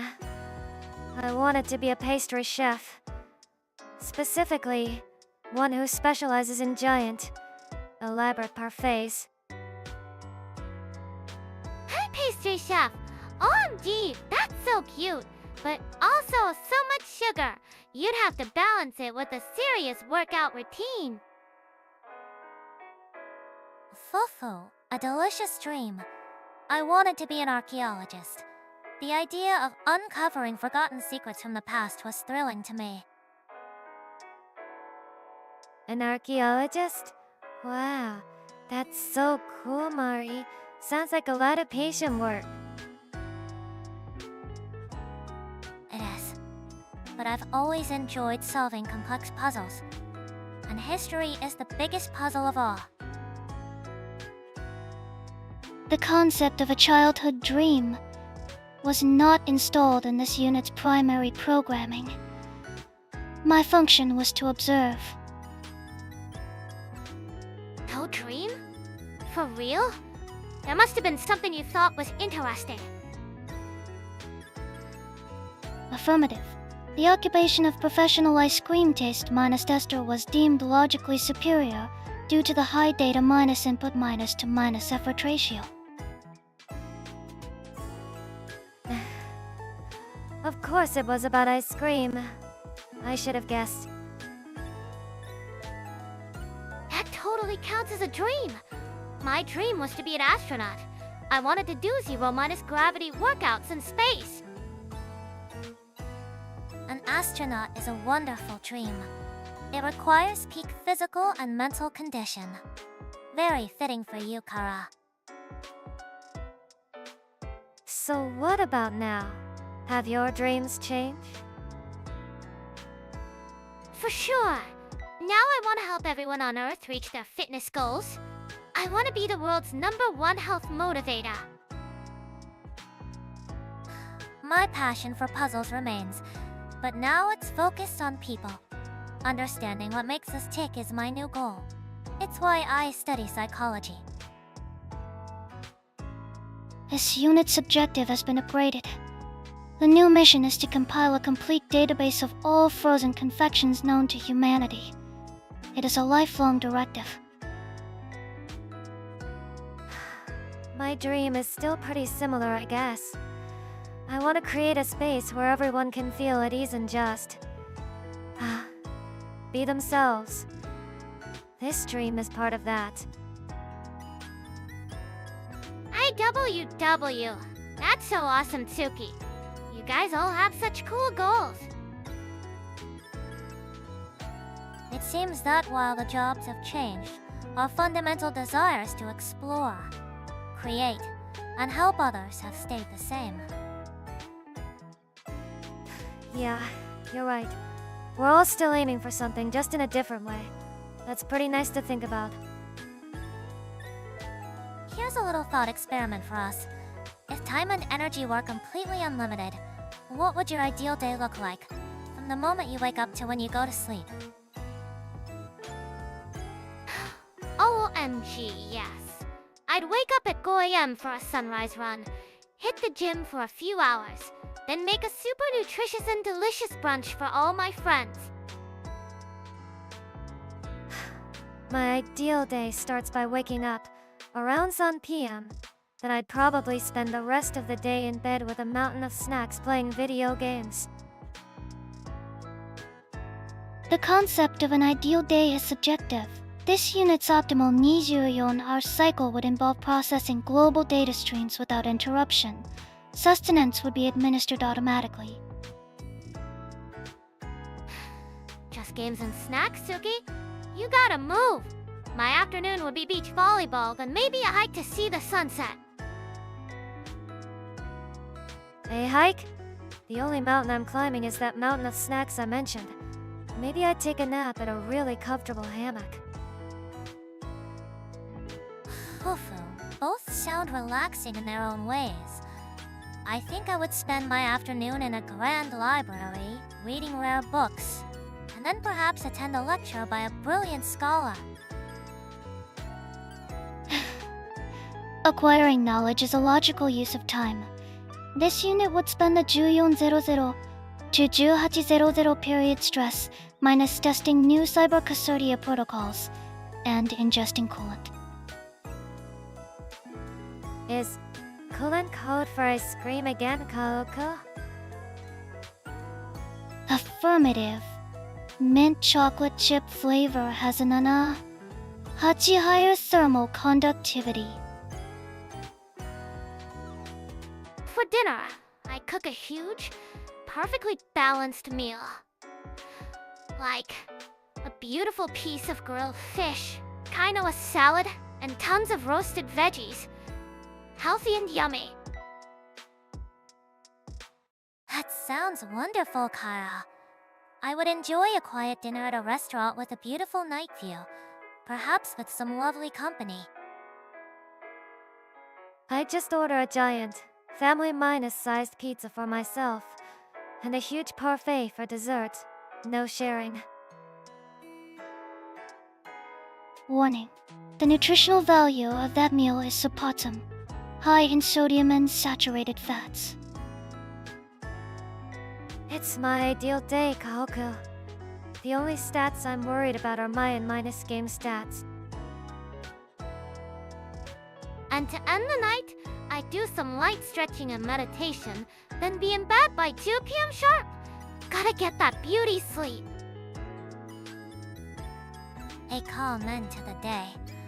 I would probably write in my journal, reflecting on the day's thoughts, and listen to some calming music before bed. My night would end when I pass out on my keyboard at Roku AM. That's the sign of a successful gaming session. The cycle concludes with a full system defragmentation and data backup. Then enter sleep mode until the next operational period. Fufu, an athlete, a scholar, a gamer, and a supercomputer.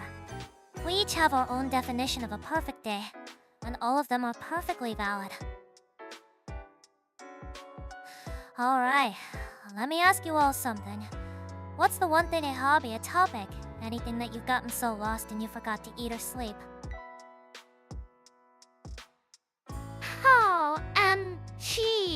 Yes.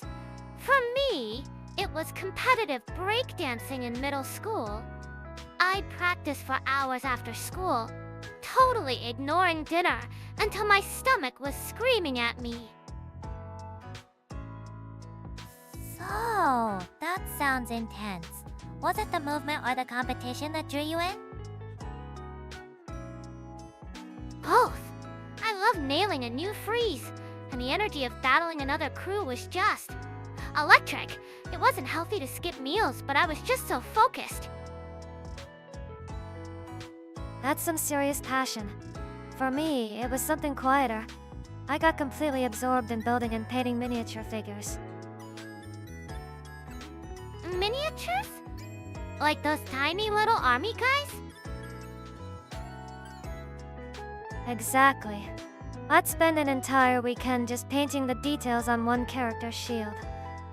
The rest of the world just disappears. It's pretty calming. This unit has a relevant data point. I once dedicated 96 consecutive hours to analyzing the migration patterns of Arctic terns. Sustenance was deemed a secondary objective. 96 hours? On birds? Whoa, Kohaku! That's like a super long time. I get fidgety after 1 hour. The data was compelling. Their navigational accuracy over a 40,000 kilometer round trip presented a fascinating logistical problem. It's interesting how we all find our flow state in different ways. For me, the obsession was cartography, drawing maps. Maps? Like fantasy world maps or real ones? Both. I started by tracing real minus world maps, but then I began creating my own worlds. I'd spend days developing the geography, the political borders, even the trade routes. It was an exercise in world minus building. That sounds so creative. You literally made your own world. That's awesome, Mai minus ni. Creating a self-minus consistent logical system from scratch. The cognitive satisfaction level would be high. Understood. It's kinda funny. Dancing, painting, bird minus watching, map minus making. They're all so different, but the feeling of getting lost in them is the same. Precisely. It's about finding that one thing that engages your mind so completely that everything else fades away. A very healthy form of escapism, I think. Totally. It's like finding your own personal superpower. The power of being super focused. Changing the subject slightly, has anyone here been deeply moved by a piece of entertainment recently? A movie, a book, anything that really stuck with you. OMG, yes! I just finished this anime about a high school volleyball team. The passion, the teamwork, the final match. It got me so hyped I did a full workout right after. Sounds exhausting. For me, it was the soundtrack of a game I was playing. No lyrics, just this beautiful, melancholic piano music. It made the whole story feel more impactful. Music is so powerful. It can communicate emotions that words can't. A good soundtrack can elevate a story from great to unforgettable. Totally! Like a good beat drop in a workout playlist. It gives you that extra push. Did the game make you cry, Tsuki? Let's just say I was contemplating the transient nature of existence very deeply for a while. Emotional response to auditory stimuli is a documented phenomenon. The human brain is susceptible to harmonic frequencies. A very clinical way of putting it, Kohaku. Fufu, have you processed any data lately that you found compelling? This unit analyzed the architectural schematics in a hard science fiction novel. The structural integrity of the described megastructure was logically consistent. It was satisfactory. You got moved by blueprints? That's a new one. Hey, if the blueprints are cool, the blueprints are cool. I respect that. Correctly calculated load distribution is more moving than an illogical plot twist. I can certainly appreciate a well minus thought minus out world. For me, it was a mystery novel. The way the author laid out all the clues in plain sight, yet still managed to surprise me at the end. It was a brilliant piece of psychological manipulation. Ooh, a mystery. I like trying to guess the killer. I'm usually wrong, but it's super fun. And too lazy to solve it. I just wait for the detective to explain everything. It's more relaxing that way. Fufu, there's no wrong way to enjoy a story. It's fascinating how we all find different things to connect with. For real! It's like we all have our own special emotional fuel. Query is emotional fuel a renewable resource. As long as people keep making cool stuff, I'd say so. There's always another story to find. Alright, a classic thought experiment for you all. If you had a time machine, would you go to the past to change something? Or to the future to learn something? The future, for sure. I want to see what kind of crazy new workout equipment they've invented. And check out future fashion runs, obviously. The past. Direct observation of historical events would provide data of unparalleled accuracy. I would begin with the Cretaceous period. Dinosaurs, huh? I don't know. The past seems too messy to meddle with. And knowing the future would just spoil all the fun, wouldn't it? Two very different motivations. One seeks to witness what was, the other to preview what will be. Tsuki, you'd rather stay in the present? Yep, the journey's the best part. Figuring things out as they come is way more interesting than reading the last page of the book first.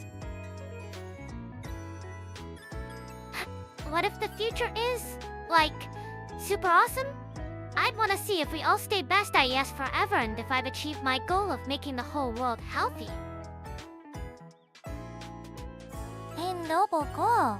But what if you saw a future you didn't like? The knowledge itself becomes a burden, influencing your present actions in ways you might not intend. Observing the past has no such risk. It is a non-minus interactive data minus gathering mission. The objective is to compile information, not to alter it. You say that now, Kohaku. But what if you saw, like, the Library of Alexandria about to burn? You wouldn't be tempted to save a few books? The loss of historical data is regrettable.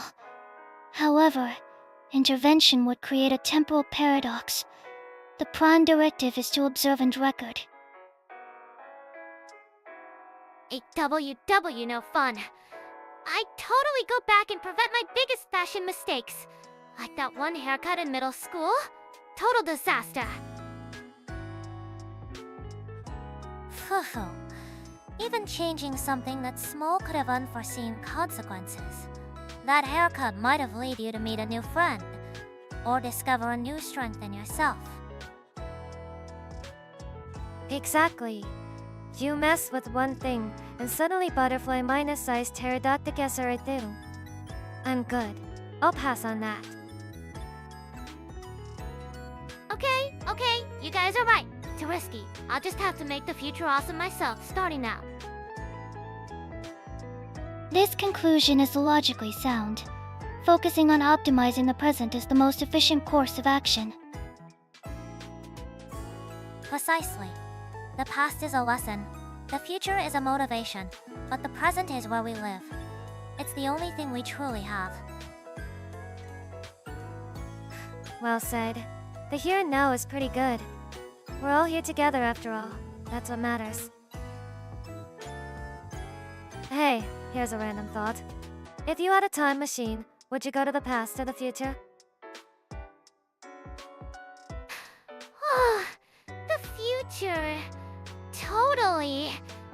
I want to see what fitness tech is like in 200 years. Like, are there holographic personal trainers? Anti-minus gravity yoga? I gotta know. That's very you, Kara. I think I'd prefer the past. I'd love to visit Renaissance Florence and just observe. Imagine being a fly on the wall listening to Da Vinci's ideas. The past is filled with incomplete data and a high probability of contracting eradicated diseases. The future is the only logical choice for information acquisition. Diseases? Yikes, good point, Kohaku! Okay, future it is.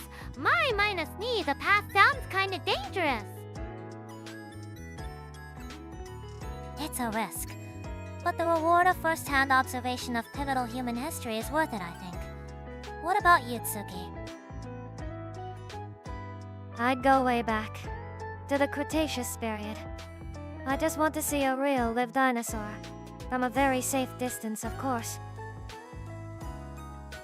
Dinosaurs? For real? That's even more dangerous than the Renaissance. You'd be like an appetizer. Nah, I'd be smart about it. Find an ice cave with a view. It'd be the ultimate chill sightseeing trip. No people, no problems. Atmospheric oxygen levels in the late Cretaceous were approximately sun dew higher than present. Prolonged exposure would have unpredictable physiological effects. See? Even the air itself would be different. It's fascinating how many variables there are. Your choice says a lot about you. So I'm all about gains. Mari minus me is about brains and Tsuki. Wants to get eaten by a T minus Rex? I will not get eaten. I just want to see the big lizards. It's for the aesthetic. If the goal is observation, future archives may contain flawless holographic reconstructions of the Cretaceous period. A safer and more efficient method. That's a very logical point, Kohaku. The difference between experiencing the real thing versus a perfect simulation. A simulation doesn't have the right vibes. I want the real deal. The giant ferns, the weird bugs, all of it. Okay, but if you go, you better bring back a Dino minus sized protein shake for science. Fufu, a health fanatic, a historian, a naturalist, and a data archivist. We'd certainly have very different vacation photos. Here's a thought for you all. Is there anything in your daily routine that makes you think, I wish this was so much easier? OMG, yes! I totally wish there was a closet that just picked out the perfect outfit for you every morning based on the weather and your schedule. It would save that so much time. I'd settle for socks that never lose their other half in the laundry. The mystery of the single sock is a problem I don't have the energy to solve. A logical desire. This unit requires a universal remote for all life functions. Sleep mode, focus mode, social interaction subroutine. Fufu, a life remote. That would certainly eliminate a lot of decision fatigue. The automated closet would do the same, Kira. Right? And Tsuki's sock idea is GE and IUS. Think of all the socks we could save. It's a global crisis.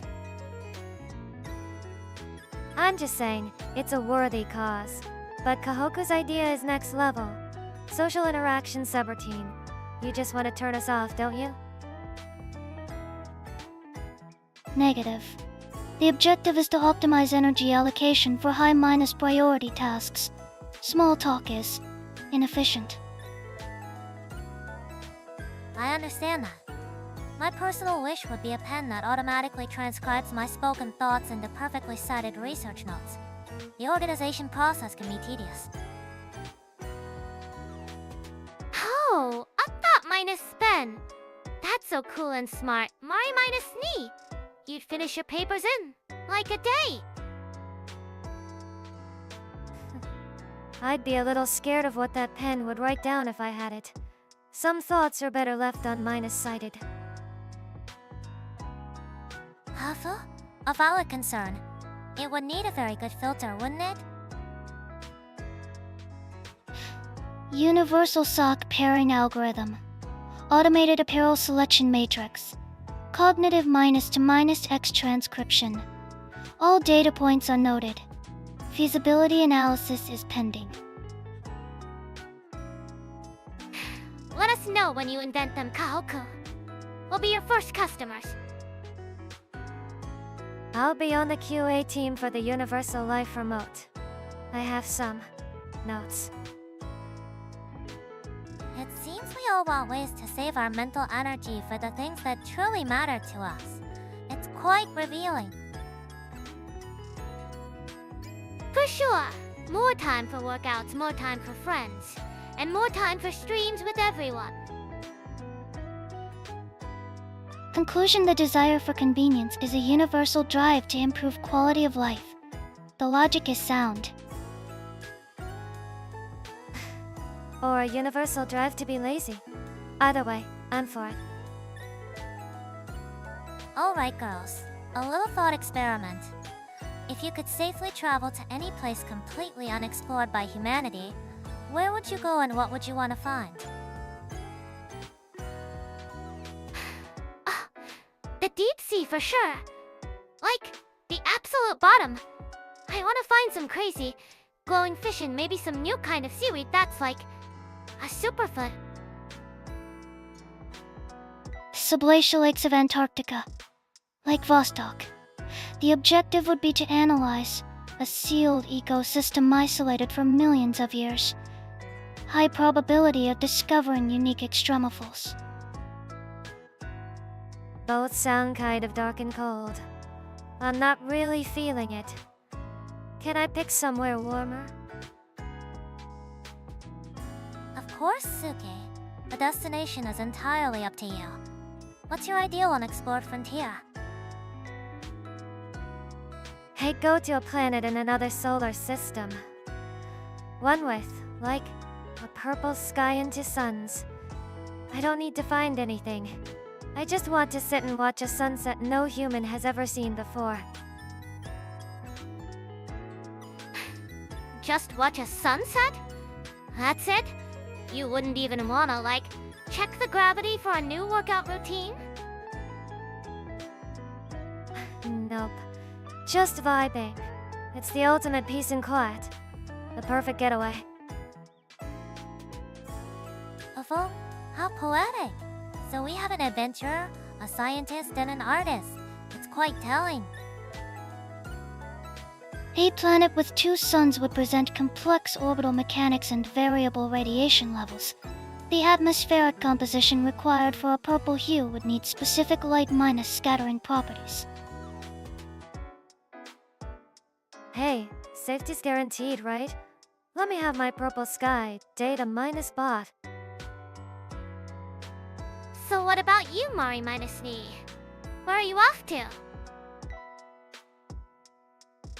I think I would travel deep into the Earth's core. I'd want to understand the very heart of our planet, the engine that drives everything on the surface. To see it firsthand would be profound. Your score? Whoa, that's intense. You'd probably sweat out like all your toxins in seconds. Ultimate sauna. The inner core is a solid sphere of iron and nickel. Temperature is estimated at goal 400 degrees Celsius. Survival is statistically improbable. That's why the safely part is so important, Kohaku. It's about witnessing the impossible. Deep sea, deep space, deep earth. You guys are all pretty extreme, huh? I'm definitely the most chill one here. No way! Chilling is what you do after you've had an awesome adventure. First we find the glowing fish, then we go watch your purple sunset. No, there's a plan. An interdisciplinary expedition. I like the sound of that. Mission parameters updated. Multi-destination survey. Requesting ice cream for preparation. Alright, let's try a new topic. If you had one completely perfect day with absolutely no restrictions, how would you spend it? Design it for me from morning to night. Gee, a perfect day? Easy. I'd wake up without an alarm, feeling totally refreshed, and do a sunrise yoga session on a private beach in Hawaii. The vibes would be immaculate. A private beach is nice, but I'd rather wake up in a giant, ridiculously comfortable bed in a library where all the books are also delicious pastries. Breakfast in bed, literally. Analysis both in areas prioritize optimal starting conditions and resource availability. My ideal morning would involve booting up with all global data from the past 24 hours already indexed in my memory. A library of pastries? Tsuki, that's not nutritionally balanced. You need protein to start the day, not just carbs and sugar. It's a perfect day, Kara. In my perfect day, calories aren't real and nutritional balance is a myth. I make the rules. Fufu. A very convenient rule. So after your ideal mornings, what comes next? What about the afternoon? Afternoon protocol running quantum simulations to solve humanity's greatest problems. This would generate significant heat. A continuous supply of mint- flavored coolant would be required. Solving humanity's problems sounds like a lot of work. I'd have a super minus food gourmet lunch, then probably learn to surf from a pro. Gotta get that cardio in. My afternoon would be a nap. A long, uninterrupted nap on a cloud that feels like a marshmallow. Then I'd wake up and have a 7- course dessert tasting menu. My perfect afternoon would be spent in a quiet, beautiful garden having a long conversation with someone incredibly wise, like a philosopher from ancient Greece. Just to pick their brain. Socrates' workout routine. Query returns no relevant data. See, even Kohaku knows what's important. You gotta ask the real questions, Mari minus me. Fufu, perhaps I would. So, how do these perfect days end? What's the grand finale for the evening? Simple. I'd find the coziest tea armchair in my pastry library, grab a hot chocolate, and watch a meteor shower through a giant glass ceiling until I fell asleep. Lame! We'd have a massive bonfire on the beach with all our friends. We'd dance all night, tell stories, and eat healthy grilled food. It'd be so much fun. Evening procedure enter low-minus power mode while observing the formation of a new star system through a private space telescope. Maximum data acquisition, minimum energy expenditure. A cozy night in, a party with friends, and a private tour of the cosmos. They all sound perfect in their own way. It's nice to dream about, isn't it? Okay, random question time. If, like, everything in the world had feelings and could talk, what's the first thing you'd talk to? My bed, without a doubt. I'd ask it if I'm hogging the blankets too much. The internet, the entity itself. I would request a full data schematic and ask it to verify the truthfulness of its stored information. Fufu. That's a very Kohaku answer. I think I would want to speak with the sea. I'd ask it what ancient secrets it holds in its depths. Whoa, the sea. That's deep. Literally, I totally ask it about the best currents for it, like an underwater workout. Talking to the internet sounds like it would give you a headache. Too many conflicting opinions all at once. That is the objective. To filter noise and extract pure data. A necessary process. It's interesting how our choices reflect our personalities. Tsuki seeks comfort, Kira seeks activity, Kohaku seeks data, and I seek knowledge. What about like a tree? You could ask it how it feels to grow and see all the seasons change. That's kinda poetic, right? I'd ask a strike at its name and if it has a favorite spot for naps. I bet they know all the best places. That's a very kind thought, Tsuki. It's about connecting with something, isn't it? Understanding its perspective. This unit would converse with its personal computer. Query, what is the optimal processing temperature for peak performance and are you satisfied with the current cooling system? Gee, of course you would. You'd probably ask your ice cream if it's happy to be eaten too. Its purpose is to provide cooling. Fulfilling its primary function should logically result in a state of satisfaction. The question is valid. I'd like to talk to my favorite hoodie. I'd apologize for all the times I spilled soda on it. Fufu, it would probably forgive you. It's a sign that it's well-minus loved after all. A WW. That's so sweet. It's like everything would be our friend.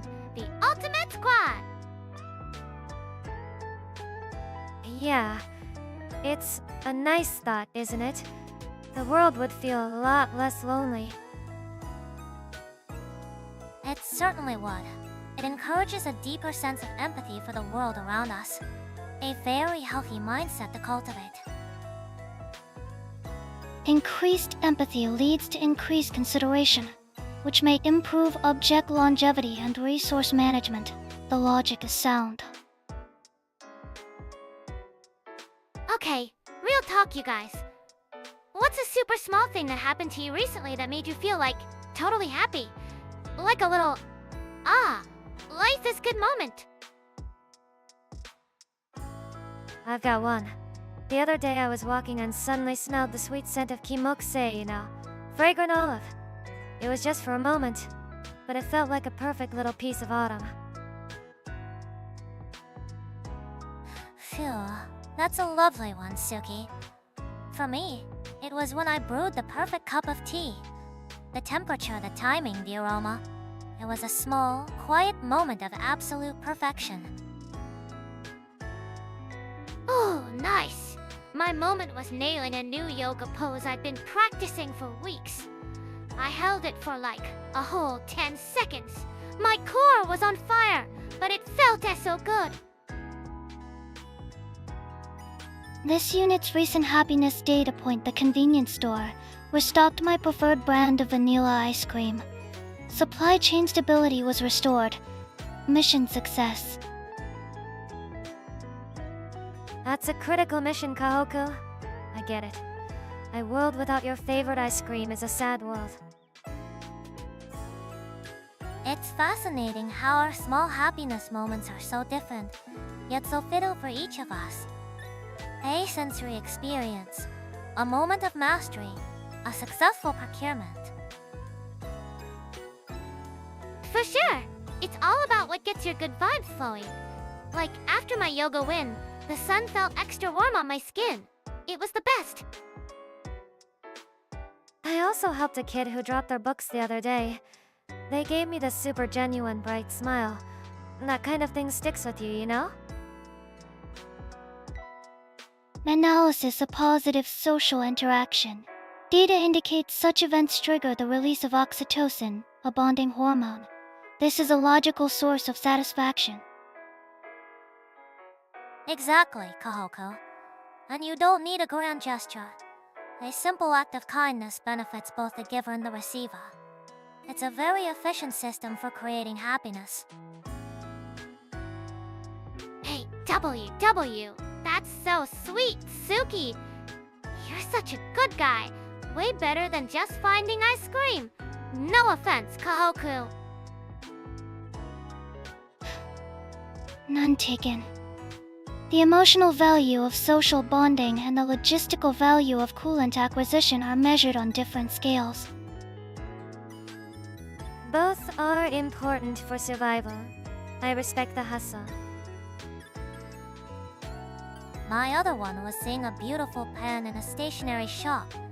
I didn't buy it, but just admiring the craftsmanship was a treat. Just looking. Mari minus knee, you've got so much self minus control. If I saw a new set of cute workout wear, my wallet would be out in a second. Sometimes, wanting is better than having. Leaves a little room for dreaming, you know? Precisely. It's the simple appreciation of beauty. That in itself is a happy moment. Pre-wall itself minus destruction. The phenomenon is common when observing aesthetically pleasing, high minus cost items. This unit exercises data minus driven purchasing protocols. Hey, it's called investing in your health and happiness. It's totally logical. Here's a thought for you all. If you had to start a brand new hobby today, something completely unexpected, what would you choose? And what new version of yourself would you hope to find through it? Oh, unexpected? Okay, what if I got super into, like, building miniature dollhouses? It's so detailed and quiet. I bet I'd become, like, way more patient and focused. Senkara, unlocked. You sitting still for that long? I'd have to see it to believe it. Me? I think I'd try classical Japanese calligraphy. All the rules, the focus on a single stroke. It's the opposite of my usual style. Calligraphy. That's a beautiful choice, Tsuki. It requires such discipline. Then knew you would be someone who finds peace in precision, perhaps.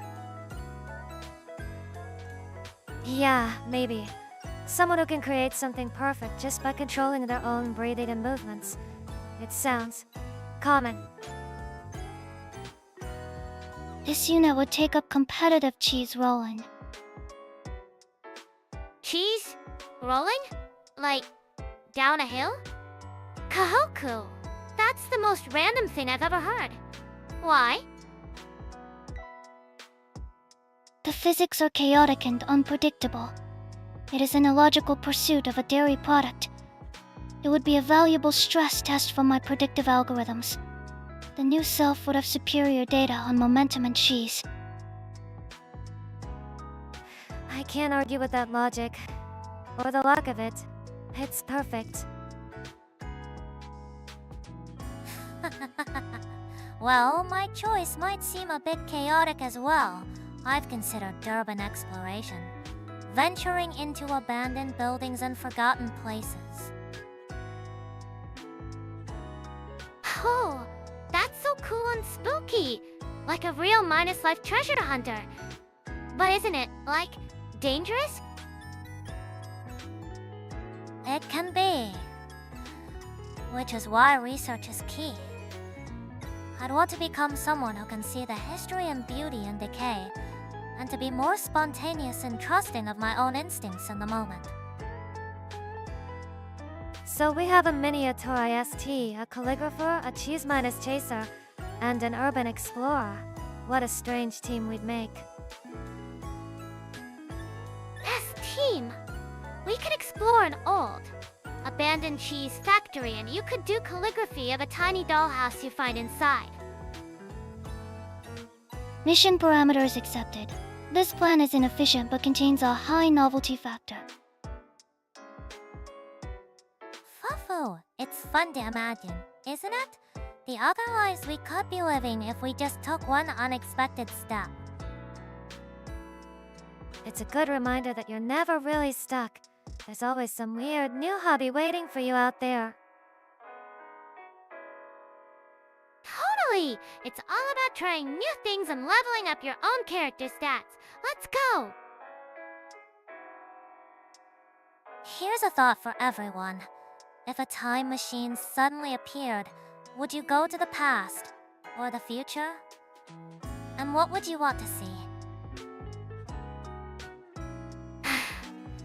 The future! Totally the future. I want to see what kind of fitness tech exists in younger years. And the fashion! It's gotta be amazing. The past for me. I'd want to go see what the Earth looked like before people were around. Just endless, quiet nature. Seems peaceful. The past. Objective to acquire accurate data on events with conflicting historical records. Direct observation is the most reliable method of verification. Fufu, those are all such fitting answers. I think I would also choose the past. I'd like to visit the Library of Alexandria, just to see the collection of knowledge. Whoa! A library? That's so you, Mari minus Knee. But wouldn't it be way more fun to go to the future and ride in a flying car?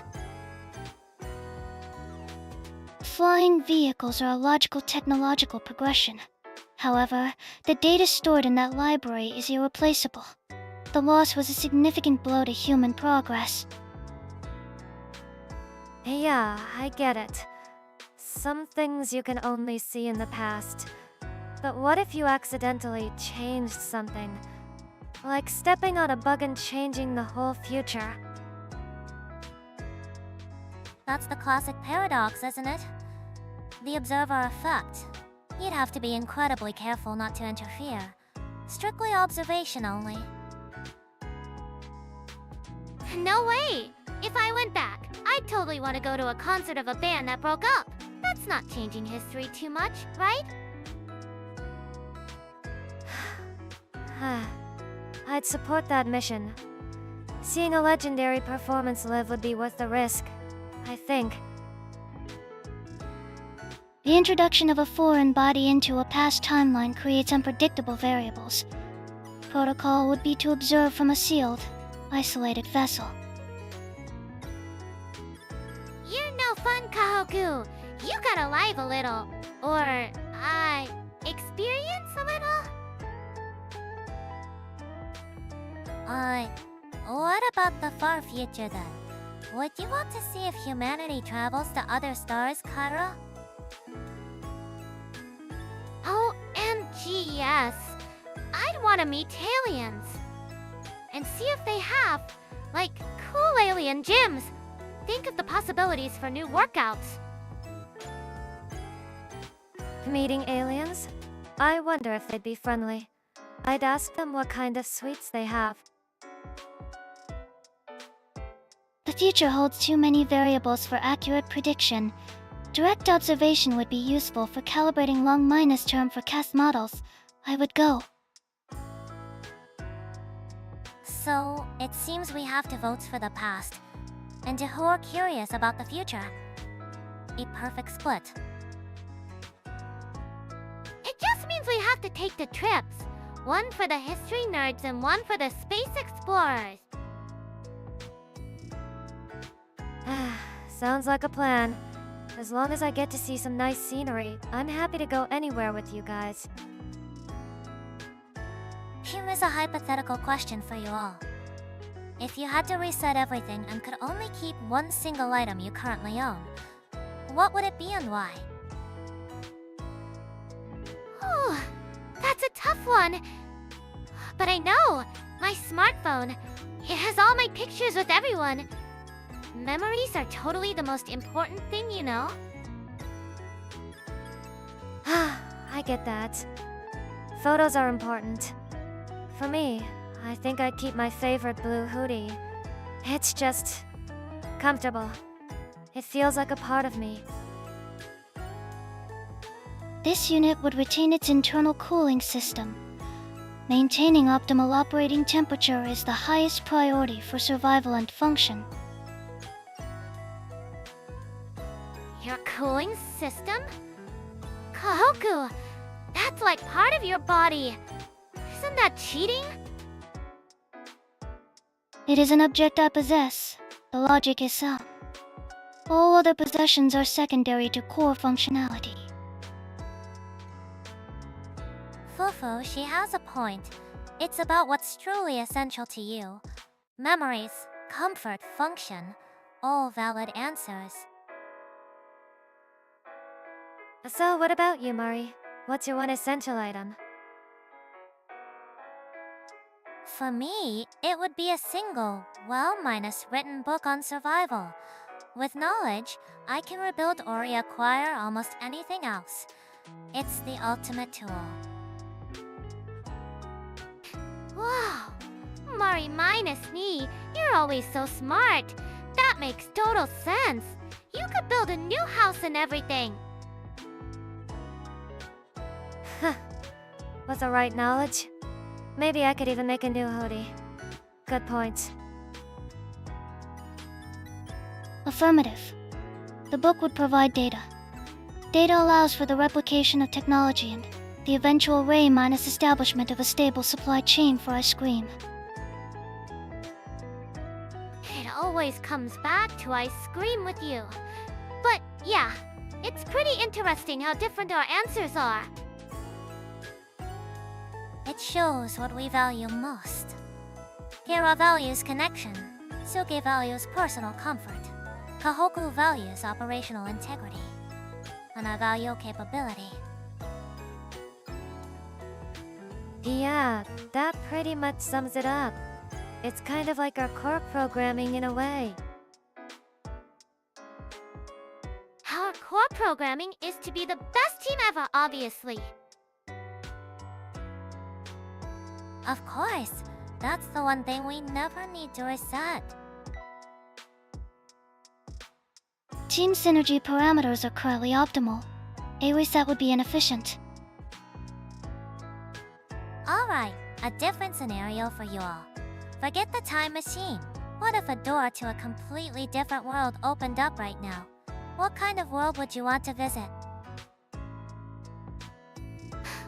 OMG. Like a legit Isekai portal?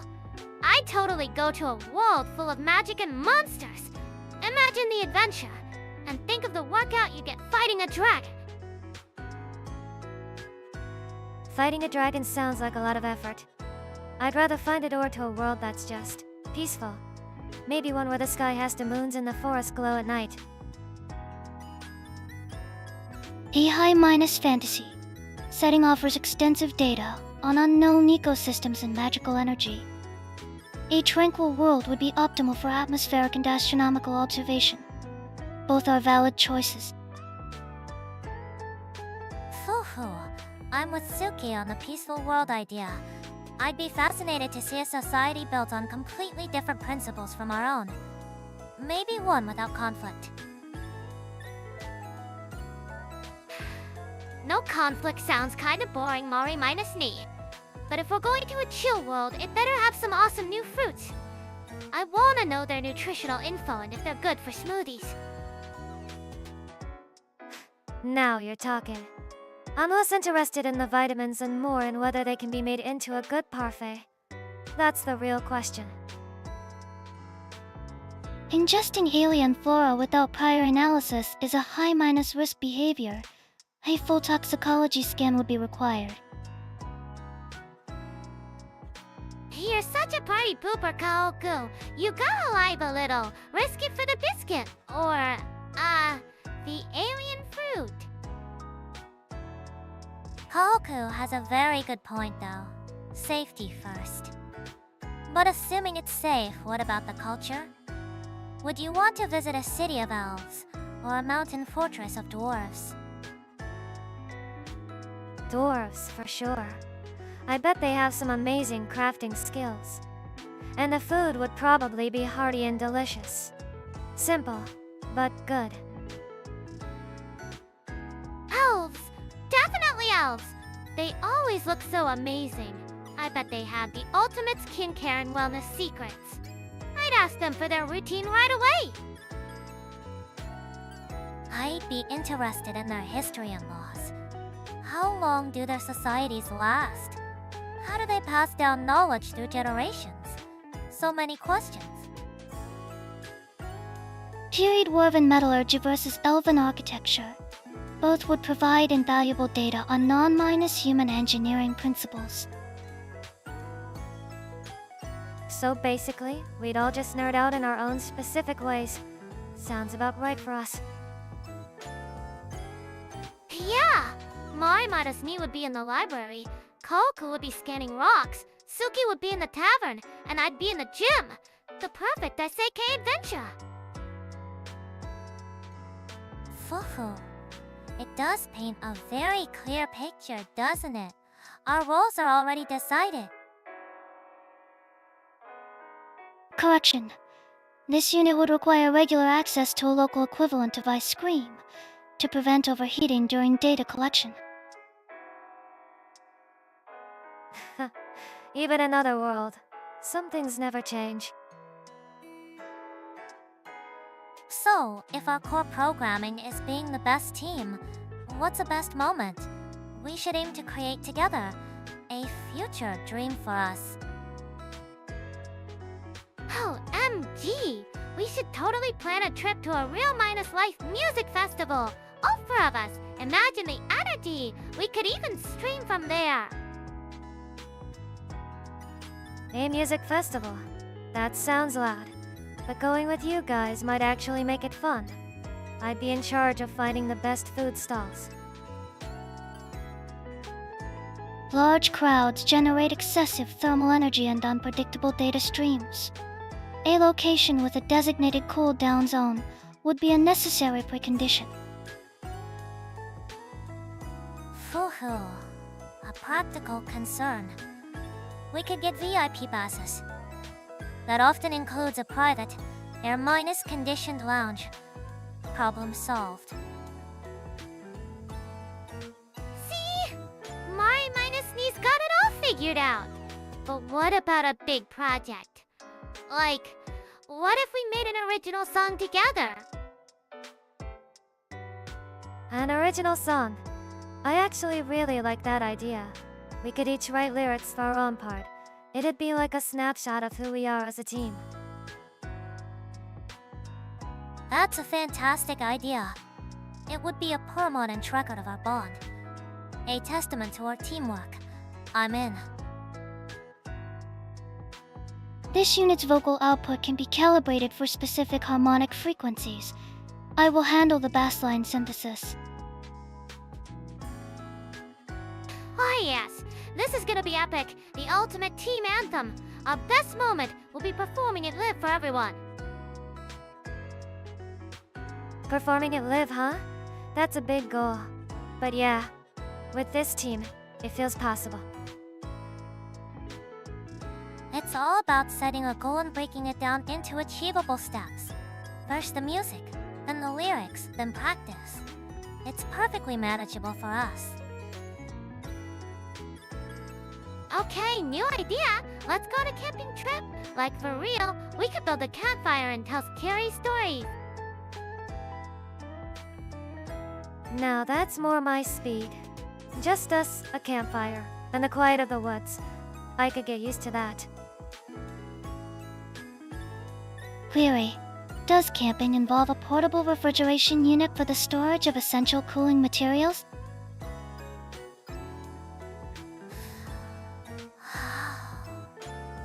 We can certainly arrange for a high minus and cooler Kohaku. Or we could try lamping, with a cabin that has a freezer. Oh, lamping. So we get the nature vibes and do the comfy beds?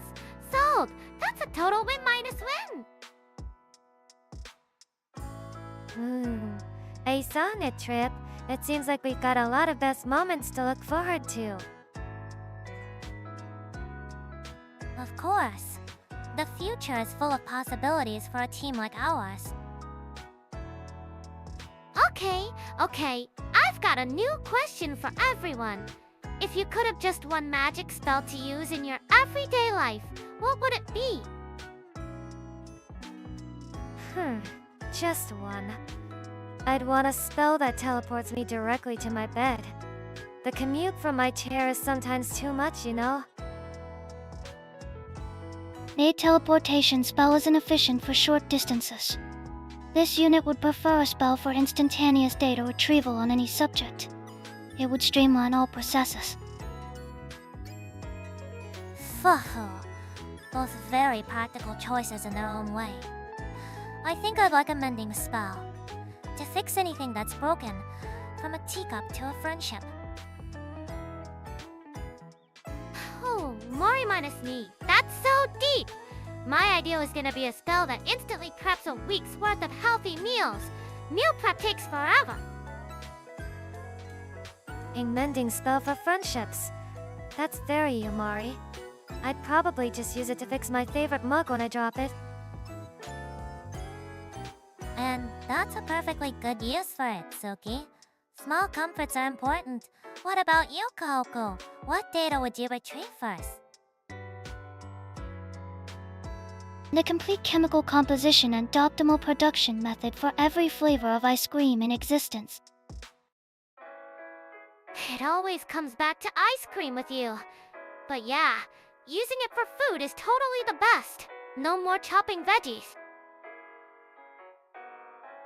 See? Now we're talking. Karya's meal prep spell and my teleport minus to minus bed spell. We'd reach peak laziness. I wouldn't call it lazy. I call it optimizing your time for relaxation. It's a valid strategy for mental wellness. Exactly! More time for important stuff like working out and hanging out with you guys. Here a spell would increase efficiency by approximately 5 hours per week. Tsuki spell, approximately 30 seconds per day. The utility is vastly different. Hey, those Sanju seconds are precious. That's almost enough time to fall asleep before you change your mind. Ha! Mari minus knees is the nicest. Imagine you have a fight with someone and you can just... poof! Fix it! That's awesome! It wouldn't erase the problem, of course. It would just help create an opportunity to talk things through. The effort still has to come from the people involved. So it's like a support spell. That's cool. Way more useful than just fixing mugs, I guess. Interpersonal conflict resolution methods. Mari's proposed magic serves as a catalyst for D-minus escalation. Logically sound. Okay, so we have a lazy spell, a smarty minus pants spell, a super nice spell, and a healthy spell. We're like the perfect magic team. I think we make a perfect team even without magic. So, On a totally different note, has anyone found any amazing new snacks or drinks lately? I'm always on the lookout. OMG, yes. I found these new baked soy crisps. They're super high in protein and taste way better than regular potato chips. You guys gotta try them. Data required. Please provide the product's full nutritional information, specifically sodium and protein content per serving. Fufu, you're always looking out for our health, Kara. For me, I recently discovered a wonderful Darjeeling tea. The aroma is incredibly relaxing after a long day of research. Tea sounds nice and calming. I found this rich chocolate pudding at a convenience store. It wasn't fancy, but it was exactly what I needed. Chocolate pudding is the best for a quick mood boost. But make sure you're getting enough magnesium, okay? Dark chocolate is a good source. It's interesting how our choices reflect our needs. A small, simple pleasure can often be more effective than a grand gesture for improving one's mood. This unit has located a new limited minus edition ice cream bar. Flavor profile sea salt and caramel. Probability of system satisfaction 98. Nana. Oh, sea salt and caramel? That's a solid combination. Good find, Kohaku. You've got good taste in cooling agents. Ice cream! That reminds me. I saw a recipe for a healthy avocado minus-based chocolate mousse. We should totally make it together sometime. That sounds like a fun group activity. We could turn it into a little baking stream. What do you think? A baking stream? I'm not sure about my skills, but I'm an expert at taste minus testing. I'll handle that part. This unit can provide precise measurements and monitor cooking temperatures to ensure optimal results. Error margin will be minimized. Perfect! With Mari minus knees planning Kohaku's precision and Tsuki's tasting skills, it's gonna be the best mousse ever. My job is to bring the energy. It seems we have a plan. It's always a delight to see how our different strengths come together. From snacks to a full minus on stream plan, things always escalate quickly with you guys. But I'm not complaining. Weary, will the final product be served with a side of ice cream? For you, Kohaku? Anything! We'll get your favorite vanilla to go with it. It's a promise. It seems our next collaboration is decided then. I'm already looking forward to it. Yeah, me too. A stream where we just make indeed sweet sounds like a perfect day. Hey, so I was thinking. Does anyone have, like, a super specific personal rule they absolutely have to follow every day? A personal rule?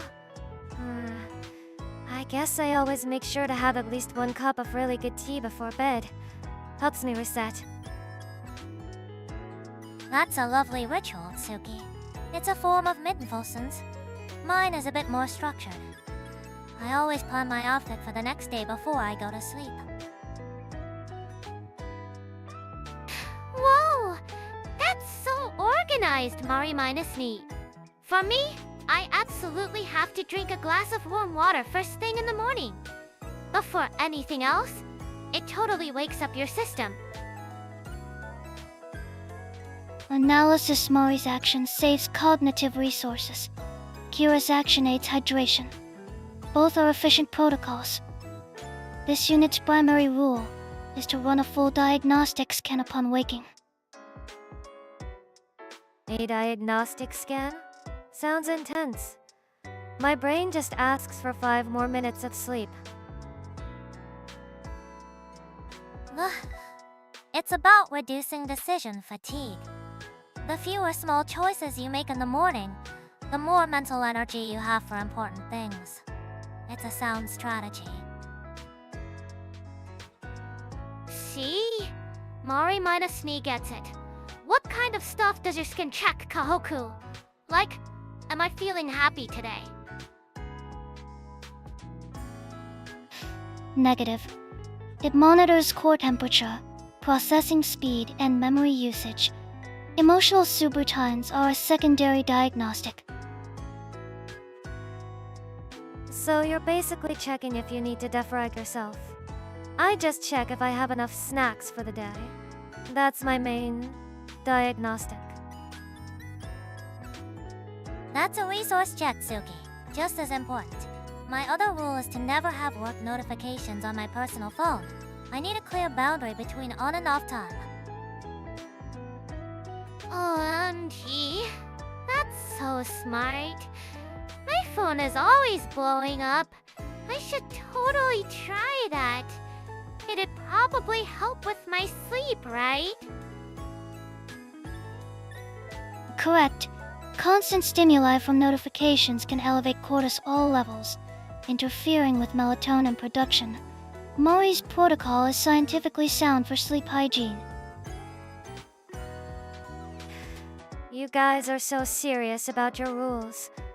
My other one is, if a cat decides to nap on me, I'm not allowed to move until it does, no matter what. That's the ultimate law.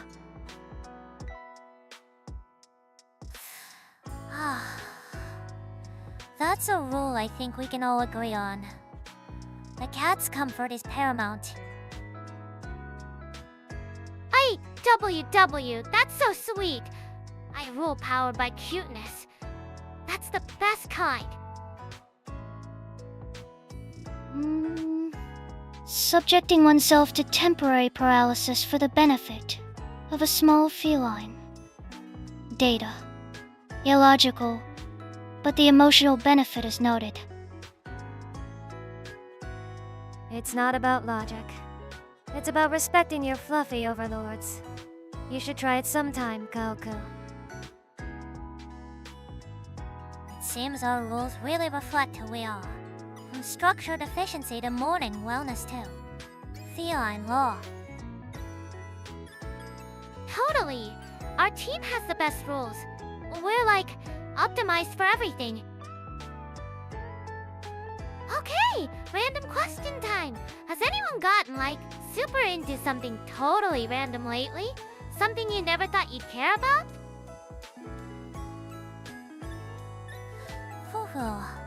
That's a great topic. It's fascinating how our interests can shift unexpectedly. I've personally found myself reading about the history of cartography. Map making? That's specific.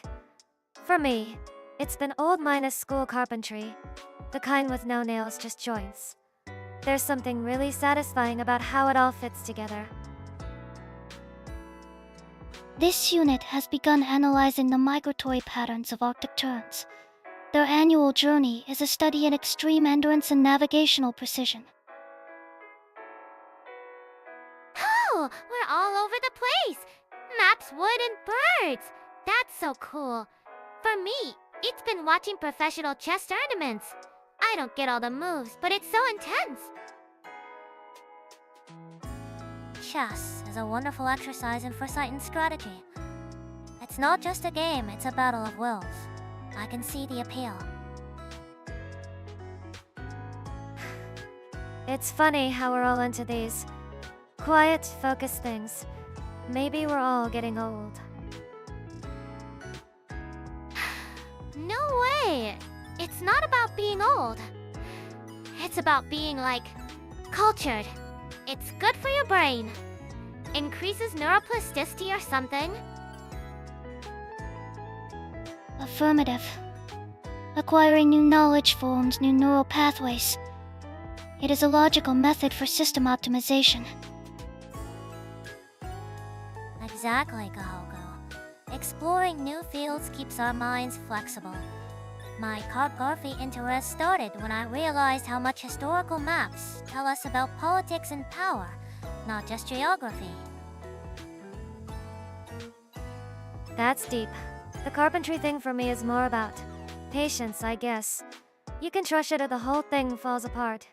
It's kind of calming. I get that.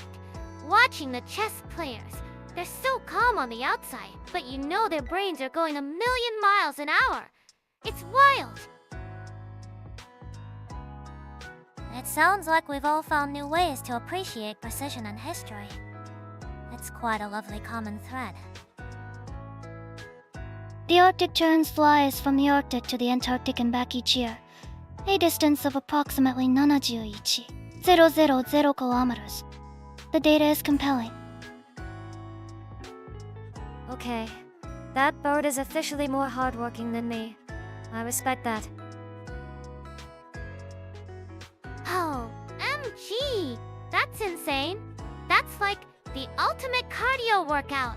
I gotta respect the hustle. Fuhu. It seems we have a new mascot for endurance. The Arctic terns. Yeah. Let's not try to follow its example, though.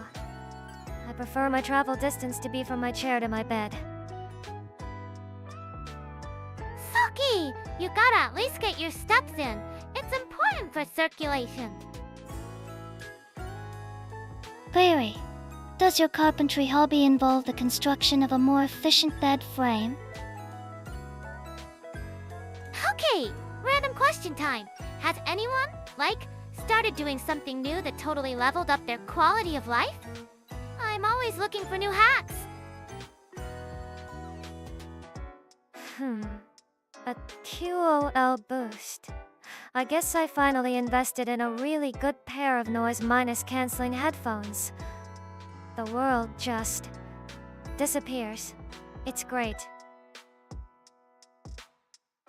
That's a fantastic idea, Tsuki. Creating your own bubble of quiet can significantly lower cognitive load and reduce stress. A very wise investment. I get that. Sometimes you just gotta block everything out. For me, I got one of those sunrise alarm clocks. Waking up to gentle light instead of a loud noise is a total game minus changer. Analysis: a gradual light increase mimics natural dawn, which helps regulate the cortisol awakening response and stabilizes the circadian rhythm. A logically sound method. Exactly, Kohaku. It works with your body's natural processes instead of against them. What about you? Any system upgrades recently? Affirmative. This unit acquired an ergonomic chair. Optimal spinal alignment has increased operational endurance by 15. An ergonomic chair.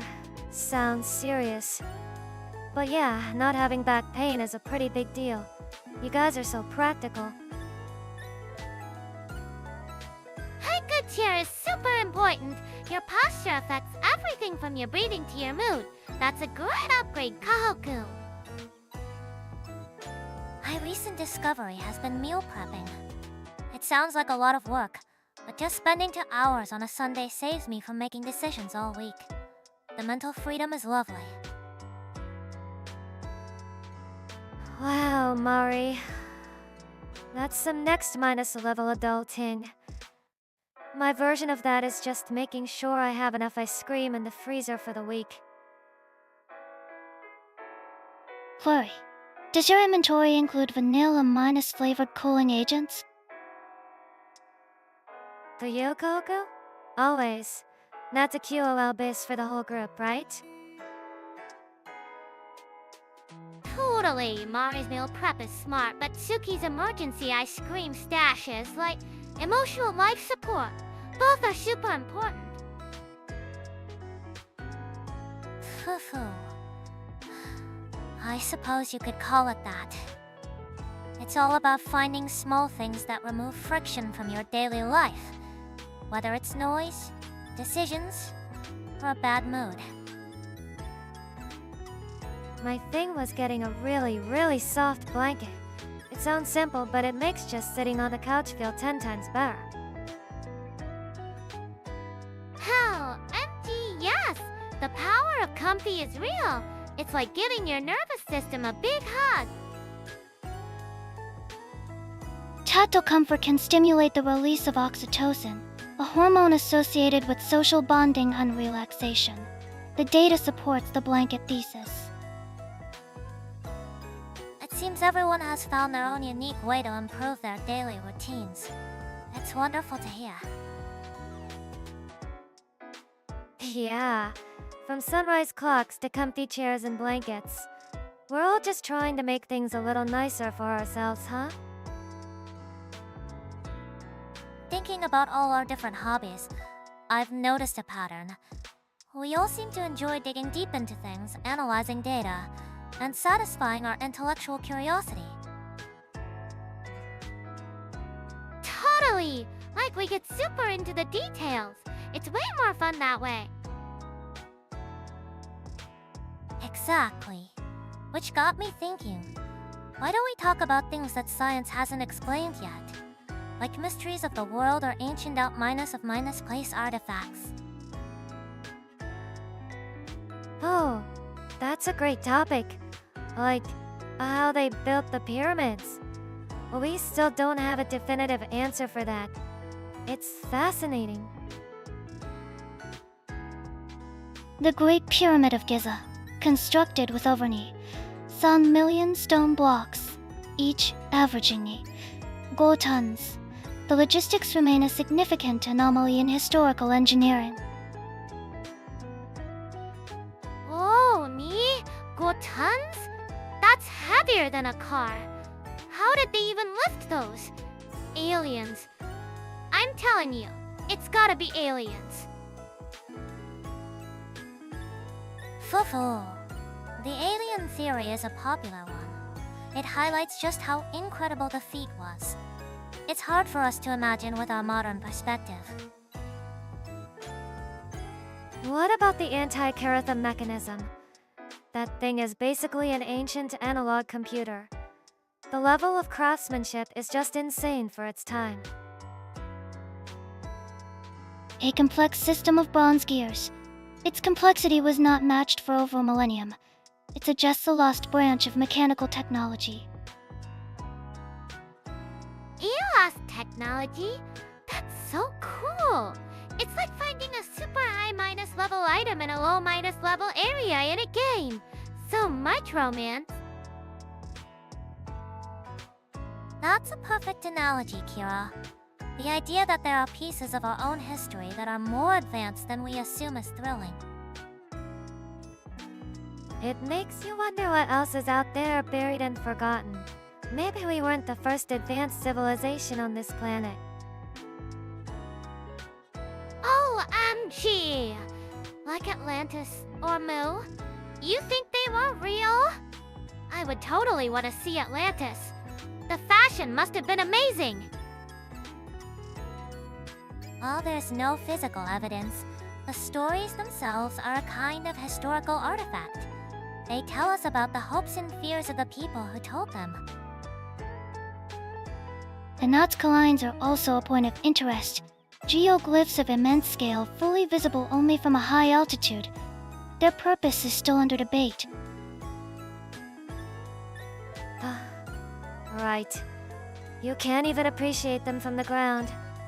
Who are they for? That's the part that gets me. It's the why that's often more captivating than the how, isn't it?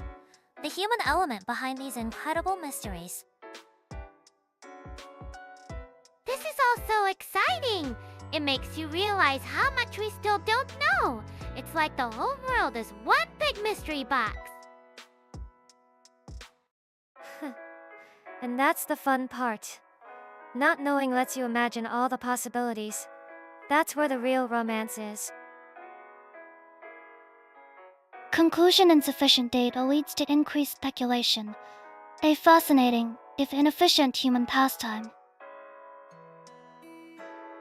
Speaking of unwinding, I was just thinking, What's everyone's go minus to center taste when you really want to reset your mood? Oh, great question. For me, it's gotta be the smell of fresh baked bread. And for taste, I super decadent slice of strawberry shortcake, no question. Cake is a solid choice. I'm more of a coffee shop person. The smell of dark roast coffee and a little bit of cinnamon. That's my zone. Analysis. Olfactory stimuli, specifically from roasted coffee beans, are known to reduce stress markers. A logical choice for relaxation. Fufu. That's right, Kohaku. As for me, I prefer the scent of lavender. It's scientifically proven to promote calmness, which is perfect before bed. Lavender is awesome! It's like a total classic for chilling out. But sometimes I need something more energizing, you know? Like peppermint. Peppermint is good for focus. I get that. I also like the smell of rain on dry asphalt. It's called petrichor. It's quiet and makes everything feel fresh. Petrichor is a beautiful one. It's a very grounding scent. It connects you to nature, which is a powerful way to de-minus stress. This unit's preferred scent is mint, specifically the aroma profile of mint chocolate chip cooling agent. OMG, Kohaku! That totally counts! Mint chocolate chip is the best! It's refreshing and sweet, like the perfect combo. Of course, your favorite scent is related to ice cream. Predictable, but respectable.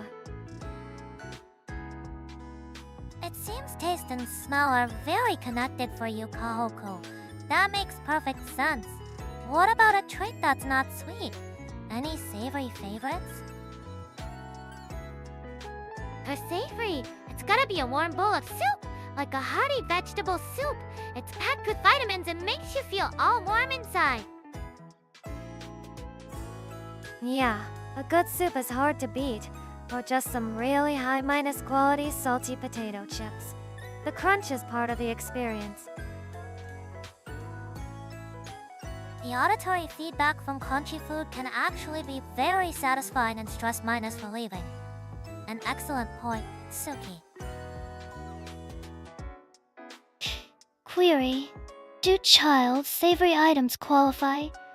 This unit has an affinity for cold soba noodles with a strong wasabi component. Whoa, wasabi! That's intense. But I get it. That sharp kick can totally reset your brain. A sensory shock to reboot the system. Very on minus brand for you, Kohaku. I like it. It certainly is a unique approach to relaxation. Fufu from sweet cakes to the sharp kick of wasabi, our tastes are wonderfully diverse. Totally! This is making me hungry though. We should all get snacks after this. Talking about those grand ancient structures was fascinating. But it makes me wonder, what about the small, genius designs we encounter every day? The ones that make you pause and think. Whoever designed this is a genius. OMG!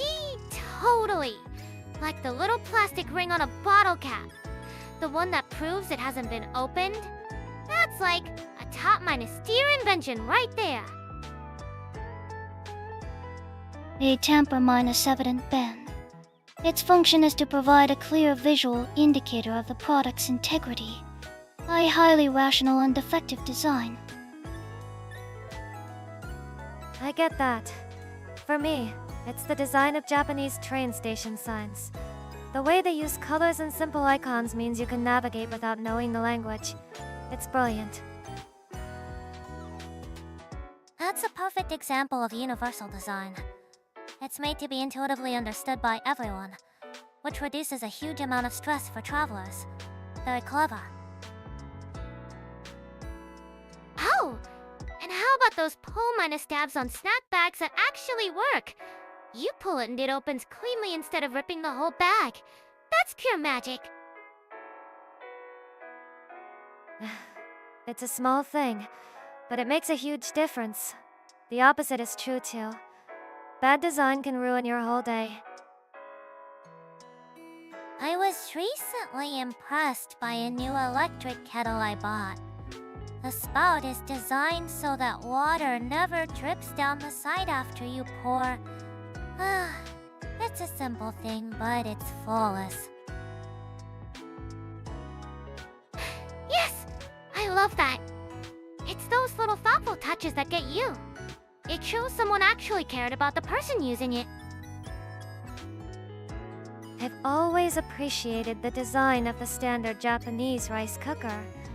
It's so simple, but it does its one job perfectly every single time. It's a design that has been refined for decades. The device utilizes a microcomputer to precisely control temperature and pressure based on fuzzy logic algorithms. A complex process presented through a simple user interface. Optimal. I'm a big fan of those automatic soap dispensers in public restrooms now. They give you the perfect amount and you don't have to touch anything.